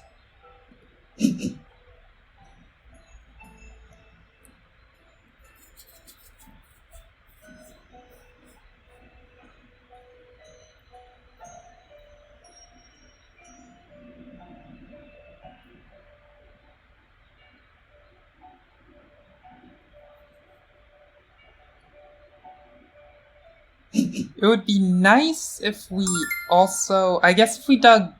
No, digging 2 hexes isn't enough, because we need a third place to do a bridge pairing. So we may need to dig this here so we can drop a bridge across there. So how to play this? I think if we invest a priest right now, then we don't have to burn any power tokens to get the bridge in. That's pretty nice, because burning below 7 when you do intend to make use of the double dig is pretty dicey.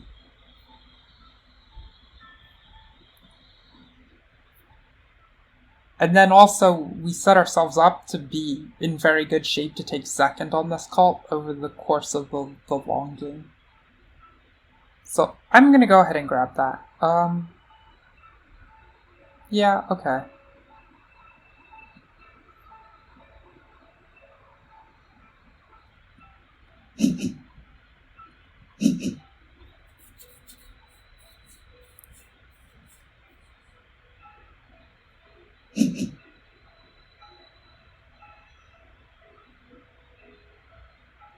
Woo, the Darklings let him out.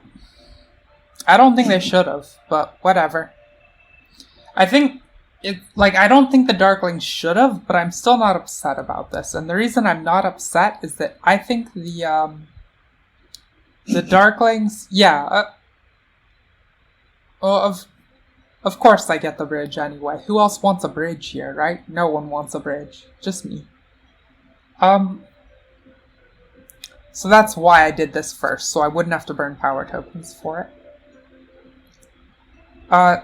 So I do think it was a big mistake of the Darklings to let them over here. Darklings really should have just double dug that hex and build. But, I'm okay with it, and the reason I'm okay about that is that I think, the cultists have been cut off of digging so much in the early game that they just haven't had incomes from not having hexes. So they're actually, kind of far down in points. So I would prefer to see the Darklings struggle more here. The Darklings are the faction I was previously maybe most worried about losing to, and now I'm not worried.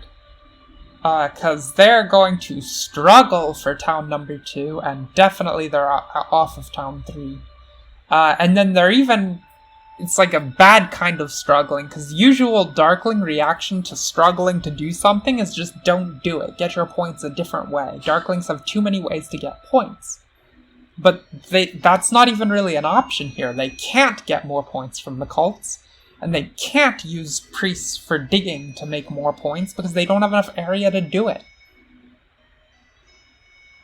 So it's gonna be real rough for them. Now, the Darklings may well be last in this game, despite having a truly awesome start.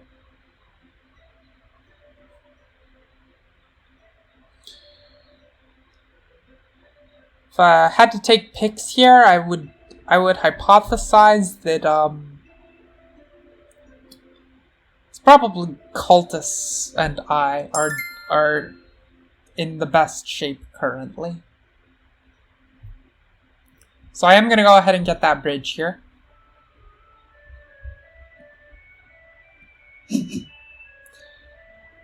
And I get to found a town. No, actually cultists are in pretty good shape, I guess, when they're like this. This may be the actual time that they get to win all the cults. Maybe not, because they only have 2 keys. 2 town keys from the tile. But they'll get another here. Well, only if they can dig this hex. Because they used Sanctuary here, which seems like a mistake. But whatever.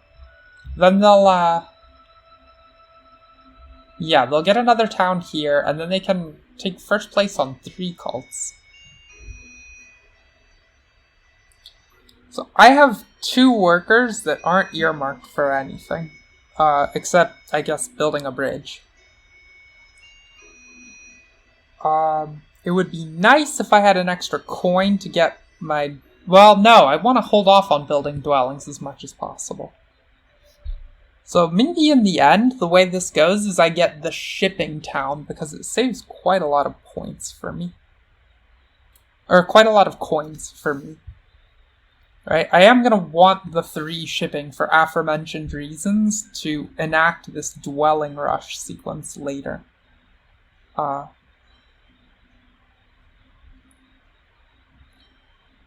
guess maybe the way to do this, if I take a worker town, then I have 4 superfluous workers. 2 built here. 1 actually I can upgrade to a trading post in one of these and then build stronghold here. Is that... That may not be a doable sequence of events. And it looks like cultists missed the fact that they just had this as an available build this round. Which is silly of them.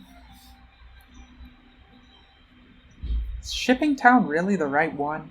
I don't know about this. The thing is, the worker town... No, I guess maybe I need the coin town. This is tough.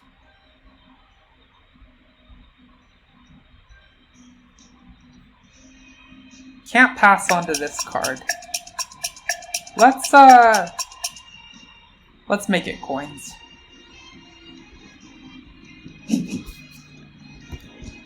The coins will definitely come in handy.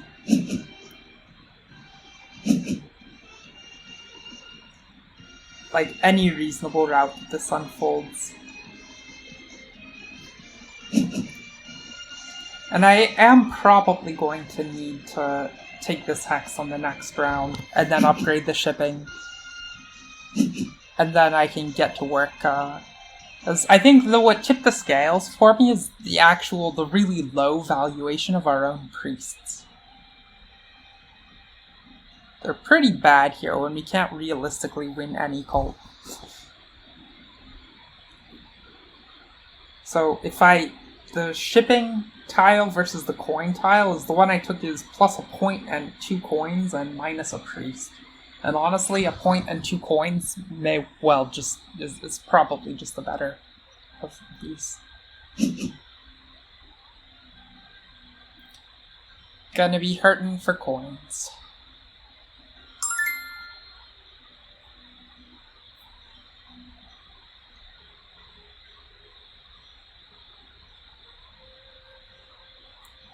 This also gives me the power, the necessary stuff to maybe pay for an expensive trading post. And the reason I like paying expensive trading post here is then the stronghold can be part of this network for this town, and also we want to get rid of an extra town or an extra dwelling, so we have more to build during this dwelling scoring round on the following turn. Yes, it's 2 extra coins, but it also, the fact that it leaves an extra trading post out pays the 2 coins back right away. So it's definitely worth doing.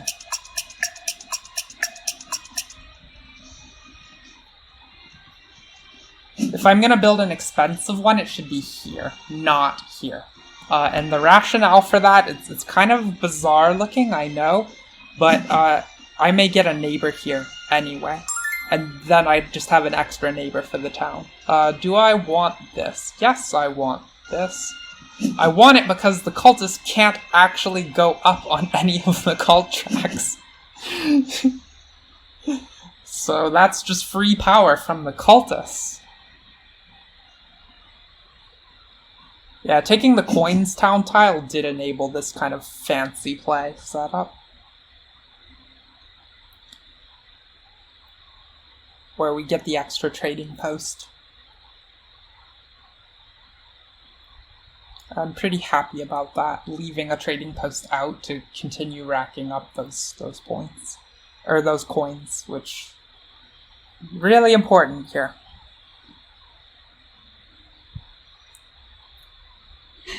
There's also a little bit of like denial effect in play, that we took the last coin town and it's often a very contested town, so now no one else can have it. It's something to be happy about for sure. So it looks like cultists are making their way out here to build a town, which is very rational if they want to try for a fourth. That's kind of the place to do it. And it's nice that we'll get to continually absorb free power here. Don't have to pay any points for that.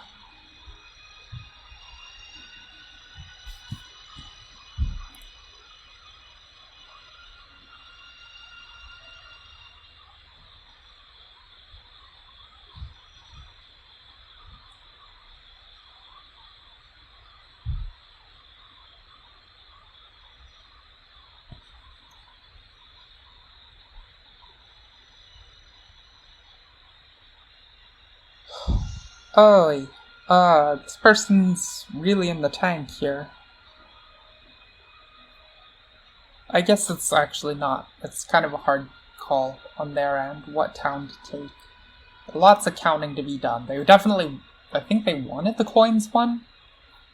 Yeah, looks that way to me.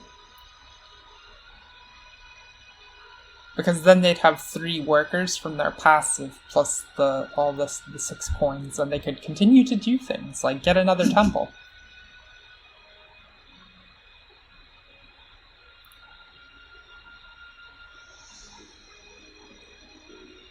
So the Swarmlings definitely not in a great place here, because they're not getting many cult points, and they're just kind of stuck off in, they have nothing meaningful they can do other than try to hit this round objective in round 5. I guess they can take whatever points come from these 2 favors. But they don't have a lot meaningful they can do, and they're not up very many points.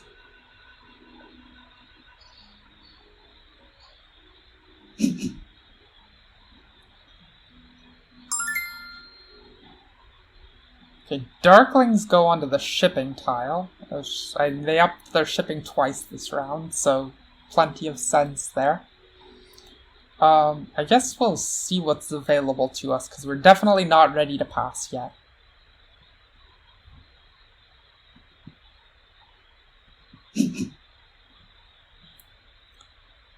We would be missing out on far too many points if we passed. Which means, of course, we're going to be last. Again. Sad face.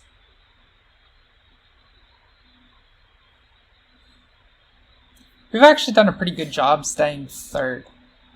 Which has been good enough this game, because when the Darklings never contest these, then 3rd is still in line to get a dig action every round. Yeah, Nikimi's, that's what I'm deciding. If I burn here for the bridge. Maybe. Maybe. Could definitely see it. Like, building the last dwelling instead is totally senseless, because it's a dwelling scoring round coming up. We want to have as many of these left to build as possible. And also, it doesn't even pay an income to do it. Now, let's take a look at power income. So I've raised my power income even more. It's now up to 9? Yes, 9. So 9 power coming in is, I mean, if I downgraded this power token, I could store it all. There's also effects like, you know, do I want to pass before the Swarmlings here, which has a lot of nicety to it. Passing before the Swarmlings lets me get on Cult Step and coins, and that's a place I'm interested in being. Not as much as I was interested on being on these cards, but, you know, it was more important to get this stronghold out and potentially with the extra bridge. So if I do burn for the bridge, I'm gonna be at 5 power tokens all down at the absolute bottom of the bowl. So that actually means I can store all 9 of this. So that sure looks like it bodes in favor of burning, since I can still somehow take all my power. Okay. That does it for me. My mind is set.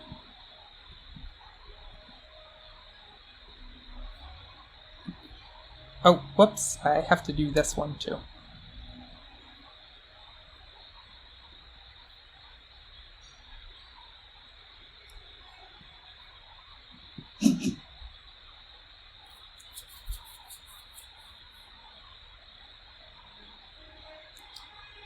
I burned for the bridge. Usually there's like some saying such and something, don't burn your bridges, right? Well, screw that. Like I said, not one for tradition exactly. Yeah, I don't know about here come the points. Like, I would like to think that is true, but, it's only 6. This is the same as we took for passing last time. But, you know, we'll keep racking them up as we go. So that's something. A big thing is just going to be how many dwellings can people build this round. That's whoever milks this the hardest. It's going to be enormous for their score. I suspect the answer is hands down the Darklings will milk it the hardest, right? Because Darklings are going to have 3 priests, and then they have resources they've banked, and they can build here, with their 3 priests, then all of these, 1, 2, 3, 4, 5 dwellings, and they actually have those left on their mat, but the resource-wise, they may not work out. They are going to have 5 workers, but what about their coins? They're taking 2 as income. Oh, but they're taking 4 power income. And they're in the second chair position, so they can... If Darklings get to lead off on the coin power action, then yeah, they will actually build 5 here. And then that's 6 points from the digging operation, and they have an Earth 1 favor. So that's 26 points for them. So, like, nothing to underestimate there. That is a lot of points.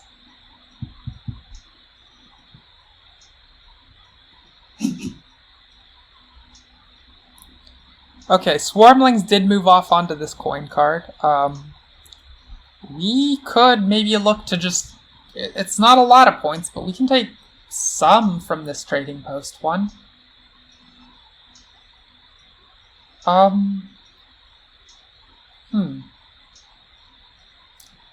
Does give us a 6th worker, which is probably just coins.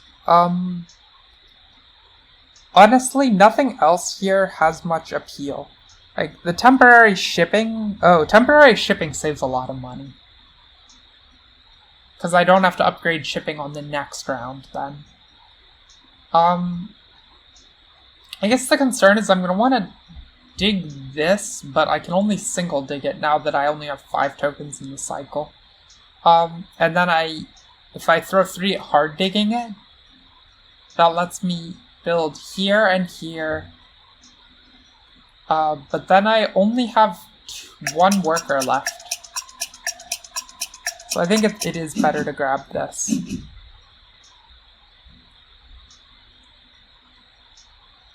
Is that right? Crumb. No, I may have made a mistake in adding that.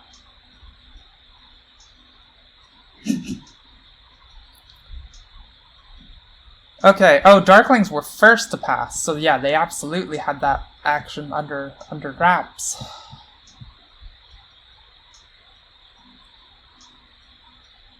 We can maybe look to get more something somehow from founding a town this round is a possibility.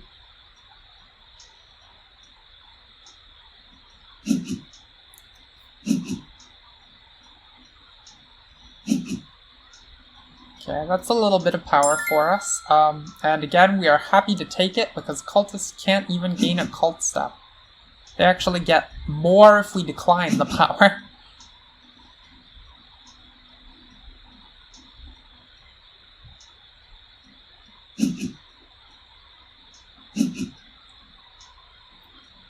Swarmlings cutting single dig is really obnoxious. Now we can't do the thing. We can't single dig here plus hard dig. So that's really annoying. I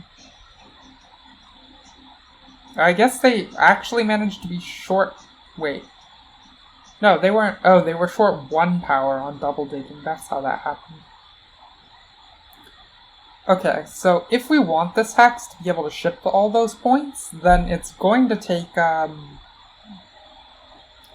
going to be 6 workers to get it. And then we can build here and here, and that doesn't really get us anywhere useful. So if we're only going to build 2 points anyway, it may as well be these 2.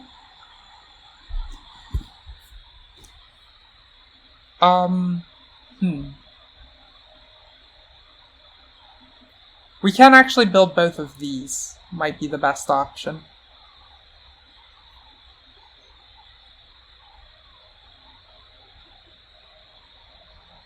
Yeah, this has not gone the way that I wanted. Wait, 26 is 10% of your my final score? That is wishful thinking if ever I've seen any. Goodness me.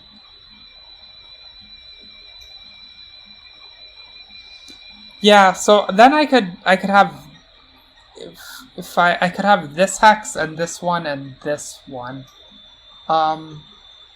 I think any of these lines, what I'm gonna need is actually workers, believe it or not, since I have to make some hard digs now, which is not where I want to be, but whatever.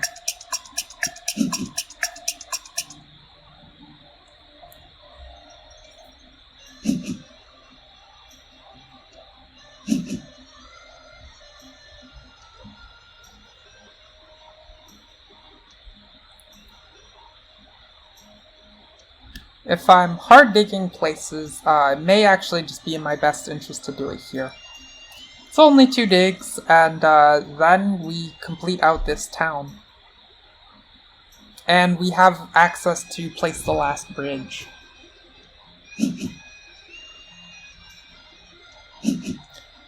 Oh, cultists coming to this space actually interferes with that plan that I just said for Darklings. They can probably do something equivalently good. Probably.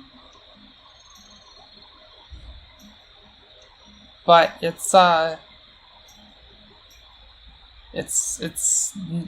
yeah, because now they can't take here and gain access to all these spots with just 3 digs.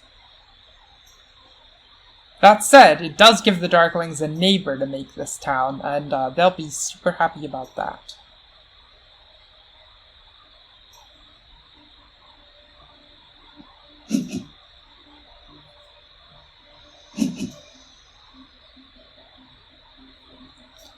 Another plausible place we could choose to hard dig is actually this one.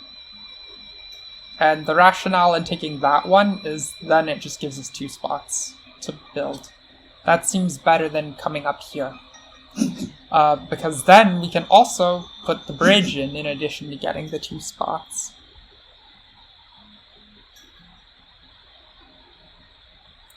Like, trading off against this one, it's just kind of a calculus of here we can have a neighbor, but here we can have an extra hex to build. And I have plenty of spots I can upgrade to TPs, so I'm pretty okay with doing it this way.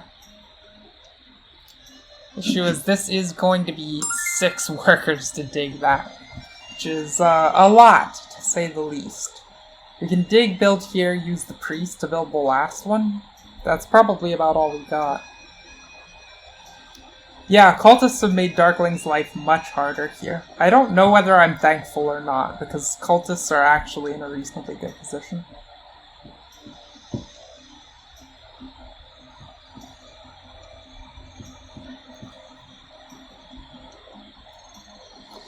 I do think it's probably in my interest to secure this here.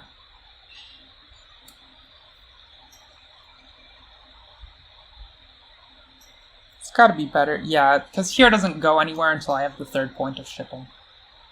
So we'll just go ahead and narrow this down.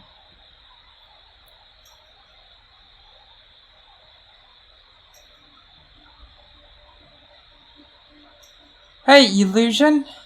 Nice to see you here. You guess 144 final score. Yeah, maybe. That's a reasonable final score. Not gonna say no to that.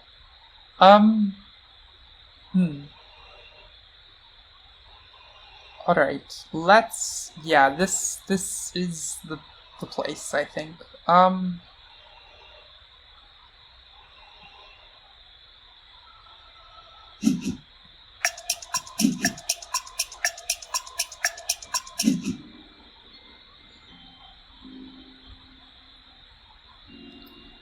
I am... Oh, crumb. I was thinking I could build the bridge and then complete over here, but actually I'm a worker short on that. Well, that's a big shame. I guess that means I'm gonna get this last one down. And then we'll make some trading post upgrades and see whatever hexes we can take for network size at the end of the game. Only getting 3 dwellings on around 5 dwelling scoring seems quite bad, so that is something I'm quite worried about. Yeah, Alchemists, it is possible. It is a possibility. And I can make myself take... No, I can't. I was thinking I could use the priest to bump myself across a power threshold somewhere here, but no, that's not possible.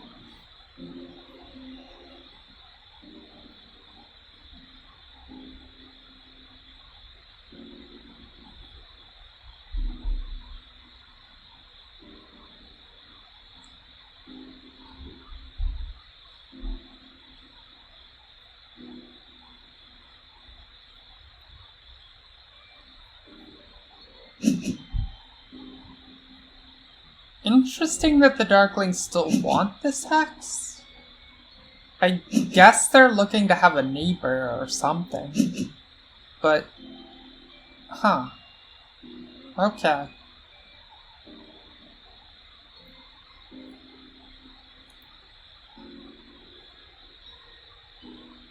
Yeah, Illusion, that's definitely a satisfying goal. And I'm glad you got to play some more Live Gaia project. I have not yet played the shipping expansion for Terra Mystica. I don't... How is that? What? Give me a brief review of shipping expansion for Terra Mystica. Because I've been wondering if that's a thing I should get or not. I got to peek at the rules for it, and my reaction from doing this was kind of like, what? This seems over the top complicated, and it's not clear it's simulating anything of value. So, chat. I have the option to build here, or alternatively, I can upgrade a trading post, and they're actually both worth 2 points on the margin. Right? I know it's 4 points to build here now, but 2 of those points aren't going away. We can take the favor points whenever. So, but whereas if I upgrade trading post, it's 2 points because of the bonus tile I'm sitting on. And it makes for better incomes from my final round, if I'm not mistaken, to get paid more coins instead. So, Darkling's definitely not about to pass. They have stuff to do. Oh crap. No, do the thing. Okay. I built it instead on the realization that I actually didn't have enough coins for trading post. Oh wait, I was supposed to upgrade it here. I'm dumb. Whoops. Okay, so it would have been better to upgrade a trading post over here. Significantly better. I just forgot that I didn't have to do it out here. Stupid timer. Alright, well that sucks.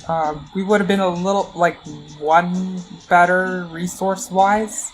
I say one better because workers are, like, just as good as coins for us at this point, since we are capped on the one anyway. We're gonna turn this into a coin since we're taking 5, 6, 7 power. Oh, no, 7, 8, 9 power. Yeah, so we can accept it all if we downgrade this to a coin, and then pass on to a card that scores something. So I guess we want this one.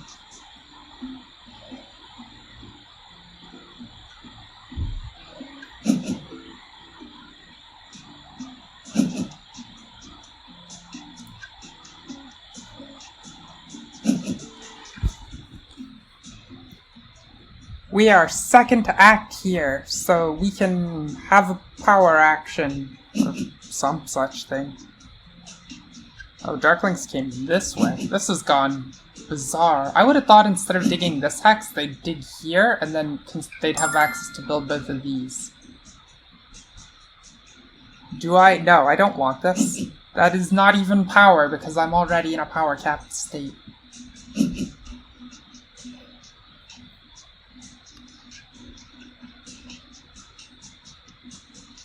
Now, I wish I had some cool quip or something about how we were going to make up these points, and how we weren't actually as far down as the numbers looked. But it would be a lie. We are actually kind of far down here. Illusion, I tried to play Chaos Magicians earlier today. I really tried. I bid so hard for the Chaos Magicians. I bid them lower than any other race earlier today. Alchemists, I don't know how close this is, really. Maybe it's alright, actually. Like, cultists are crushing us up here on cults. They're gonna do so well. But, at the same time, they only have one town left in them, which is the same as we've got. And we get points from passing, and a gazillion of them, and they won't have that. Like, we're probably gonna pass in this last round for, I don't even know how many points. 8 from the card, 9, yeah, 17. That is a big edge up on cultists, for sure. Not enough to offset them winning every cult, but it's really something. And we may well win network here. It's possible.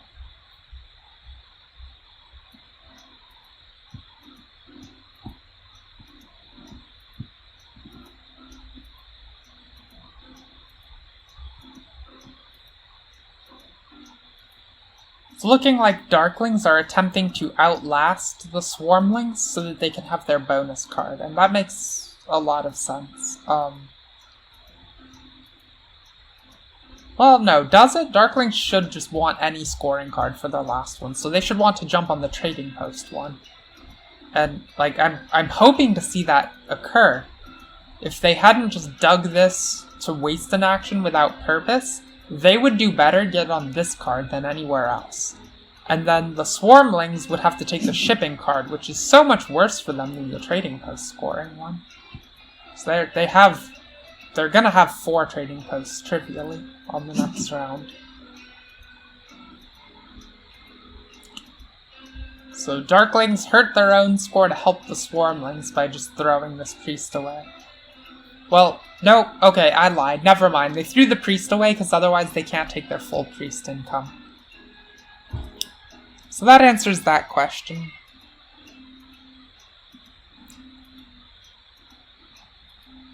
Yeah, unclear to me how close this is just yet.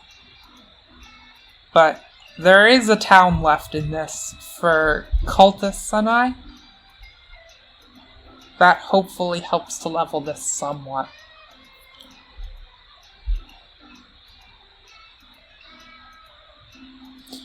We'll see how this goes. Maybe you're right, Alchemists. I hope you're right that this is a close game. So I haven't counted it out. And we have Illusion's final score guess of, what was it? 144. Yes. And Illusion has a demonstrable ability to predict very well, based on past history. Darklings could plausibly have a town coming if they dug this forest hex, which they should be. Like, if they were going to throw a priest at nothing, why didn't they turn this into a water space, right? Would have been so much better. Who knows, ultimately? Cultists also are tanking network, right? They're not connected. They could become connected, but it would require increasing their shipping twice than building this space.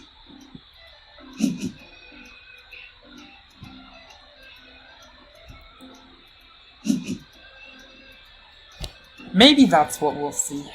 But I have a feeling they'll just choose not to connect as an alternative, and instead just focus on completing this town. It does still take 2 digs out of them here. They've passed in the first position, and they'll be moving 1 power token up. Oh, plus these 3. So they can open with a double dig and take this hex. So that's presumably what we're going to see from them. Then Darklings are going to feel real silly having turned this brown if they don't claim it very quickly. Because otherwise, they'll just build across here as cultists. Yep. Alright, so Darklings still found a way to make a lot of points out of that round, even if it wasn't quite as many as the line I suggested. That is a lot of points.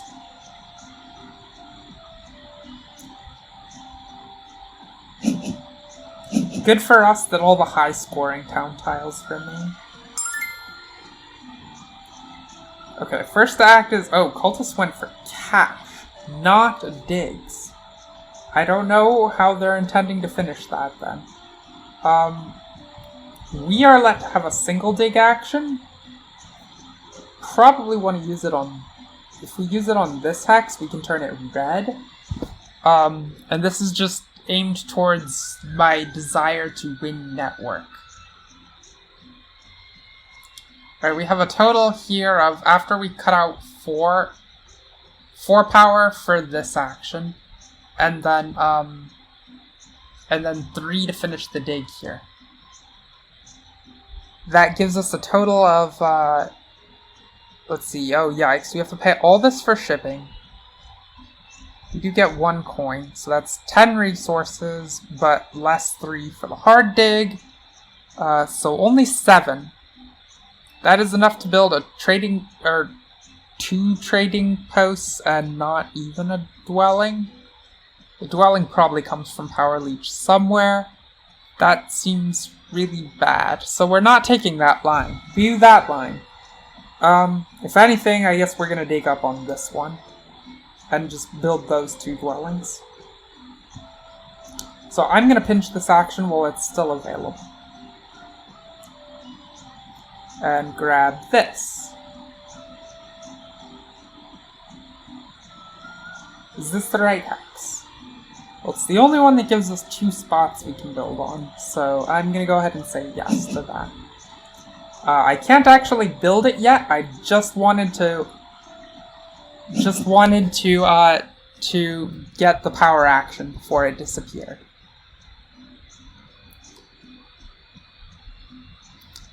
So now I don't have to upgrade shipping when we take it on this turn. So 2 of it definitely has to be earmarked for a bridge over here.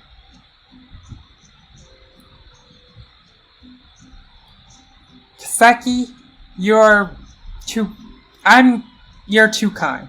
That's what I'm gonna say. Too kind, wishing I could get 190.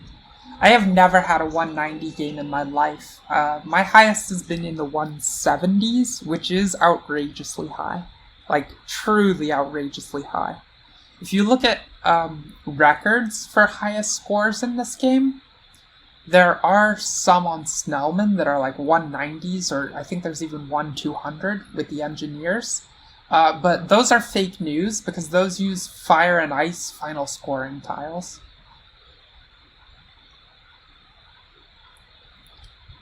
So it's just extra points allotted to everyone.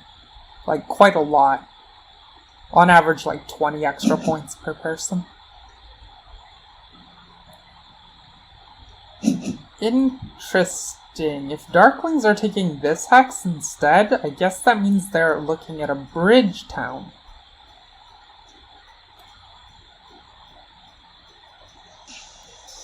And they kind of need to be aware here that if they, I have the possibility to steal the bridge action if I can get a little more power. I probably can't. They'll probably take it as their next move. It's just something they'll have to be a little cautious of, is all.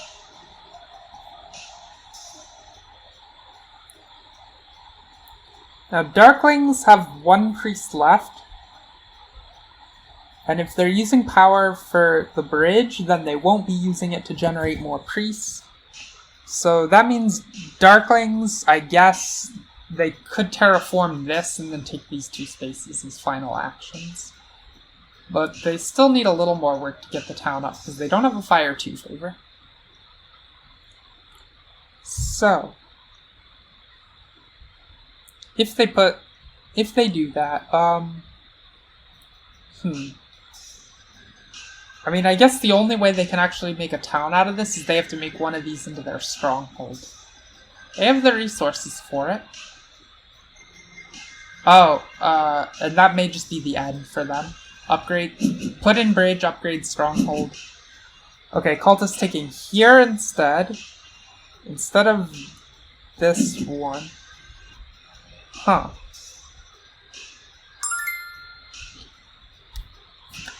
Interesting. They still can't town out of this unless they put a bridge in. So I guess those people get to fight it out for bridge now. And if cultists want to connect, they need to make a whopping 2 shipping upgrades. They have the resources for it. So they can definitely get a connection. But then I think I actually win network size. We'll see how this goes. It's pretty apparent that what my next moves are. I need to free up some dwellings so that I can build over here.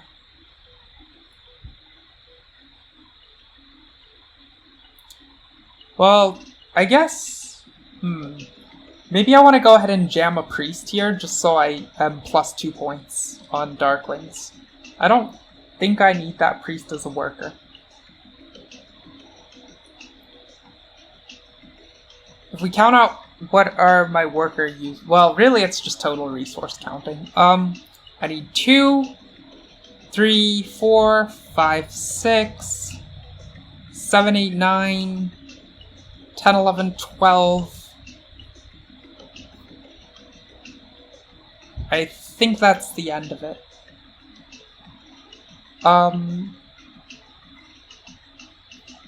And I am looking at a 14. I would need to upgrade another trading post, but without getting paid points for it, and that's not something I'm interested in. So that definitely answers the question of what to do with the priest. It needs to come over here right now. Yeah, if I do that, yep, the counts work. Okay.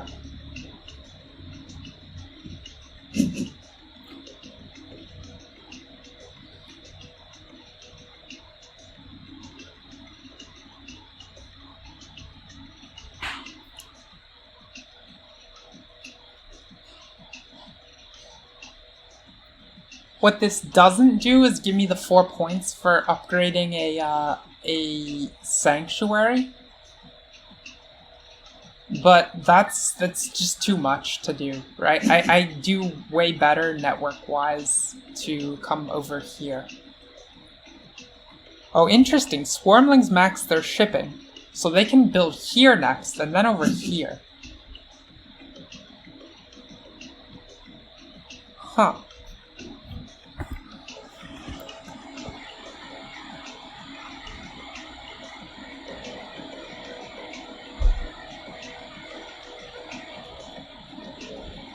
Well, now cultists are going to be really sad because they have no way to finish a town.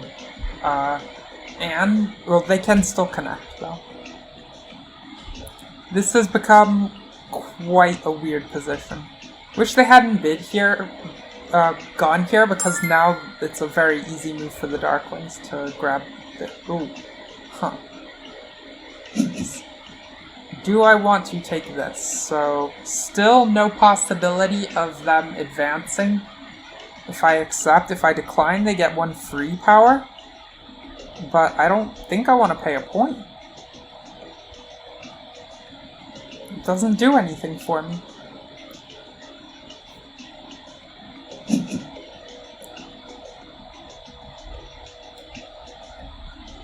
Okay, next course of action is definitely to be able to get over here.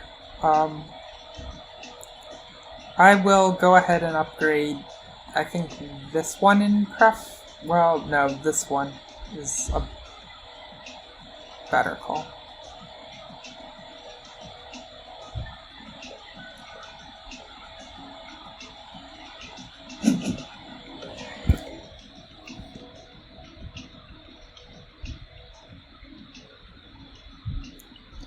Now I can come out here.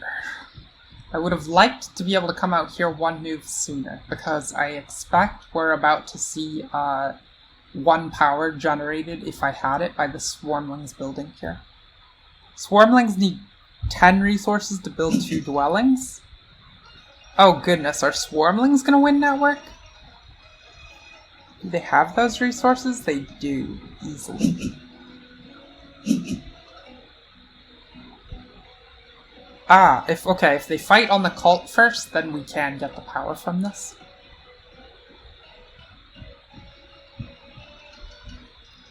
Yeah, I don't know about angry cultist message. Like, that, it's hard to be angry over losing this bridge, right? Like, could you really? You can't possibly have expected it. Once the man moves here, you know that this is the town he wants. It's just so patently obvious.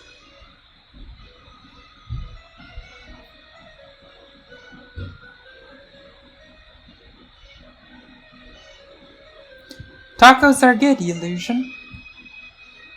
I think one of my roommates is... I wish I had tacos, but I think what I'm gonna eat today is just one of my roommates is gonna heat me up a frozen pizza. I have been eating like crazy since getting out of the hospital, the hope being that just having enough calories lets me heal better, and it seems to be working. And it's certainly when your body burns the most calories. Agreed, yeah, cultists going bridge before building this spot would have been much, much better for them.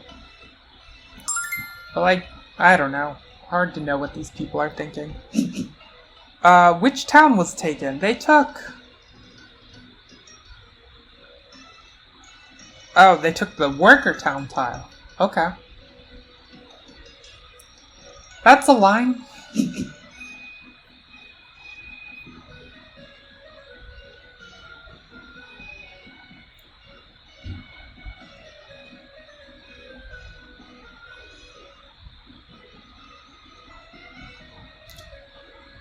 As mentioned, I think there was a misplay by the cultists. I think what they needed to do was not double dig here and double dig this hex. If they do it that way, then they can just finish a town here without any bridges. And yes, you don't connect, but like, boo-hoo? Oh well. They actually have a Fire 2 favor, right? So if this dwelling were here instead, then this would already be a town. They could take the workers and they could just hard dig this spot after upgrading shipping, and they would have connected and had a town and needed no bridges. Like, it's just a very big misplay by them. Then they can even come and build here if the Darklings are slow about it. So that was clearly their superior line.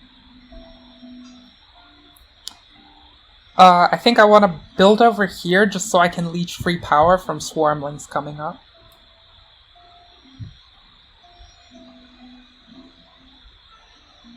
Well, actually, cultists... They don't have any dig upgrades or anything. It is 2 digs. Yeah, okay, so their only actual line to finish this town is, I guess if they use all the priests as workers, they can hard double dig and build the dwelling here, and then they don't connect. Yeah, I don't know if that's actually what they're gonna do. Isn't connecting worth more points to them? I would assume so.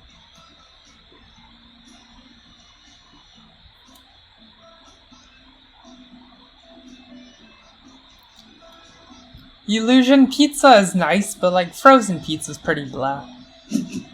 I certainly love doing good pizza. Love seeing swarmlings throw their priest at making a move on the water cult. That's pretty wonderful. I mean, swarmlings might actually win the cult if they take a favor. They can cross here, and the cultists can't. But the reason I like it so much is somewhat shamelessly, it means they're not attacking my position on the Earth cult. Like, this is some, like, incredibly low investment to get second place on this cult, and I would be quite happy if I managed to get that. Okay, they did make the play. They did everything possible in their power to make this a town, and now they don't connect because they're on one shipping. So we can cross cultists off our network list, but though I guess we already knew we had a beat on network anyway. So that's not even super wonderful. It's probably a better play on their part to get the town.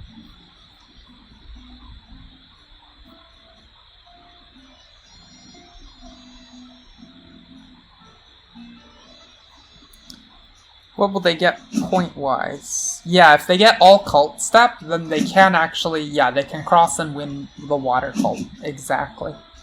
Because now they have an extra key to do it with, and they have to do it in that same move. Or swarmlings will probably best them.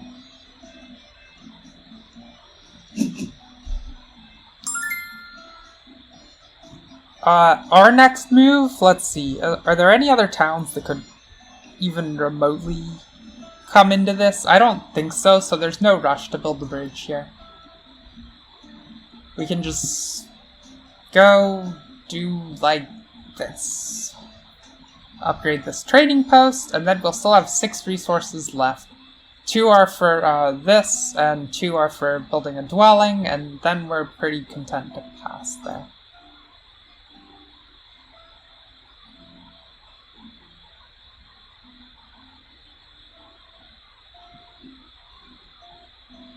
No, that is not what I wanted. This. I thought since it was highlighted, it had this dialogue open. Okay. Illusion, unfortunately, I don't think I can play another game after. I would love to play a 3rd game today, and I know often on Saturdays, when I do the long stream, I will. But, I think the unfortunate reality here is just that I don't quite have the same endurance while my leg is still healing. Speaking of things I usually do on Saturdays, since we have a number of new viewers coming in from the Parson raid, I will point out here that my regular streaming schedule is listed down underneath the stream. So if you scroll down, you can take a look. I adhere to it quite stringently.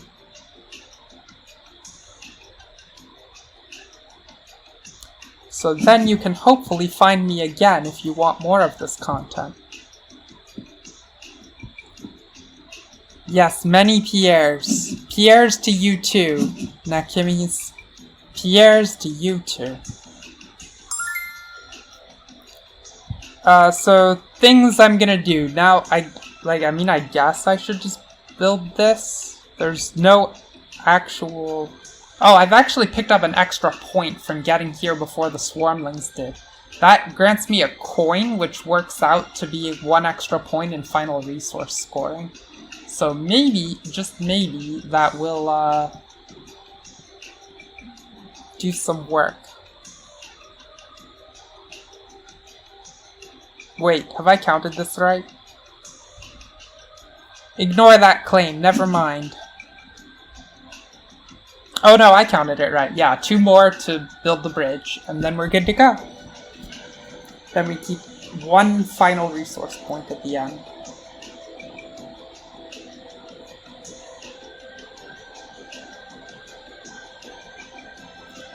It's quite plausible this won't be good enough. Like, who gets points for passing here? It's just the Swarmlings and I. Luckily, I have everyone beaten on network, so that's plus 18, and I am also going to take 13 points when I pass. A 14th for the final resource, so that's, what's 14 and 18 is 32. And then cult positions, I'll take, what, 4 and 2? So 38 more points than I have currently. Yeesh, that is a really low score. I'm sorry, Illusion, but you missed the mark by quite a lot this time. And unfortunately, this means that we're gonna lose to the Darklings.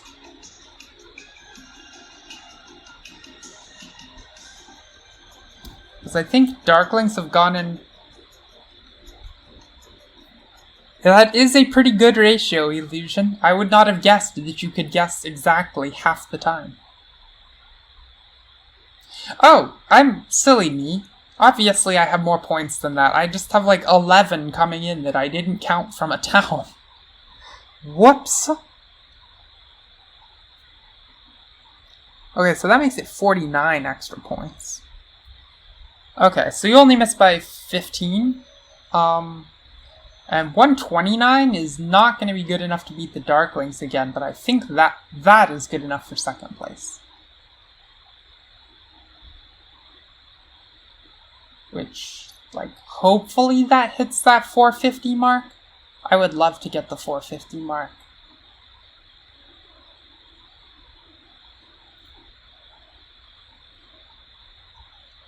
$144 is, it's... Yeah, I mean, it's a guess. It's what, 2 to the 4th times 3 to the 2nd? Yeah, that's accurate.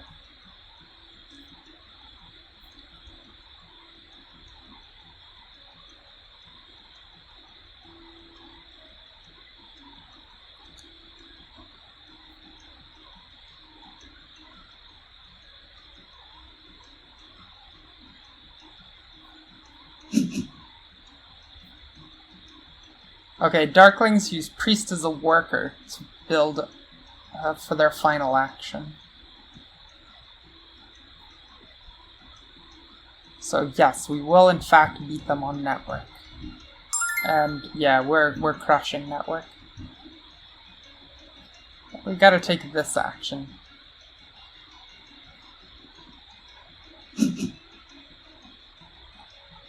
No sense doing anything other than this. We can't use a priest to any profit at all, actually. Well, we can go plus 1 point and minus 1 for Swarmlings, but that's strictly worse than just plus 2 for us.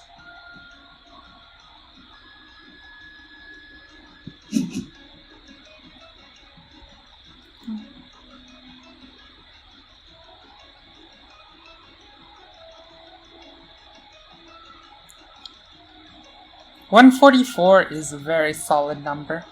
Here's another fun 144 fact for you. So the Fibonacci sequence it's been analyzed pretty extensively, and only 2 perfect squares have ever been found in it. And those are the obvious 2, 1 and 144.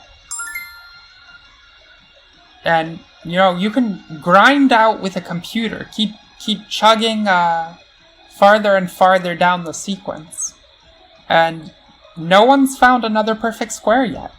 but also there's no proof that there isn't another one.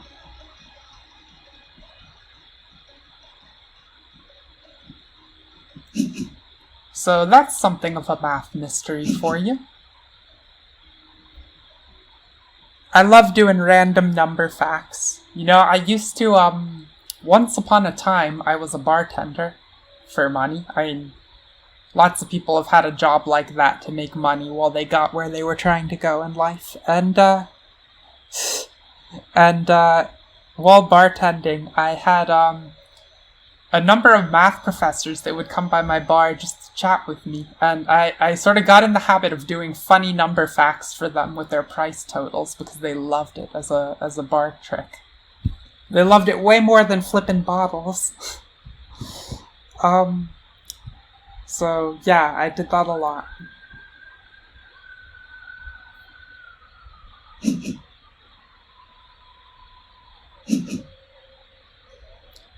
Yeesh, do we even have enough to beat the Swarmlings? I think we do.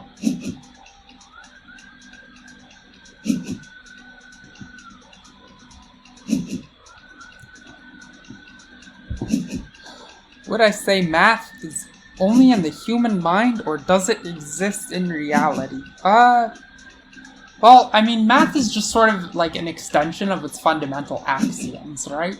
And so really, to make any kind of claim that math is a real thing versus a fictitious human construct, what you're ultimately arguing there is, are these axioms real?